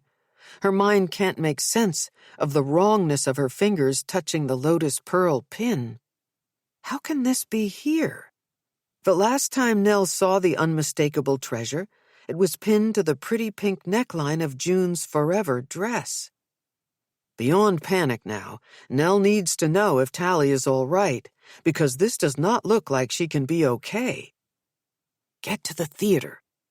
No matter what diminished her capacity to do it before, she needs to force a conversation with her daughter now, to find out what's going on. Put the pin in your pocket, grab your purse, a coat, the keys. Her legs are weak as she moves out into the hall and down the stairs. Despite the urgency, her mind registers, her body responds in slow motion. All she wants to do is down the rest of the wine, crawl into bed, and close her eyes, as if sleep would come, as if her mind could ever stop inventing horrible reasons for this pin and those drugs being inside her daughter's room. Tali will have a reasonable explanation for having the pin. Maybe Peter gave it to her, and neither of them thought to tell her. Oh, God, if Tali unpinned it from June's dress at the funeral home and then hid it in her room, it has to be because of emotional trauma or suffocating grief or something else Sin suspects is wrong with her. If Zeke asked her to hide the drugs, that could be why Tali's angry with him. Nell wouldn't put it past him, but that's low, even for him. Outside in chilled air, she's able to move faster. It isn't until Nell gets to Newbury Street that she realizes it's because she's unencumbered. No coat, no phone. Nell's out of breath by the time she lands in front of the stage entrance of the Holden. Thanks to a group of stage crew smokers, she slips in through the propped-open door. Backstage is humming, and because she needs to stay calm for Tali's sake, she slows her walk and scans the place discreetly, all the while praying she won't run into Anna. Robin is off by herself, marking a dance routine. "Have you seen Tali?" Nell asks. "She took the underpass back to school. I feel bad she's freaking out. She can't find her shoes for the opening number." Nell shakes her head at the memory of her daughter packing her backpack. Robin reads Nell's disbelief as disagreement. "She left a while ago with Sam." The quarter-mile stretch of tunnel connecting the Holden to the high school is dimly lit and dank. She would have avoided the closed-in space with its low ceilings and narrow paths if it weren't the fastest way to get there. The only sound comes from the echo of Nell's footfalls against concrete. The school theater is empty, lit only by the ghost light. All of tonight's action is taking place next door. If Tali is here, she's backstage. Bypassing the roped-off passageway that leads to the catwalk, Nell climbs the stairs, presses the wall in exactly the right place, and the hidden door opens. When she turns into the hallway, the only light comes from the dressing room at the end of the corridor. After a few steps, she hears their voices. "You don't have to," Tali says. "I'll tell Normand. We can figure everything else out after the show. Calm down." Inside the dressing room, nightlight floods in from the buildings that surround the alley. Sam has his back against the wall, and he's guzzling from Tali's water bottle. They're in full makeup and costume, and her daughter is standing in front of Sam, urging him to drink. "Tell him what?" Nell asks. "Why are you two over here?" "He doesn't feel good." Tali looks surprised to see her, and she's talking too fast. "We don't think he can go on. We're trying to figure out what to do." "Is it nerves, Sam? Or did you take something?" Nell looks at him, but he won't look at her. Sam hands the water bottle to Tali and drops onto the only seating in the room, an oversized upholstered piano bench. With his head in his hands, he says, "I can't do this. You have to tell her." "It's not a big deal. He took one too many Xanax. Norman can step in for one night." Sam lies down on the bench, curling into a ball. His costume, dress shorts, suspenders, and wool socks, make him look like a little boy. Whatever he's muttering, Nell can only make out, "My mother's gonna kill me."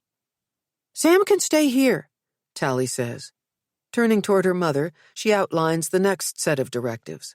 "You and I will go back to the Holden. I'll tell Normand he needs to go on in Sam's place, and you can find Anna to send her over here." Tali tries to pull her toward the hall by her elbow, but Nell is immovable. "Come on," Tali says. "They're probably freaking out, not knowing where we are." "Are you on anything? Who gave the pills to Sam?" "No, Dad's the one. Dad, why are all those bottles in your drawer?" "You went through my stuff? I can't believe it. Why would you do that?" Tali looks over at Sam as if he's the keeper of the explanation. "Did your father ask you to hide them?" Nell lifts Tali's face by the chin, trying to look straight into her eyes. "Answer me." "No, I found them. They're Dad's." Tali backs away from her. Before Nell can register what she's doing, Tali has opened the door to the fire escape and stepped onto the balcony platform. Without pause, Nell follows her. "Come inside. You're scaring me." Nell wants to reach out to her, but she's afraid Tali will go closer to the ledge. 5 floors below them, the alley is paved in stone. When Tali stops moving, Nell searches her pocket for the pin, hoping this is the thing that will bring her daughter closer. Palm out, she shows it to Tali, who looks at it a little too long. "How did you get this?" Nell asks. "Mr. Danforth gave it to me," she says, her eyes shining with tears. "The night of the wake, when I lost it overseeing June, he said he wanted me to have it. He told me not to tell you because it would hurt you too much." Nell stands motionless, disbelieving, anchored to the brick wall. This is a twisted version of what June told her when she gave her the pin after her mother died. Nell doesn't stop to wipe the tears from her own face. Instead, she reaches out to brush away Tali's. "Are you telling me the truth, or are you acting?" "That's what happened. Ask him yourself. Why don't you believe me?" "Once someone lies to you, it's impossible to know when they're telling the truth." "I need to go, Mom, please. We can talk all you want after the play." Tali looks left, then right, considering whether to push past Nell to get inside or take the metal stairs that zigzag their way down the side of the building. Her child, who isn't afraid of anything, will choose the stairs. This time, Nell is a step ahead of her, gripping the iron railing, blocking the fire escape steps. "Tali, no!" The wrought iron landing feels precarious under her feet. The building is old, and in this moment, Nell can't remember whose job it is to pay attention to things like the safety of children at school. Tali follows her gaze to the rusted bolts and the thin space between the collection of brackets and the brick. At the same time the platform trembles again, there is movement inside the dressing room. Nell can make out Cyn, with Detective Jameson beside her. She doesn't care how they found them or why they're here. All she knows is that she's never been happier to see anyone. The detective stops at the bench to check on Sam, his fingers at his neck, his cheek near his lips to feel for breathing. He mouths the word phone, and Cyn hands him hers. After seeing the detective lift the water bottle to sniff it, Nell looks back to Tali. "Did you give Sam something?" When Tali notices them there, she moves toward the ledge. Nell wants to scream, "Get back! Please answer me!" Instead, Cyn's voice is a relief coming from the threshold of the fire escape. "I came to see you, Tali. You said you had a ticket for me to see the show." "You can't trick me. My mom called you. She told you about June." "She didn't. I went to see your dad." "What does all of this have to do with June?" Nell asks. Gracefully, Cyn raises one hand, a subtle gesture telling Nell to let her do the talking. "I know you're angry with him for all the mistakes he's made, but he's worried about you, and so am I." "Then what's he doing here?" Detective Jameson comes to stand beside Cyn. For a brief moment, Nell notices him put a hand on her back. "He's my friend," Cyn says. "I asked him to come." She steps out onto the fire escape. "I'm going to come closer, okay? We can sit right here and talk." The wrought iron groans at the idea of more weight on the balcony. "It's unstable," the detective says, grabbing hold of Cyn's arm. "Both of you, please come inside," Cyn says, retreating to the threshold. Her voice is firm yet kind, and Nell is desperate for Tali to respond to it. She won't move unless her daughter does. When Tali takes her hands off the railing, Nell realizes she thinks they're exaggerating the risk to get her back into the dressing room. "I'll throw myself over if anyone comes any closer." Tali looks over at the detective. "You know, don't you?" "What do you mean?" Nell asks, breathless with fear. "Not all of it," he says. "I think you left the school with June like you said you did. There aren't cameras on the Com Ave side of the building, but I think either Sam or Mr. Normand met you there." Tali stands in the center of the platform now. Above her, the moon is brilliant white, so large it owns the sky. Surrounded by incandescent light, the flimsy costume, more nightgown than dress, makes her look simultaneously nubile and innocent. "Everyone knows about the cameras. It's the side of school where kids get away with smoking. Mr. Normand and Robin stayed behind. I wasn't lying when I told you they have a thing." "So it was Sam." There's an odd note of satisfaction in Detective Jameson's voice. Nell is less able to feel the iron bars under her feet. It's like she's outside her body watching them stand there, hearing someone else say her words. "You weren't abducted?" she asks. "You faked it?" "It's not like I planned this horrible thing. I didn't. I was mad at Dad for what he was doing to us, and I was angry at you for thinking you could take a new job and move me to another school without asking me. I needed a break from everything, so I convinced Sam and June to go for a ride that night after auditions. I thought if we didn't come home till morning, Dad would be freaking out. And he deserved it." Nell wants to ask Tali, what about her? Did she want to punish her, too? "At least Anna's up front with Sam.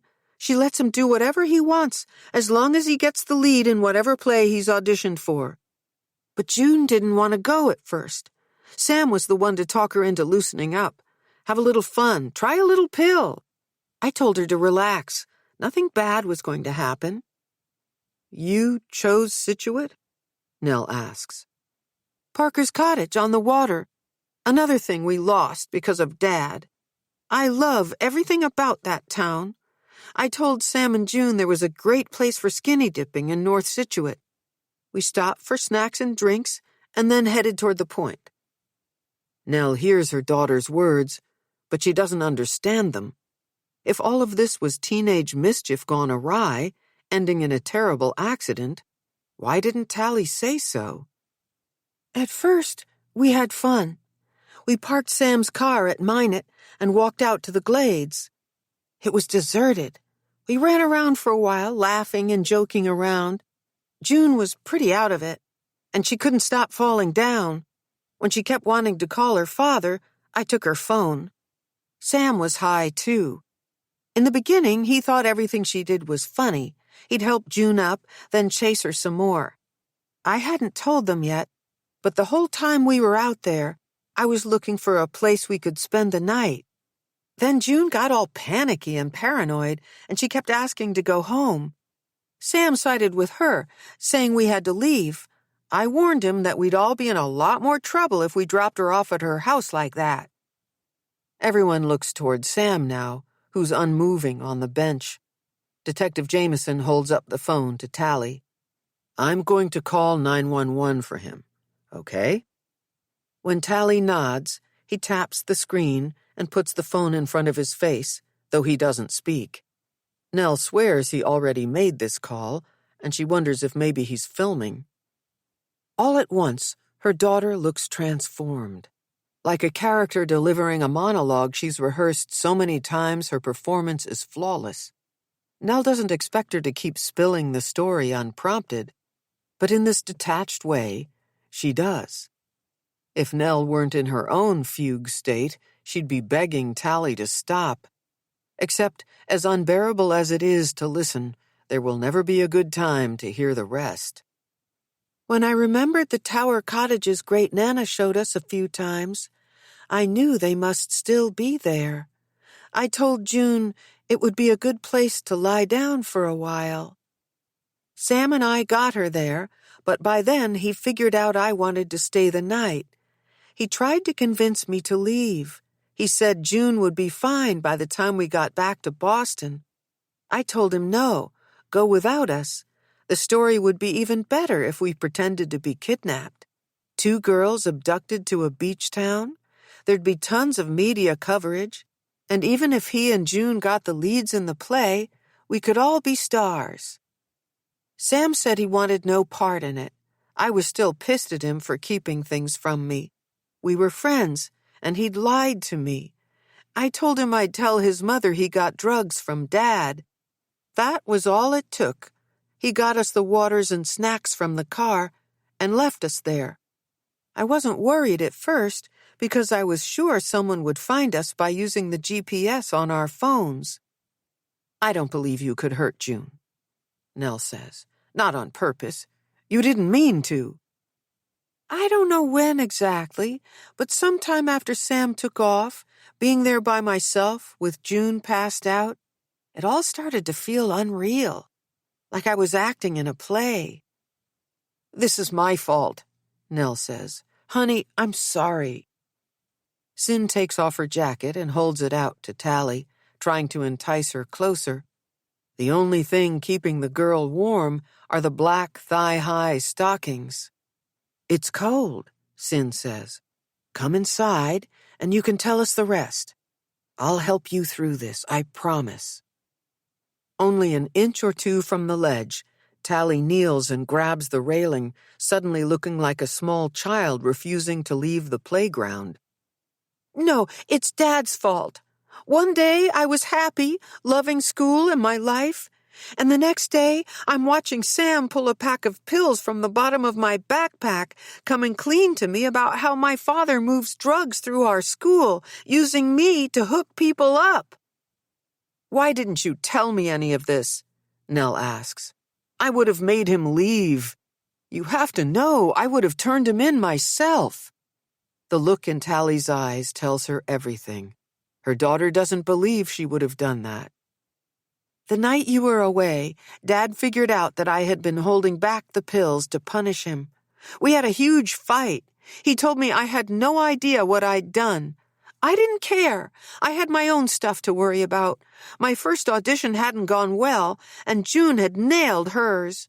I could see Normand looking at her like she could carry the show. Everyone knew he was going to give Robin the only other big part. If I choked at the callback, I'd end up with nothing. Dad never even asked me about it. He was too busy trying to clean up his mess. He didn't even notice me leave the house. Your father believes what happened to you and June is because of his dealing? Fitz asks Tali this unimaginable question quietly, tenderly. As her daughter nods, Nell realizes she has never looked so devoid of emotion. Did June go along with what you were planning? Fitz asks. Not really. She slept through the first night because it was warm enough inside the shelter. Everything would have been fine if you'd found us the next day. The more time went by, the colder it got, and the harder it was to keep her under control. She woke up yelling, begging to leave. She kept saying her father would forgive her. I didn't know what to do. I kept feeding her pills to keep her calm and to give me more time to figure out what to do. I went back over the whole night like I was blocking a play, thinking of things to make it look more real. Inside the cottages, there was glass all over the floor. I used shards of it to give myself scrapes and cuts. June already had plenty on her arms and legs from running through the woods high on pills. The windows were duct-taped in places, so I used that to bind our wrists. The second night, June was seeing and hearing things that weren't there. I knew she couldn't prove that I'd done anything wrong, and Sam wouldn't tell as long as I kept his secret. I focused on what would happen after. We'd be found, and everyone would be relieved to have us back. There'd be lots of media coverage, and maybe June would be too messed up to take the lead, even if it was offered to her. Did you put yourself on the beach so the caretaker would find you? Fitz asks. After the next day, when you didn't come for us, I couldn't wait any longer. I buried the water bottles and snack bags and threw the phones in the ocean. Fully inside the story, Nell imagines the girls lying on that cold, wet sand. Poor June, slipping away, while Tali waits, desperate for someone to rescue her from this out-of-control scene. June started shaking and making horrible breathing noises. Tali closes her eyes, the tears streaming down her cheeks. I turned her over, but it was too late. I didn't mean for her to die. Nell's mind is flooded with images. Fitz, at the vigil, telling them the girls had been found in Scituate. Zeke, hugging her far too tight when they learned Tali was alive. Peter collapsing to the ground when Fitz told him June was dead. And finally, her family at the hospital, Nell sitting next to her husband as they tried to console their daughter. Unbeknownst to her, both of them complicit in completely different ways. Did you leave the pill bottle at the Glades that night, or did you plant it there later? Fitz asks. Oh, Tali, you did that the day we went there together? Nell asks. You were right there, and you didn't even suspect me. Why in the world would I ever think you'd be involved in something like this? Anna would never have missed it. Tali's words are a knife. Sam and June weren't going out, were they? Nell asks harshly. That was another lie.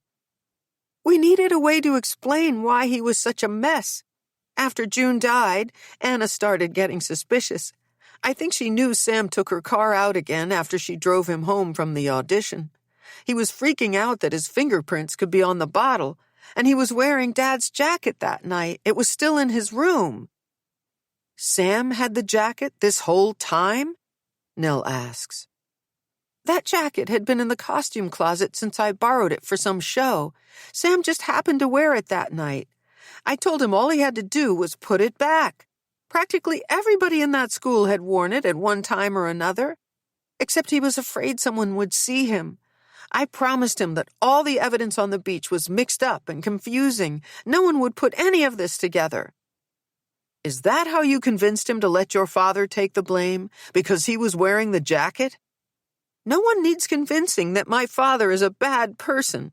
Sam agreed to put it in our closet. Then after he did and Dad got arrested, he started to crumble. He was going to tell his mother everything. Tali stands, though her hands are fused to the railing. Please, Mom. I don't care what happens to me later, but you have to let me go now. It's almost curtain up. When I'm on stage, I don't have any problems. It's like nothing feels real unless it's scripted. When it came to her daughter, Nell always felt like things would break in her favor. Everything her girl was made up for all that Zeke wasn't. But she's not making any sense. After telling this unbelievable story, Tali wants to go on as if nothing happened? Something is dreadfully wrong with her, and Nell doesn't know whether to turn her own daughter over to the detective or let Sin take her to the hospital. It's as if Tali has read her mind. I'm not sick, Mom. Dad is. Think of all the horrible things he's done to you and to me. I deserve this one good thing. For a split second, Nell sees herself taking charge, ending this nightmare by lifting her arms, extending them out, giving Tali a forceful push, and then following her off the edge into oblivion. She pictures the fall, the crashing. Except from this height, their deaths are not certain. I didn't mind being in the news for the kidnapping, or even for all that stuff with Dad, she says. All I did was look out for myself, and now everyone's going to hate me. It's too late to change what you did, but you have control over how you handle things now, Sin says. I'll be famous for all the wrong reasons. When Tali rubs her eyes with the backs of her hands, Detective Jameson gets down on his stomach and inches out onto the platform. He's going to reach for her. Trust me, he says. No matter what you've done, your family will always love you. Despite his attempt to spread his weight evenly, the iron squeals like an angry child. Or is that Nell's heart finally bursting free of her chest? How long the fire escape will hold them, she can't say. When the detective has no choice but to back up, Nell decides to end this one way or the other. Closing the distance between them, another few inches and she'll be near enough to pry every one of Tali's fingers off the railing until she has her daughter in her arms. But Tali's grip is a vice. Let go! She shouts. Tali, wait, Fitz says. Dr. Rawlins and I won't stop you if you come in through this door. Please. You'll let me go to the hold-in? There's a duet of yeses, his and Sin's. When Tali lets go, Nell breathes for what seems like the first time since she moved toward the metal staircase. I totally get that I have to pay for what I did, Tali says, her bright eyes dancing. After tonight, okay? One more show. Nell sees Dr. Rawlins and Detective Jameson exchange calculating looks. They're lying. Sin's face says Tali is ill. His says her daughter is a criminal. A distant siren sings out both realities. Then Nell looks at her child and hears herself say, No. No what? Tali asks. They're saying I can perform. Nell steps in front of her. This is the end of the lies. No more pretending. We go in and face this together, or we stay right here until this entire balcony gives way. I'll even jump to make it come down faster if that's what you want. Mom, no! We've all been reckless. What your father did was unconscionable, and as masterful as he is at deceiving me, I missed it, and I own that. It's inexcusable that I didn't see you were in trouble. But you did a terrible thing, Tali. You have to take responsibility for it. There's much more Nell wants to tell her. That she is a mirror of her mother, fragile and fierce. That, although she doesn't know how, they will find a way through this. They will do it together. But Nell does not express these things. Instead, with a note of calm in her voice, she simply says, "We're going inside." She reaches out to her daughter, and for all the panic in Tali's eyes, her small hand, though alarmingly cold, relaxes in hers. Nell isn't surprised by this. Her approach to the world has always been through saving someone. She knows how to do this. Chapter 27. People, Places, and Things. Cyn visits Nell on a late fall afternoon, the time of year capricious New England breaks the day in two, pretending to be summer in the morning, forecasting winter by night. In a startling arrangement, Nell has been staying at the Wallaces' brownstone, and from the look of the sparse traffic on Gloucester, reporters have yet to figure out that both women are holed up there. Anna ushers Cyn in, guiding her toward an airless Victorian great room with showy wallpaper and heavy wood furniture, everything ornate and tinged in amber. It's hard to imagine Nell comfortable here, this place so unlike her cozy home. But then Cyn imagines Nell can no longer find respite anywhere, given her child and her husband are across town, locked up in the same county jail. "I'll tell her you're here," Anna says, without offering to take her coat or rid her of the box she carries. This being Anna's home, if this were a different time, Cyn would have expected her to be in full-on hostess mode.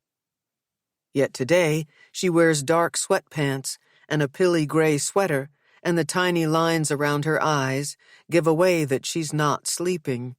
Subtle changes are more noticeable in otherwise happy people. "Wait," Cyn says. "How's Sam?" "We've agreed to 90 days inpatient treatment in exchange for probation," Anna says. "Sam's going to tons of meetings. He likes his doctor a lot." "I'm glad. How about you?" "What's there to say?" Anna looks down and notices a small hole in her sweater near the cuff of her sleeve. She covers it with her hand. "Imagine me without words," she says with a half-suppressed laugh. She goes to leave. Cyn checks the bottom of the box for dampness. When she finds the cardboard dry, she places it on the floor, drops her bag in a chair, and wrestles free of her coat. When Anna returns, it's oddly disorienting to see her and Nell together. Whenever Anna's name has come up in their previous conversations, Nell's never made a secret of her dislike of her. "Don't be silly," Anna says to Nell. "It's all been arranged. It's the least I can do." Anna excuses herself, but the look on Nell's face tells Cyn she doesn't trust she isn't around the corner eavesdropping. Cyn slides closed the pocket doors separating the great room from the foyer, leaving them alone finally. In the weeks since what would have been opening night, they've spoken often by phone, but this is the first time Cyn has seen Nell since Tali was taken into police custody. The jeans and smock top she's seen her wear before hang a little freer from her frame. "I don't have the energy to fight Anna over paying my bills," Nell says, "including my health insurance and Tali's legal—" Nell holds on to the back of a chair and closes her eyes tight for a second, as if this is something she does now to brace herself against waves of overwhelming emotion. "That's generous," Cyn says, motioning for them to sit. "I'm out of other choices. I don't have the kind of money I need to help Tali, or to pay for sessions with you." It seems like Anna genuinely wants to help, and I'll bet it's her way to make up for not coming forward once she suspected Sam's story didn't add up. Who am I to judge? She's been good to me. Right now, I need all the help I can get. If your arrangement with Anna changes, as long as you'd like to keep seeing me, we can figure the payment part out," Cyn says. "When we first met, you laid out all these rules of counseling. Why the exceptions now?" Cyn feels her face harden when Nell brings up the conflict of certain therapy ideals, refusing to treat more than one family member, discounting rates, ordinary practices imposed for good reason, But not all boundaries are equal. Look what Noah did. Sin can bend whatever norms she wants from now on, and she won't come anywhere near his iniquity. Yours is a special case, Sin says, reaching down to pick up the box by her feet. At first, Nell shows reluctance to reach for it, as if she needs to locate the energy it takes to simply move her arms. When she struggles to open the top to extricate the plant, Sin leans over to help her. Now you're giving me gifts? Nell's eyes become glassy as she admires the prettiness of the waxy red blooms. I picked it out, but it's not from me. Nell wipes her eyes with her sleeve. Tali told me she gave you a plant like this for Christmas once, Sin says, when she was little. She remembers it flowered all winter. Tali asked you to give this to me? Nell traces the outlines of the heart-shaped leaves. I visited her this morning, and she didn't mention it. There's no need to point out that there's a raft of unspoken things Tali has yet to broach with her mother. It's not easy to apologize, Sin says. I'll never forgive myself for not figuring out what Zeke was doing, and worse, for not knowing our messy marriage was making her sick. Sin understands the desire to rearrange the past in order to answer the question, am I complicit? You can only operate on what people decide to reveal to you, Sin says. Zeke showed you what he wanted you to see. Tali, too. And you know family stress isn't the only thing that contributed to what happened. Once in a while, when I'm with Anna or talking with you, I believe that you can't possibly know someone's in trouble until they're visibly in trouble. Nell leans in to smell the flowering plant, and Sin is reminded of the care she took with a little clutch of buttercups set on the kitchen table during her first visit to the Carringtons' house. Tali's offering to her mother, though wholly inadequate, is somehow perfect. Most of the time I blame myself for not realizing something was wrong with her, Nell says. A better mother would have known. You would have. You're giving me too much credit, Sin says. As Tali's counselor, time and distance let me see her issues run deeper than any one influence. Before anyone is a mother or a partner, she's a woman doing her best to cope with her own preoccupations. We can't know how I would have handled things if she were my daughter. You don't have to tell me if you don't want to, Nell says. But do you ever want to have kids? You want me to talk about myself now? Sin lightens her tone to be sure Nell knows she is teasing. I think I've made enough therapy exceptions for one session. They talk more about Tali, specifically Sin's plans for her treatment. Nell stays calm in this dark place, and Sin ends the session feeling hopeful she can shoulder what comes next. After they agree on another time to meet and say their goodbyes, Sin walks in the direction of her apartment. Not for the first time, she thinks about the question of children. Mostly, she's grateful she hasn't already made this decision. The relationship between Nell and Zeke is as irrevocable as hers with Noah, but they still have to be Tali's parents. It's the first time in a while that thinking about Noah doesn't hurt in some deep-down way. As she registers this, Sin recognizes Fitz sitting on the stoop outside her building. She sees him before he sees her and thinks, this is how it could be. I could feel happy to be home. Fitz is leaning forward, elbows on knees, content to watch the people and cars fly by. By the time he notices her, she is close enough to hear him say, "Oh, good." Fitz pats the space next to him. "It's nice out. You okay to sit for a bit?" Sin puts her bag down and angles her body to face him. She finds it easy to read his mood. With him, she feels like she's in the presence of something good happening. "I thought we agreed to meet later at the Beehive," she says. "You said you were going to see Nell today. I took off a little early because I thought it might be hard." "That's nice of you." Sin touches his arm impulsively. He covers her hand with his. "It was difficult, and it wasn't," she says. "The whole thing is tragic, and Nell and Tali have a long way to go toward healing, but at least they're opening up to me. I heard Tali's lawyer is going to use her age and mental state as mitigating factors to try to reduce her sentence. She is. I'm going to be deposed next week. Even though I've been upfront about having to say Tali's responsible, not everyone with a dissociative disorder commits a crime. You told Nell and Tali that? I did, Cyn says. Whether it helps her or not, they want me to do it. Even if it does, involuntary manslaughter plus obstruction, tried as an adult, I'd say she could be going to prison for in the neighborhood of 2 to 4 years. Zeke's a totally different story. He's upward of 5, even with the plea. The detective speak Fitz uses does nothing to mask the sense Cyn gets that he's here with something more personal to tell her. But just because she can play the counselor doesn't mean she should. She sits in silence.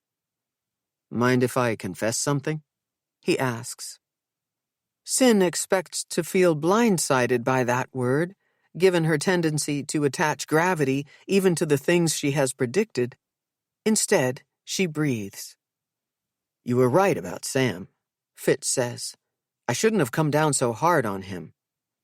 It's big of you to admit that, she says. Though, in a way, your intuition was right. He wasn't there when June died, but he helped Tali cover it up, and he didn't come forward after the fact either.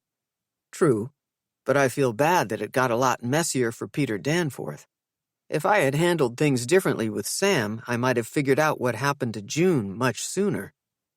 It was never going to be anything but awful for Peter, no matter the details. June was his child. Forgiving Tali and Sam won't be easy, if it's even possible. Fitz gets that look again, like there's something else he wants to say. Someday, Cyn will ask him about his life before they met, about the events surrounding his friend's death when loss brought him low. She will do this knowing full well that only he can choose what to share, what to show. For now, she doesn't push. After all, there are things she may never tell him, experiences that will remain forever hers.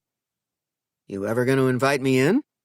Fitz stands, and his dark mood vanishes as quickly as it appeared. When Fitz and Cyn stand outside her apartment door, he asks with a gesture if he can have her key to unlock it. It doesn't look any different from the last time you were here, she says. But that doesn't mean I'm not making progress. Let me guess. You've quit the search for the perfect couch, and screw past history, you're sticking with the one you love. How did you know? They look at each other and say in unison, Kira. Both of them laugh. I didn't exactly phrase it that way, Cyn says, but close enough. Fitz pushes open the door, and they walk into the living room. The couch from her old office takes center stage. How did she do this? Cyn asks. I only mentioned it yesterday. Then Cyn remembers the afternoon Kira watched her bury the Castle Island storage receipt in her desk. She might have had some help. Cyn makes her way around the couch and drops onto it with a bit of a bounce. If you're pissed we overstepped, then I had nothing to do with it, Fitz says. You know Kira, when she makes up her mind, God help anyone who tries to stop her. But if you're happy, then it was all my idea. I'm happy to have it back. Some things don't belong locked in the past, Fitz says. I'm starting to think not much does. What she should have said is that she's happy because he's here and because it's been so long since someone did such a kind thing for her. Except she's caught between two dangers. To avoid loneliness, she'll have to expose herself to love. For as surely as she could be wrong about Fitz, she could also be right. Hey, where'd you disappear to? Fitz waves a hand and then sits beside her. Oh, sorry. It's been a day. I hope bringing up my fixation with Sam earlier didn't make you feel bad somehow. No. I get inside my head sometimes, that's all. Maybe I should teach you to play piano. Fitz leans back and puts his arm around her. She curls into his side. Cyn has never forgotten what it feels like to be safe with someone, and she wants that again with Fitz. She has no idea how long they will be together, but if she's not careful, she'll ruin the time they do have worrying if or how he might betray her. Can I say one more thing before we move off the subject of the Carringtons and on to something like what you're going to do about a coffee table? Fitz looks at her with an expression that is as sweet as it is sincere. You have no reason to be hard on yourself about Tali. You figured her out in a matter of weeks. Who else can you say that about? Hopefully you, Cyn says. Then she pulls him in to kiss her. This recording of The Dangers of an Ordinary Night was presented by Dreamscape Media, LLC, narrated by Carrington McDuffie, produced by Eric Black. Text copyright 2021 by Lynne Reeves. Sound recording copyright 2021 by Dreamscape Media, LLC. This recording may not be copied or played for an audience without the written permission of Dreamscape Media, LLC. Thank you for listening. Please check dreamscapepublishing.com for Dreamscape's latest releases.